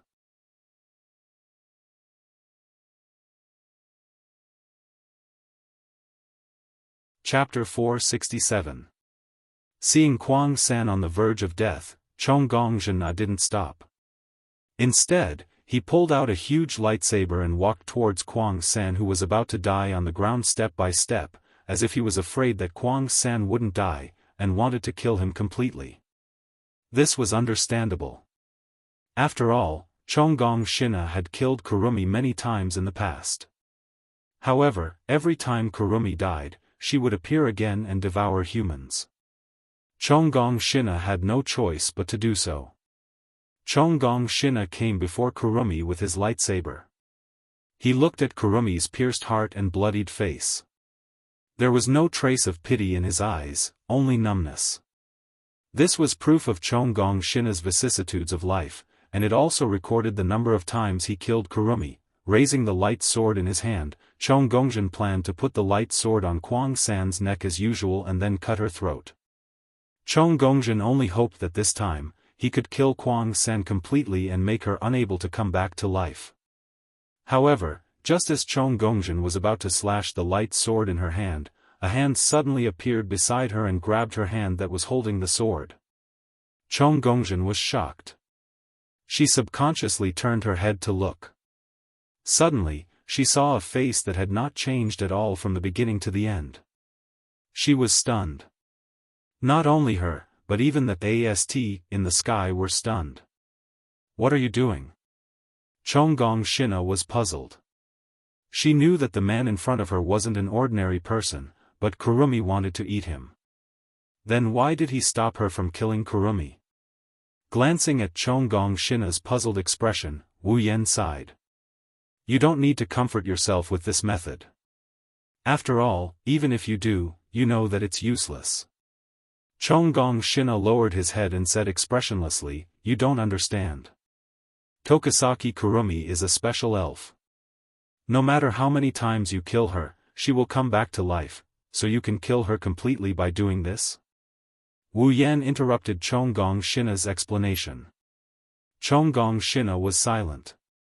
Wu Yan didn't say anything else. He turned his head and looked at Kurumi, who was struggling to open her eyes. Wu Yan could see that Kurumi was fascinated by him, mocking Chonggong Shina, indifferent to her impending death, and confusion about Wu Yan's behavior. Wu Yan bent down and reached out his hand to wipe the blood on Kurumi's face under everyone's puzzled, confused, and surprised eyes. Abandoning the past is the past, the past, the past, and the future. If you don't have the courage to accept the past, how can you go to the future? Of course, how can you change? Kurumi stared blankly at Wu Yan, who was gently wiping the blood on her face. Her mouth moved as if she wanted to say something. However, her body became cold and she gradually lost her strength, so she couldn't say anything. She could only stare blankly at Wu Yan. After wiping the blood off Kurumi's face, Wu Yan smiled and stroked Kurumi's cheek. "You're much prettier now." After that, Wu Yan looked at Kurumi absent-mindedly and murmured, "I really want to save you this time." Hearing that, Kurumi's slackened pupils became more focused. However, after a while, they began to slacken again.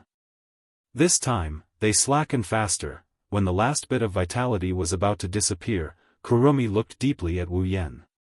There was a hint of reluctance in her eyes, as if she couldn't bear to part with Wu Yan. Then, she completely disappeared. Wu Yan's hand paused. He touched her eyes and buried her unfocused pupils under her eyelids. Then, he slowly stood up. No one noticed that in a corner far away, a red figure was slowly retreating until it disappeared. Looking at Kurumi, who had completely lost all signs of life, Shina and the people from AST breathed a sigh of relief at the same time. Then, they shifted their attention to the only person who was not related to them. "You." Chongya Shina opened his mouth. He hesitated for a moment and then turned around. "Forget it. You'd better leave this place quickly. Although you don't look like you don't know anything, it's better if you don't tell anyone about what happened today." Wu Yan didn't have time to respond. The other members of AST were stunned. They looked at each other. Is it okay to let her go just like that? However, they didn't object. Just like what Chongya Shina said, it's fine if they don't tell anyone about what happened here. Even if they did, not many people would believe them. Wu Yan scratched his face and shrugged. He smiled and said, "Well, I do want to leave, but you'll have to come with me." Chongya Shina paused and turned around. He asked in confusion, "Why do I have to go with you? Are you threatening me?" Wu Yan rolled his eyes and said, "Why would I do that? What's in it for me? Then what do you want?" Chongya Shina was a little unhappy. If it wasn't for Wu Yan's extraordinary performance, Chongya Shina wouldn't have talked so much to a stranger. Of course, Wu Yan's next sentence made Chongya Shina lose his composure. Wu Yan looked at Chongya Shina with a smile and said, "Your sister wants you to go home for dinner." Chongya Shina was stunned, looking at Shiori, who was standing in front of him, who looked 90% similar to him and looked a bit more mature. Chonggong Shina became very excited and even his body began to tremble. "Sister." In the end, Chonggong Zana couldn't hold back his excitement. He immediately jumped onto Shiori's body and wrapped his arms around her neck. He laughed happily. Everyone reacted differently when they heard Chonggongzhen calling Shiori Wani-sama. Toka and Yobi were shocked. They still haven't recovered from the fact that Shiori has a younger sister. Kotori was a bit annoyed that her older sister got a younger sister out of nowhere.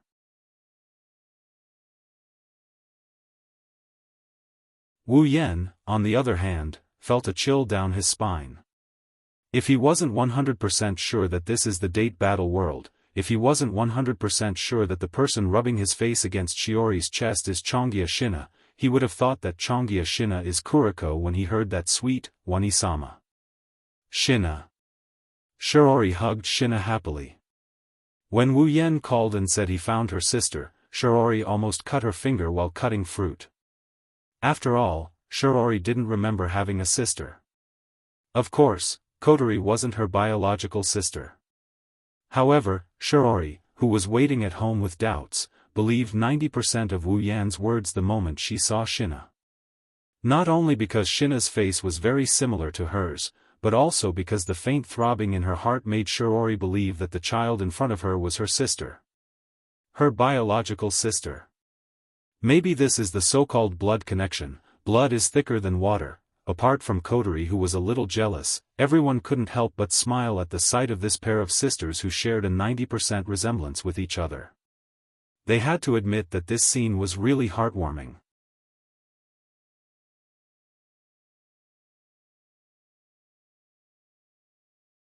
Chapter 468.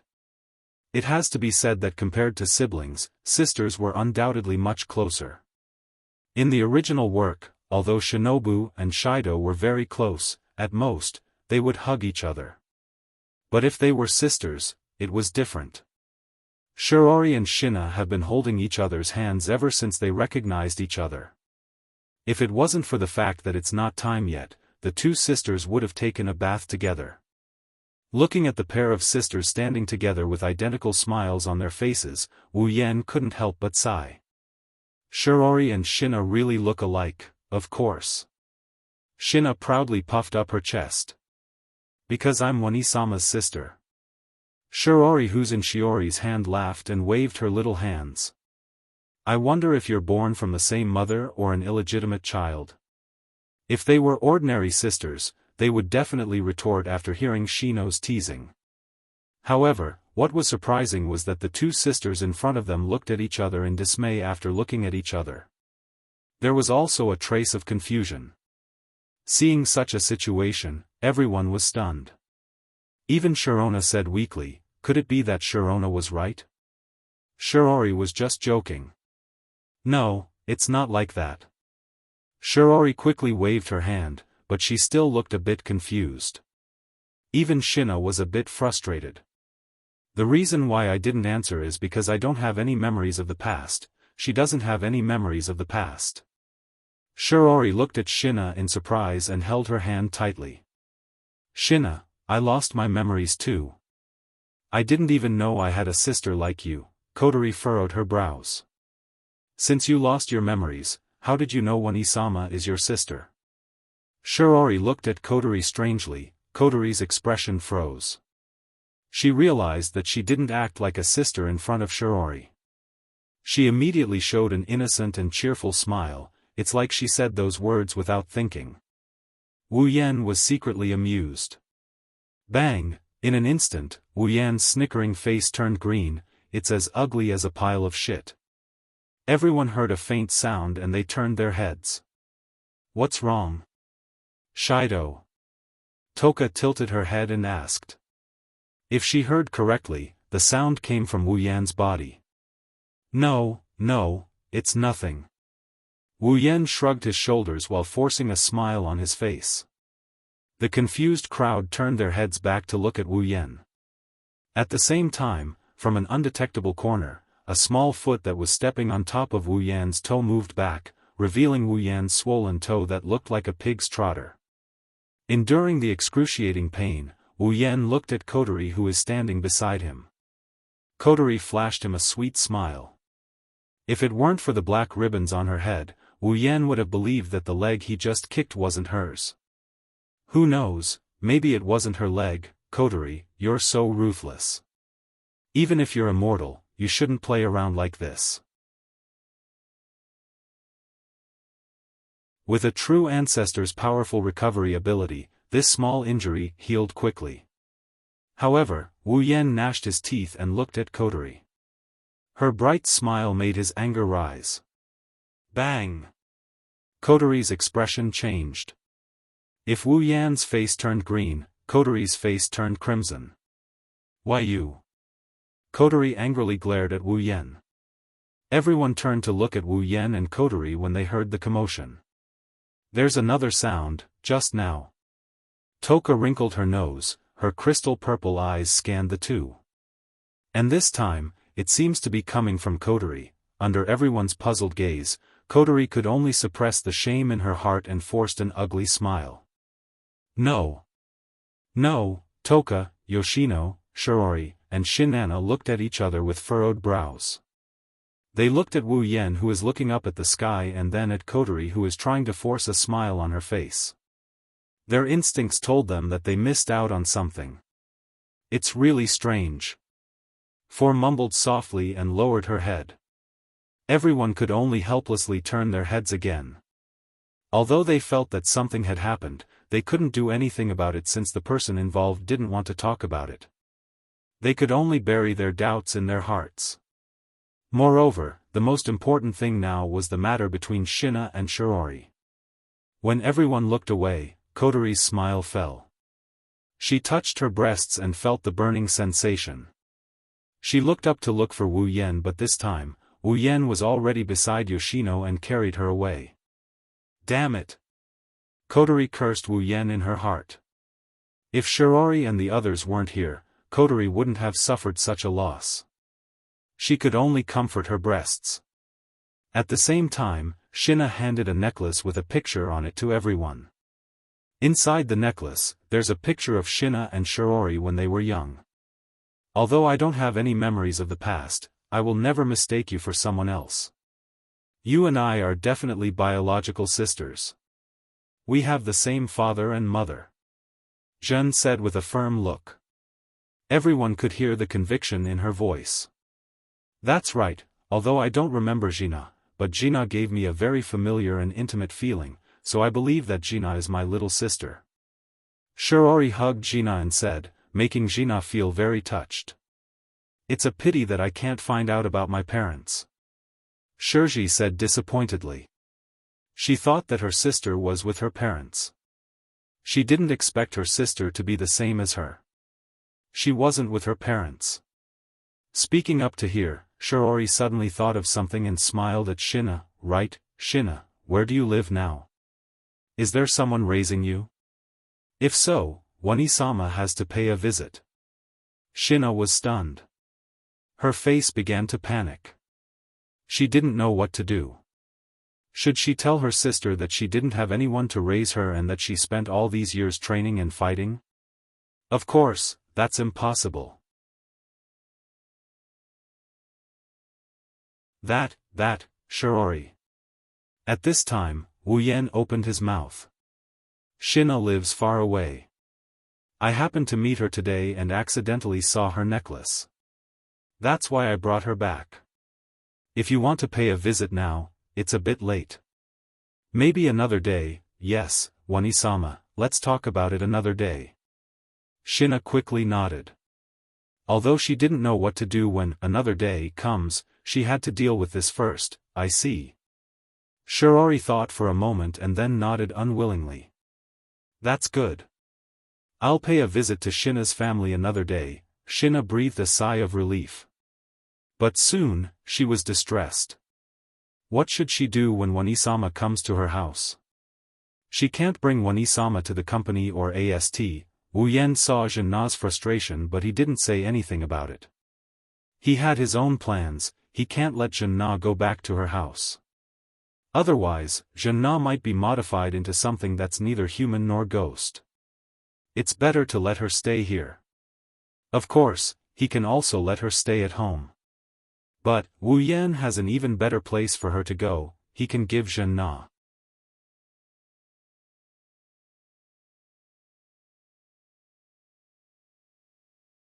Chapter 469. Shinya, who is in the middle of being intimate with Shirori, doesn't know that Wu Yen has already arranged her escape route. Shiori's words put her in a difficult position. Shinya, since you live so far away, why don't you stay here tonight? Shirori tightened her grip on Shinya's hand. She doesn't have any memories of Shinya, but Shinya is still her sister. Shirori has a lot of questions to ask Shinya about her life. Jinna was put in a difficult position. After all, she was now a member of AST, and lived in the workplace. If she did not return on time, it could be a big deal. Just like the military dormitory, nothing could be accomplished without rules. Even if Jin Na wanted to spend more time with Shiori, she had no choice but to reject her. Before Xianxia can say anything, Wu Yan spoke again. Shiori, don't make things difficult for Xianxia. If she doesn't go back tonight, her family will be worried. She's only 14 years old after all. If that's the case, then, all right then. Shiori hesitated for a moment before she reluctantly let out a sigh. Then at least stay for dinner? Is that okay? Okay, sister. This time, Jin Na didn't refuse and immediately agreed with a smile. Jin Na could feel her elder sister's love for her from her words. She was very moved and felt guilty that she couldn't agree to her elder sister's request. Now that it was just a meal, of course, Jin Na wouldn't refuse. Shiori nodded with satisfaction. Originally, I should have let you eat Shidao's dishes, but let me cook for you today, okay, Shidao? Wu Yan nodded after hearing Shiori's words. Being lazy and not doing anything is a good thing. However, there are some people who are dissatisfied with this. Sai, Toka and Kotori sighed with reluctance. Even Xianxia looked pitiful. It's obvious that they want to eat Wu Yan's cooking more than Shiori's. Shiji put her hands on her waist and pouted. What do you mean by that? Is my cooking really that bad? It's not that bad. Sister's cooking is good too. Kotori said shyly. Toka sucked on her finger, her eyes watered. But Shido's cooking is better. Shiji rolled her eyes at the girls, turned her head away angrily, and walked to the kitchen. Then, I'll only cook for Xianxia and Shido tonight. You guys don't have to eat. No. Toka, Kotori, and Xianxia were shocked and begged for mercy. Shiori rolled her eyes when she saw their teary eyes. She didn't know what to do with them. Shiori entered the kitchen and he sat down on the sofa. Wu Yan tapped the back of his hand and he looked at Xianxia. Xianxia, I have something I want to say to you. The moment he said that, all four pairs of eyes landed on him at the same time. Their gazes seemed to have materialized and they pierced his face until his expression froze. What are you trying to do? Kotori narrowed her eyes. She stared at Wu Yan with a wary look. Wu Yan felt a little restless. Hey, what's with that look? Wu Yan's mouth twitched. I just want to talk to Xianxia about something serious. Why are you looking at me like I'm an idiot? Is that so? Kotori is very skeptical of Wu Yan's words. She pursed her lips in disbelief. It's hard to tell if she's pissed at Wu Yan or if she's pissed at Shinobi. Maybe, it's both. Kotori isn't as forgiving towards Xianxia as she is towards the other elves. This sister who came out of nowhere made Kotori unhappy. She's not sure if it's because her sister's surname was stolen from her. As for Wu Yan, there are many things she's unhappy about. Kotori's nipples are still burning with pain. Wu Yan's face twitched, he slapped the table and said angrily. Do I look like the kind of person who would attack a girl I've only known for a day? Ha ha ha. Kotori sneered. She glanced at Wu Yan in disdain and mocked him. Then who was the one who attacked a sister you've only known for a day? Wu Yan choked, he couldn't find any words to refute her. His face fell and he wanted to cry but no tears came out. Well, who told him to have a criminal record? This time, I really have something to talk to you about. Wu Yan raised his hand weakly to defend himself. Kotori only snorted coldly. That. She lowered her head awkwardly. She really didn't know why the topic suddenly changed to such a strange place. At the moment, she could only embarrassedly interrupt, Big brother, what do you want to talk to me about? Onia-sama. Lord Big Brother. Hearing this form of address, the expressions of the people present were all different. However, all of them contained a trace of strangeness. Looking at Jin Na, who seemed to have no idea what he had said and had a natural expression, everyone looked at each other. Wu Yan coughed and put on a serious face. Anyways, this title isn't bad, it feels good, Xianxia. Wu Yan looked at Xianxia seriously and said, "If I'm not mistaken, you've been living in Deus Ex Machine ever since you lost your memory, right?" Jianghu suddenly raised his head and said in surprise, How did you know? Deus Ex Machine? Coterie was also shocked. That military enterprise that provides equipment to military and police forces all over the world other than Ratatoskr, the Deus Ex Machine Company? Coterie's words made Xianxia even more shocked. How did you know about it? Xianxia. Wu Yan stood up and walked up to Xianxia. He said seriously, "If possible, I hope you can leave Deus Ex Machine." What? Xianxia looked at Wu Yan and he shook his head without hesitation. That's impossible. Coterie couldn't help but frown. Why would you want to stay in a black-hearted company like that? Yeah, black-hearted company. Xianxia's eyes flickered. But it's this black-hearted company that gave me a place to stay and a reason to exist after I lost my memory. Xianxia, you're wrong. Wu Yan looked straight into Xianxia's eyes and said something shocking. Do you know that they've already modified your body inhumanely? You only have 10 years left to live. What? Coterie and the others were dumbfounded. Then, they shook their heads desperately. No, you're lying. Do you think I need to lie to you? Wu Yan looked at Xianxia. Whether your body has been modified or not, a simple examination will reveal the truth. Do you think I would tell such an easily exposed lie? Xianxia took 2 steps back. Her face was full of disbelief. Her delicate body trembled. Her eyes were filled with unprecedented fluctuations as if she was about to collapse. 10 years. Xianxia looked at his hands. His eyes were filled with sadness. He didn't expect that he would receive such a piece of news when he just met his family. Even Coterie, Toka, and Yoshino couldn't help but turn their heads away. Wu Yan looked at Xianxia's expression. Well, Xianxia, you don't need to worry about your lifespan. I have a way to restore you to normal.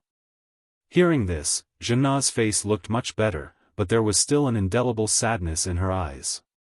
She really didn't expect that the place she had always been grateful to would treat her like this. Exhaling, Wu Yan placed his hand on Xianxia's shoulder. Xianxia, join Ratatoskr. Ratatoskr. Xianxia was stunned once again.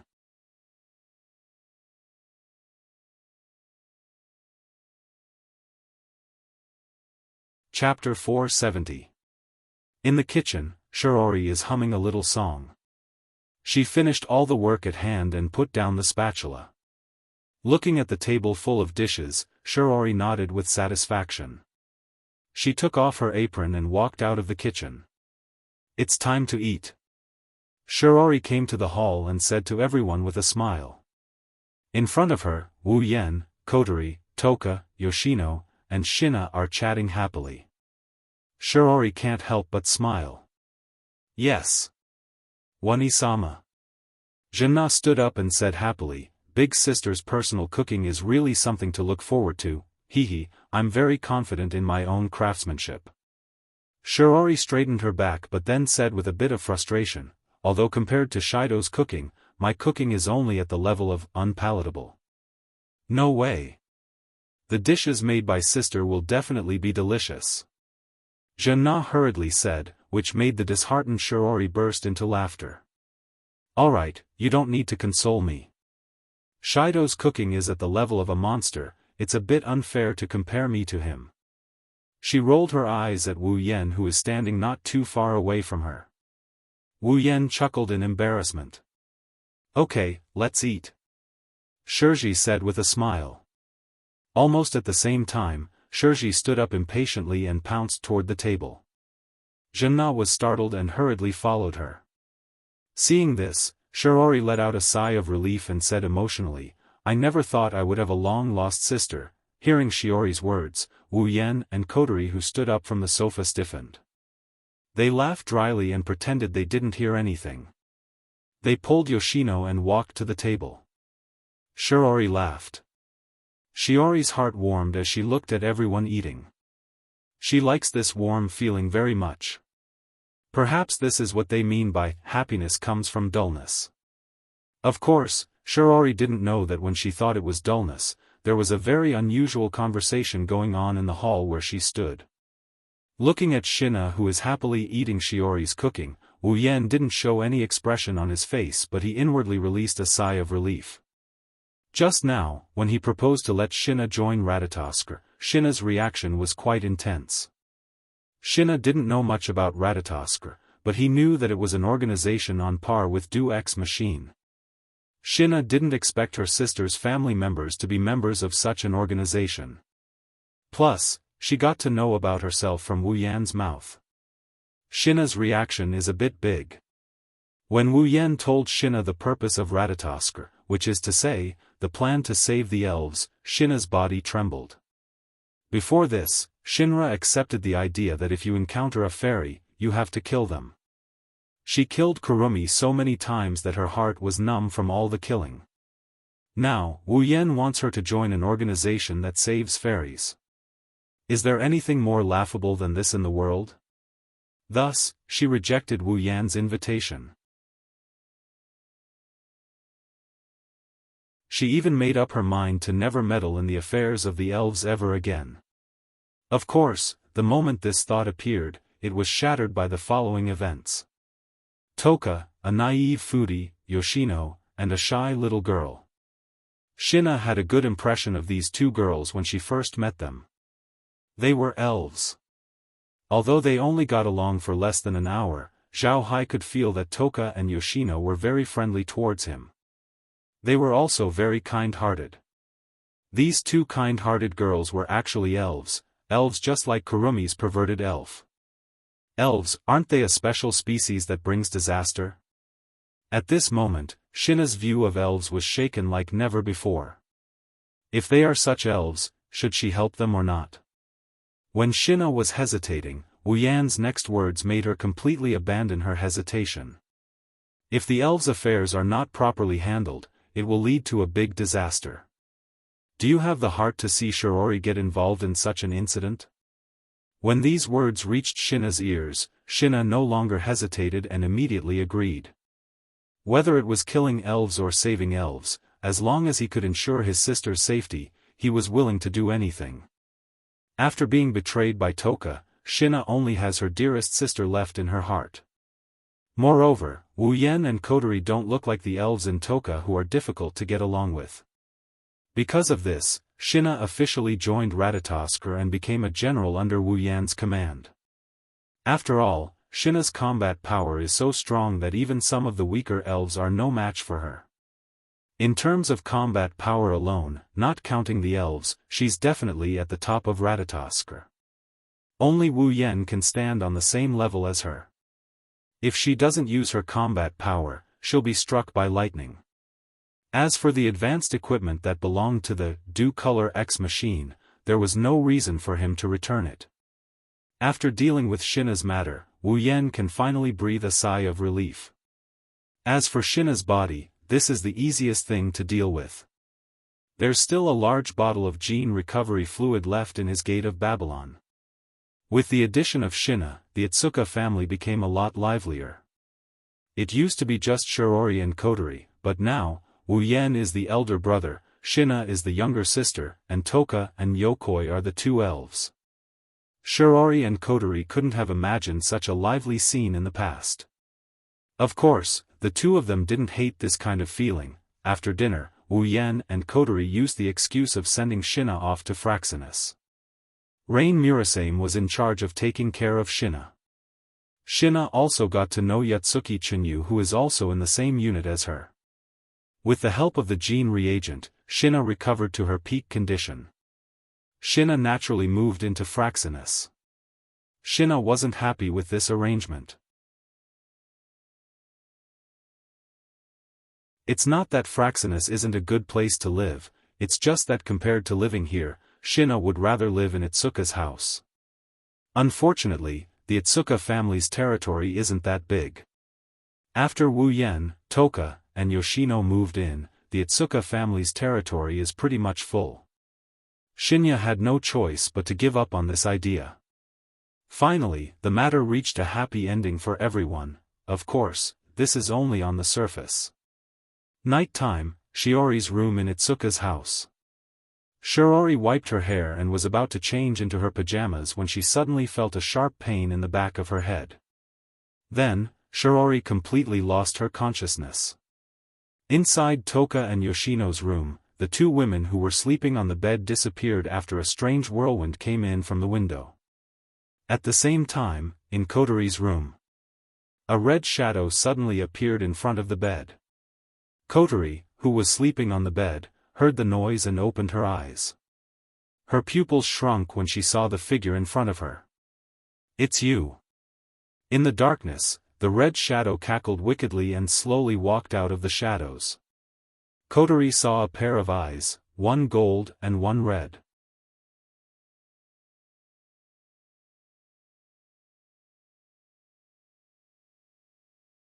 Chapter 471.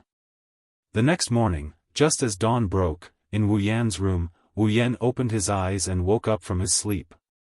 This was simply an incredible thing.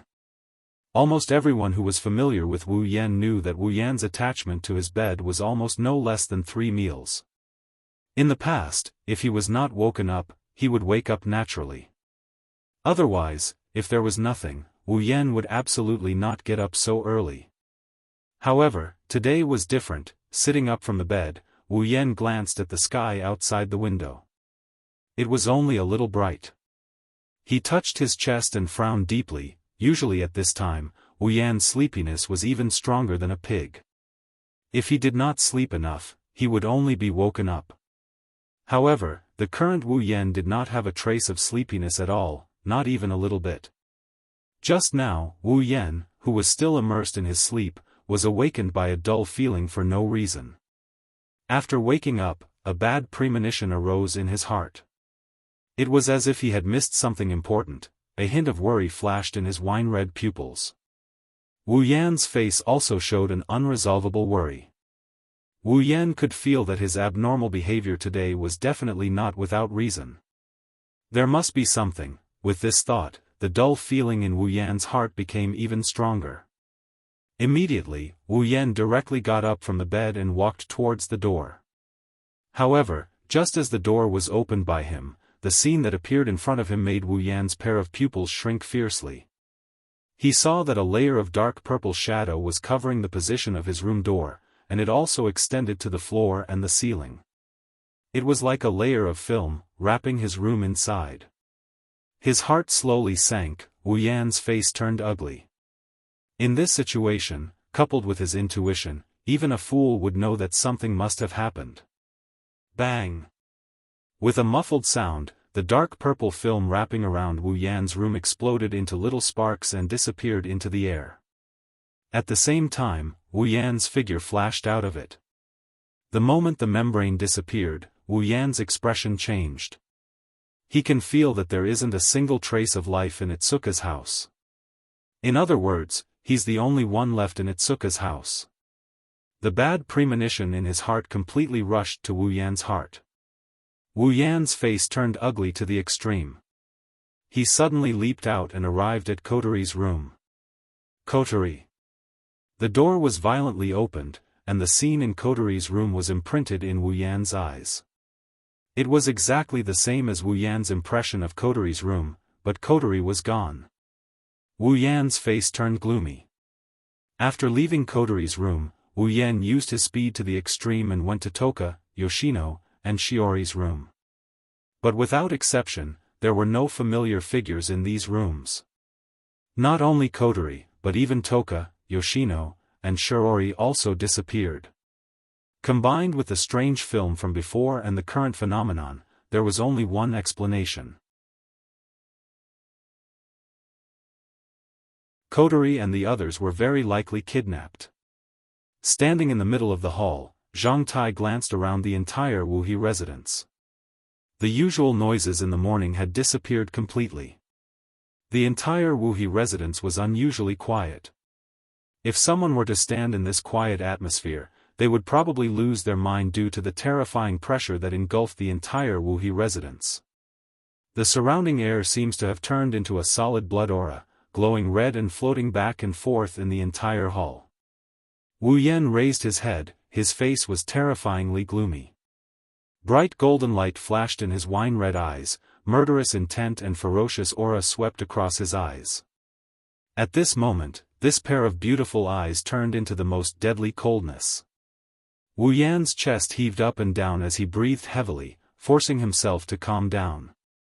But the anger in his chest couldn't be suppressed at all. The more he suppressed it, the fiercer it rebounded. Until Wu Yan's ear, the wireless headset that he never took off sounded. Only then did the terrifying pressure that pervaded the entire Itsuka house was suppressed. "Sir. Can you hear me? Sir. Ling Yin." Wu Yan's entire body trembled. He quickly pressed down on the wireless headset and shouted, "Ling Yin. It's me." After Wu Yan's voice sounded, Ling Yin's relieved voice sounded from the other side of the wireless headset. "That's great. You finally replied. Ling Yin. What in the world happened? From what you've been saying, it sounds like you've been looking for me. Kotori, Toka, Shirori, and the others are all missing. Do you know what's going on? Hurry up and tell me. Calm down first." Ling Yin's emotionless voice sounded from the other side of the headset, calming down Wu Yan's boundless impatience a little. "Ling Yin, what happened?" "Tashisaki Kurumi." Ling Yin's words caused Wu Yan's expression to change again. "Last night, Tashisaki Kurumi kidnapped Kotori, Toka, Shirori, and the others. We received Kotori's distress signal in Fraxinus, but it was cut off as soon as it rang. The only thing we could receive was Tashisaki Kurumi's name. We couldn't contact you, so we thought you were in Tashisaki Kurumi's hands." "Kurumi." Wu Yan lowered his head, the anger in his heart is rising. No wonder Tashisaki was able to kidnap Kotori and the others without anyone noticing. If it was Kurumi, then it wouldn't be that strange. The dark purple membrane around his room was probably set up by Kurumi to block his senses, right? It's also because of that layer that Ling Yin and the others couldn't contact him. I was tricked. Wu Yan said with a cold smile. Ling Yin couldn't help but feel a chill run down her spine. She knows Wu Yan is really angry this time. "I can let you do whatever you want. I can also let you reveal your desire to eat me all the time because I know you're also a pitiful person. However, Kwang-san, this time, you've really pissed me off. A pitiful person must have a hateful side. You shouldn't have done anything to the people around me." Looking at the ceiling, Wu Yan finished his speech without any fluctuation in his tone.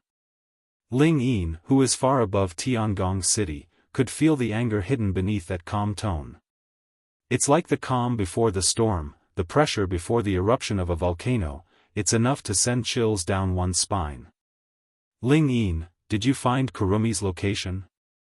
Suppressing his anger, Wu Yan calmed himself down before he told Ling Yin. Since Kurumi went to great lengths to cut off the connection between his room and the outside world, and didn't do anything to him, but kidnapped Kotori and the others, there was no doubt that her true goal was him. Just like in the original work, Kurumi threatened Itsuka Shido with the lives of all the students of Dakurai Zen High School. Perhaps, in her eyes, this was just a game. But, for Wu Yan, this is a reverse scale that cannot be touched. In the command room of Fraxinus, Ling Yin looked up at the coordinates displayed on the big screen and said, "Ah, we found it not long ago. We couldn't contact you, so Jin Na and Yi Yu went there first." "What?" Wu Yan is shocked. No one knows Kurumi's true power better than he does. Shina and Yatsuki Chinyu couldn't possibly win against Kurumi. Forget about saving Kotori and the others, they might even get themselves killed. Kurumi isn't the type to show mercy. "Ling Yin. Where is Kurumi?" "She's in the zoo where you were dating yesterday."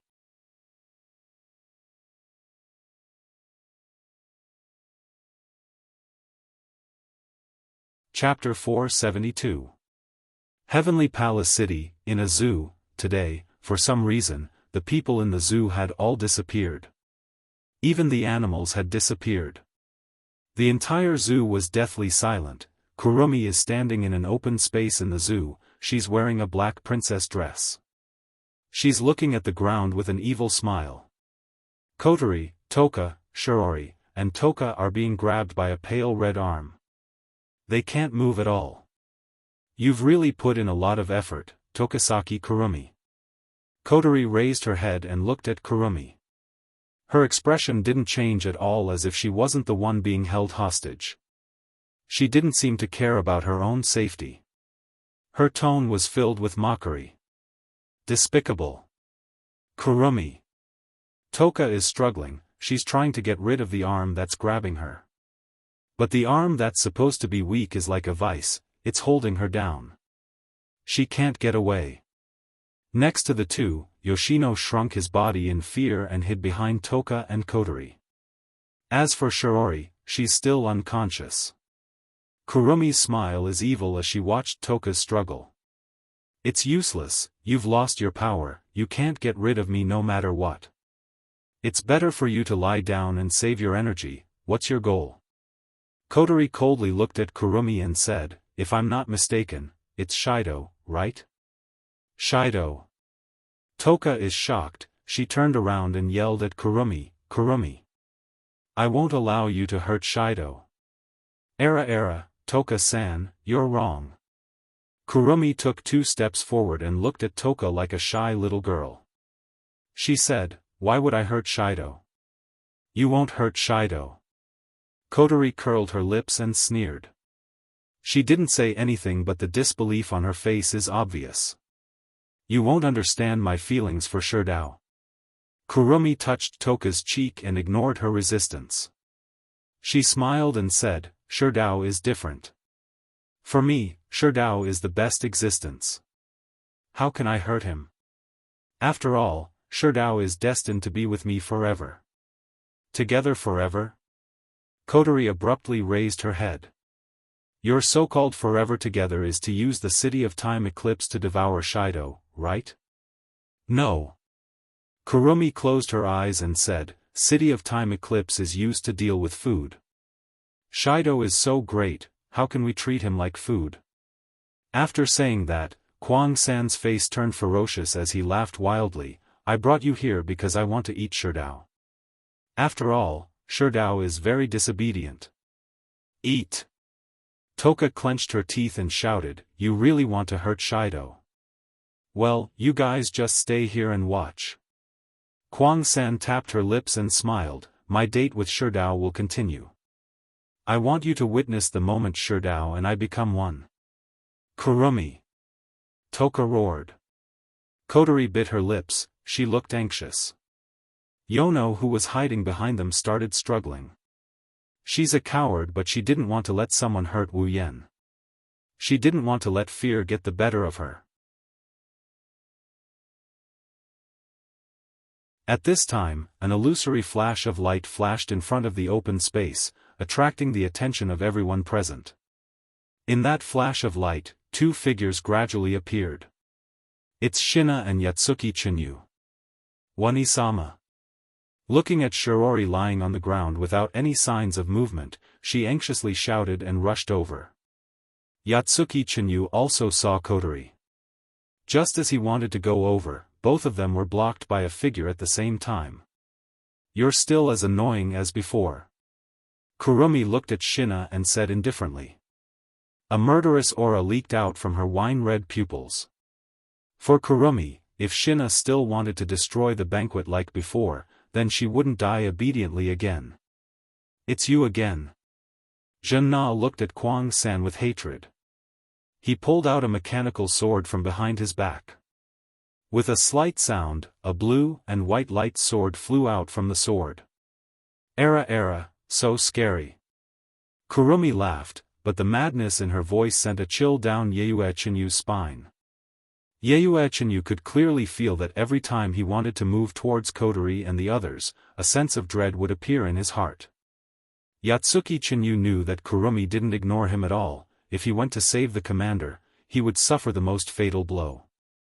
Therefore, Yatsuki Chinyu could only take 2 steps back, raised his sniper rifle, and aimed at Kurumi.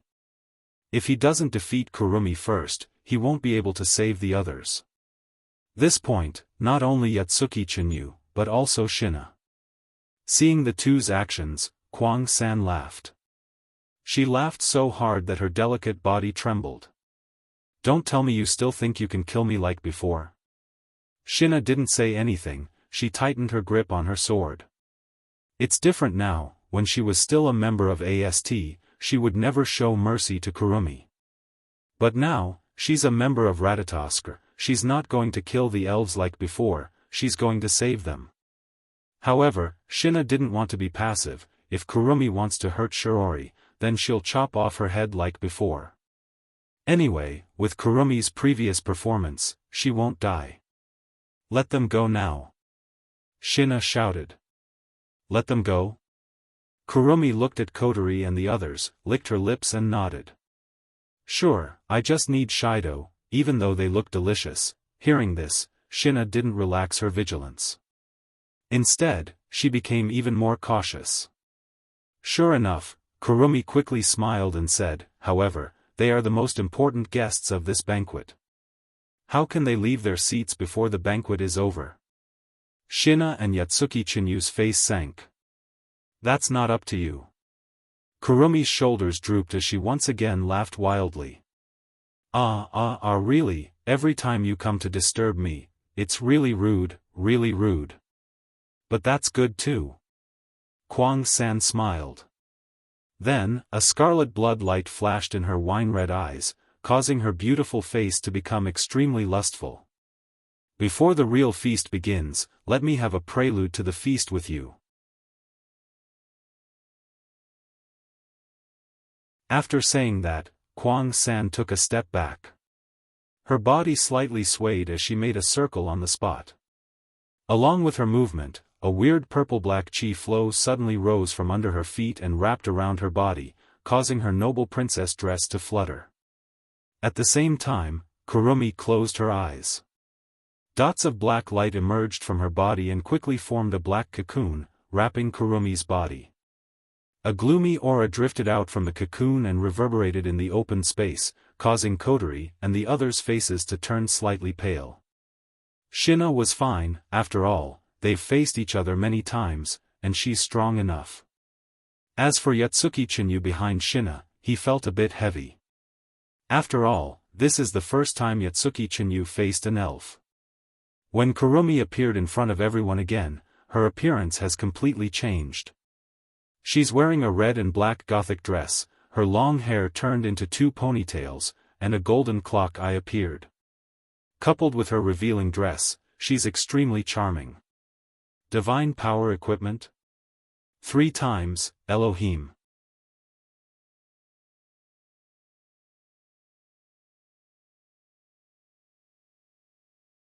Chapter 474. When the blood dripped to the ground, Kotori, Toka, and Yoshino finally reacted. They looked at Kurumi with a complicated expression. After all, she's an elf. At this moment, Kwang San was floating in the air. Her chest was bleeding because of Yue Chinyu's spear.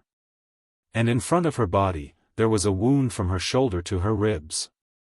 The originally blood-colored gothic dress was completely dyed red. Blood dripped down like water, and soon, the ground beneath Kwang 3 was dyed red as well. Even an elf wouldn't be able to move after receiving this kind of injury. However, Kurumi looked at the blood on her body with difficulty and grinned. The deep laughter sounded like the howling of evil spirits from hell, spreading over the entire open space. The strange laughter, which was low but extremely harsh, passed into the ears of Jinna, who was still in a chopping posture, causing her to frown. Kwang San stretched out her hand and touched her body. Scarlet blood stained her hand. She raised it in front of her eyes and looked at it. However, Kwang San's expression didn't change at all. Instead, it was as if she had seen something amazing. She smiled excitedly. Good job, you guys. Kurumi ignored her bleeding wound and grinned at Shina and Yue Chinyu. She didn't care about it. I didn't expect that after I summoned Zafkiel, you could still beat me up like this. Not bad at all. Hearing Kurumi's words, Zhen Na and Yeyuechinyu's hearts tightened at the same time. They involuntarily clenched their weapons and vigilantly looked at Kurumi, who was fatally injured. They could feel that at this moment, Kurumi seemed to be different, but... Kurumi raised her head, her wine-red eyes flashed with a terrifying light, then she raised her rifle and shot at Shinya, sending him flying again. That's not enough to meddle in my and Shurdao's banquet. It's not enough. Zhen Na didn't expect that Kuang San could still move after suffering such an injury. In a hurry, he was caught off guard and fell in front of Yeyuechinyu. When Zhen Na stabilized his body and looked up at Kuang San in the air, Kuang San had already made a new move. Ignoring the bleeding wound in front of her, Kuang San spread out her hands. Along with her movement, the illusory wheel on the huge clock behind her also sped up.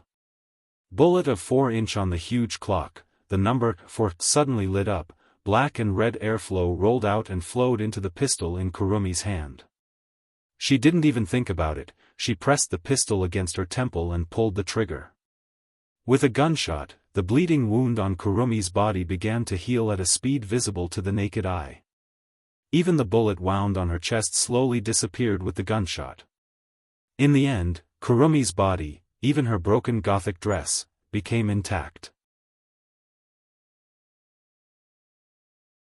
Seeing this, everyone on the ground couldn't help but bite their lips, even Kotori and Yeyuechinyu, who saw the battle between Wu Yan and Kurumi on the big screen in the command room of Fraxinus, had the same feeling. At this moment, everyone on the scene had the same feeling, that is, this is going to be tricky. Bullet of 1, the familiar sound echoed. Shinya and Yeyuechinyu, who have already seen the bullet of 1, already had a change in expression. Shinya yelled and crouched down, the armor on his body emitted a green light, and then a green crystal barrier like a hornet's nest covered Shinya's body. Almost at the same time, a black bullet hit the green barrier, causing a ripple. Kurumi appeared next to Shinya and shot again, shattering the crystal barrier. The barrier was shattered, but Shinya didn't retreat. Instead, his lightsaber pierced through the sky and pierced towards Kurumi. Clang! A short pistol was pressed against the front end of the light sword, blocking the attack of the light sword. The crisp sound of weapons clashing rang out, and a huge force was transmitted from the weapons of both sides to each other, causing both sides to separate. Hee hee. Kurumi giggled, and the number 7 on the huge clock behind her lit up. Black and red airflow flowed into her rifle, and Kurumi raised it towards the retreating Shinya. Bullet of 7, Zain, the black bullet hit Shinya, making her heart tremble. She didn't forget the consequence of being hit by the bullet of 7-in. If not for Yeyuechinyu's help, she would have been defeated long ago. Therefore, after making sure that she couldn't dodge the bullet, she directly waved her lightsaber and chopped the bullet of 7-in. However, when the black bullet broke, another black bullet passed through the lightsaber in Shinya's hand and hit her body. Shinya didn't even have time to react, the transparent black barrier shrouded her and froze her movement. Oh no! Yeyuechinyu was shocked. He didn't care about anything else and aimed his sniper rifle at Kuang San. However, just as Yeyuechinyu was about to pull the trigger, a voice came from behind. It shocked him. Where are you looking? Evil laughter came from behind Yeyuechinyu, and in the next second, a gunshot sounded, and Yeyuechinyu felt a sharp pain in his back. This. Yeyuechinyu knelt on the ground, there was a bloody hole on his back, blood has stained his clothes. Yeyuechinyu turned his head, he saw Kurumi's familiar dark red figure, and a clear mocking smile. Yeyuechinyu's forehead was covered in cold sweat, his hand on the ground, gasping for breath. He looked at Kurumi in front of him and Shinya, he bitterly smiled, Lei Feng? At the same time, several gunshots sounded from Shinya's side, and then Shinya fell to the ground after Yeyuechinyu. Shinya and Yeyuechinyu, who had the absolute advantage, in the blink of an eye, collapsed to the ground. It's over. the two Quangsun said in unison. They even raised their rifles and pointed them at the space between the two people's eyebrows. Xianxia. Yayue. Ta Shang's voice trembled, she desperately struggled. Damn it! Coterie cut off the red glow on her body and glanced at her arm. She then glanced at the sealing bracelet in her hand. If it was possible, Coterie would like to release her power. That way, Coterie is confident she can defeat Kurumi. But reality was cruel. Coterie in this world wasn't the original Coterie. She could retrieve her power whenever she wanted. Without the permission of the other pair of sealing bracelets, Coterie would never be able to retrieve her power for the rest of her life. The problem is, the pair of sealing bracelets doesn't exist, at least for now, if Ta Shang and the others. Coterie looked at Ta Shang and Yoshino, they are powerless, they can't break the seal either. It's reasonable, Wu Yan hasn't arrived yet, he wouldn't dare to break the seal before he knows the situation of Ta Shang and the others. If something went wrong, Kwang San might be scared after the seal was broken. Kwang San might even make the first move to gain the upper hand. Those glowing red arms weren't just capable of grabbing people. Are we just going to watch? Coterie's face is gloomy, she turned to look at Xianxia and Yayue Chenyu who are struggling to get up. Coterie shouted, Oni-chan. Boom!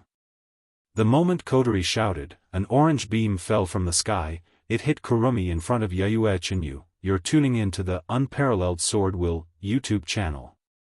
Don't forget to subscribe and join us on this journey to catch the most captivating stories.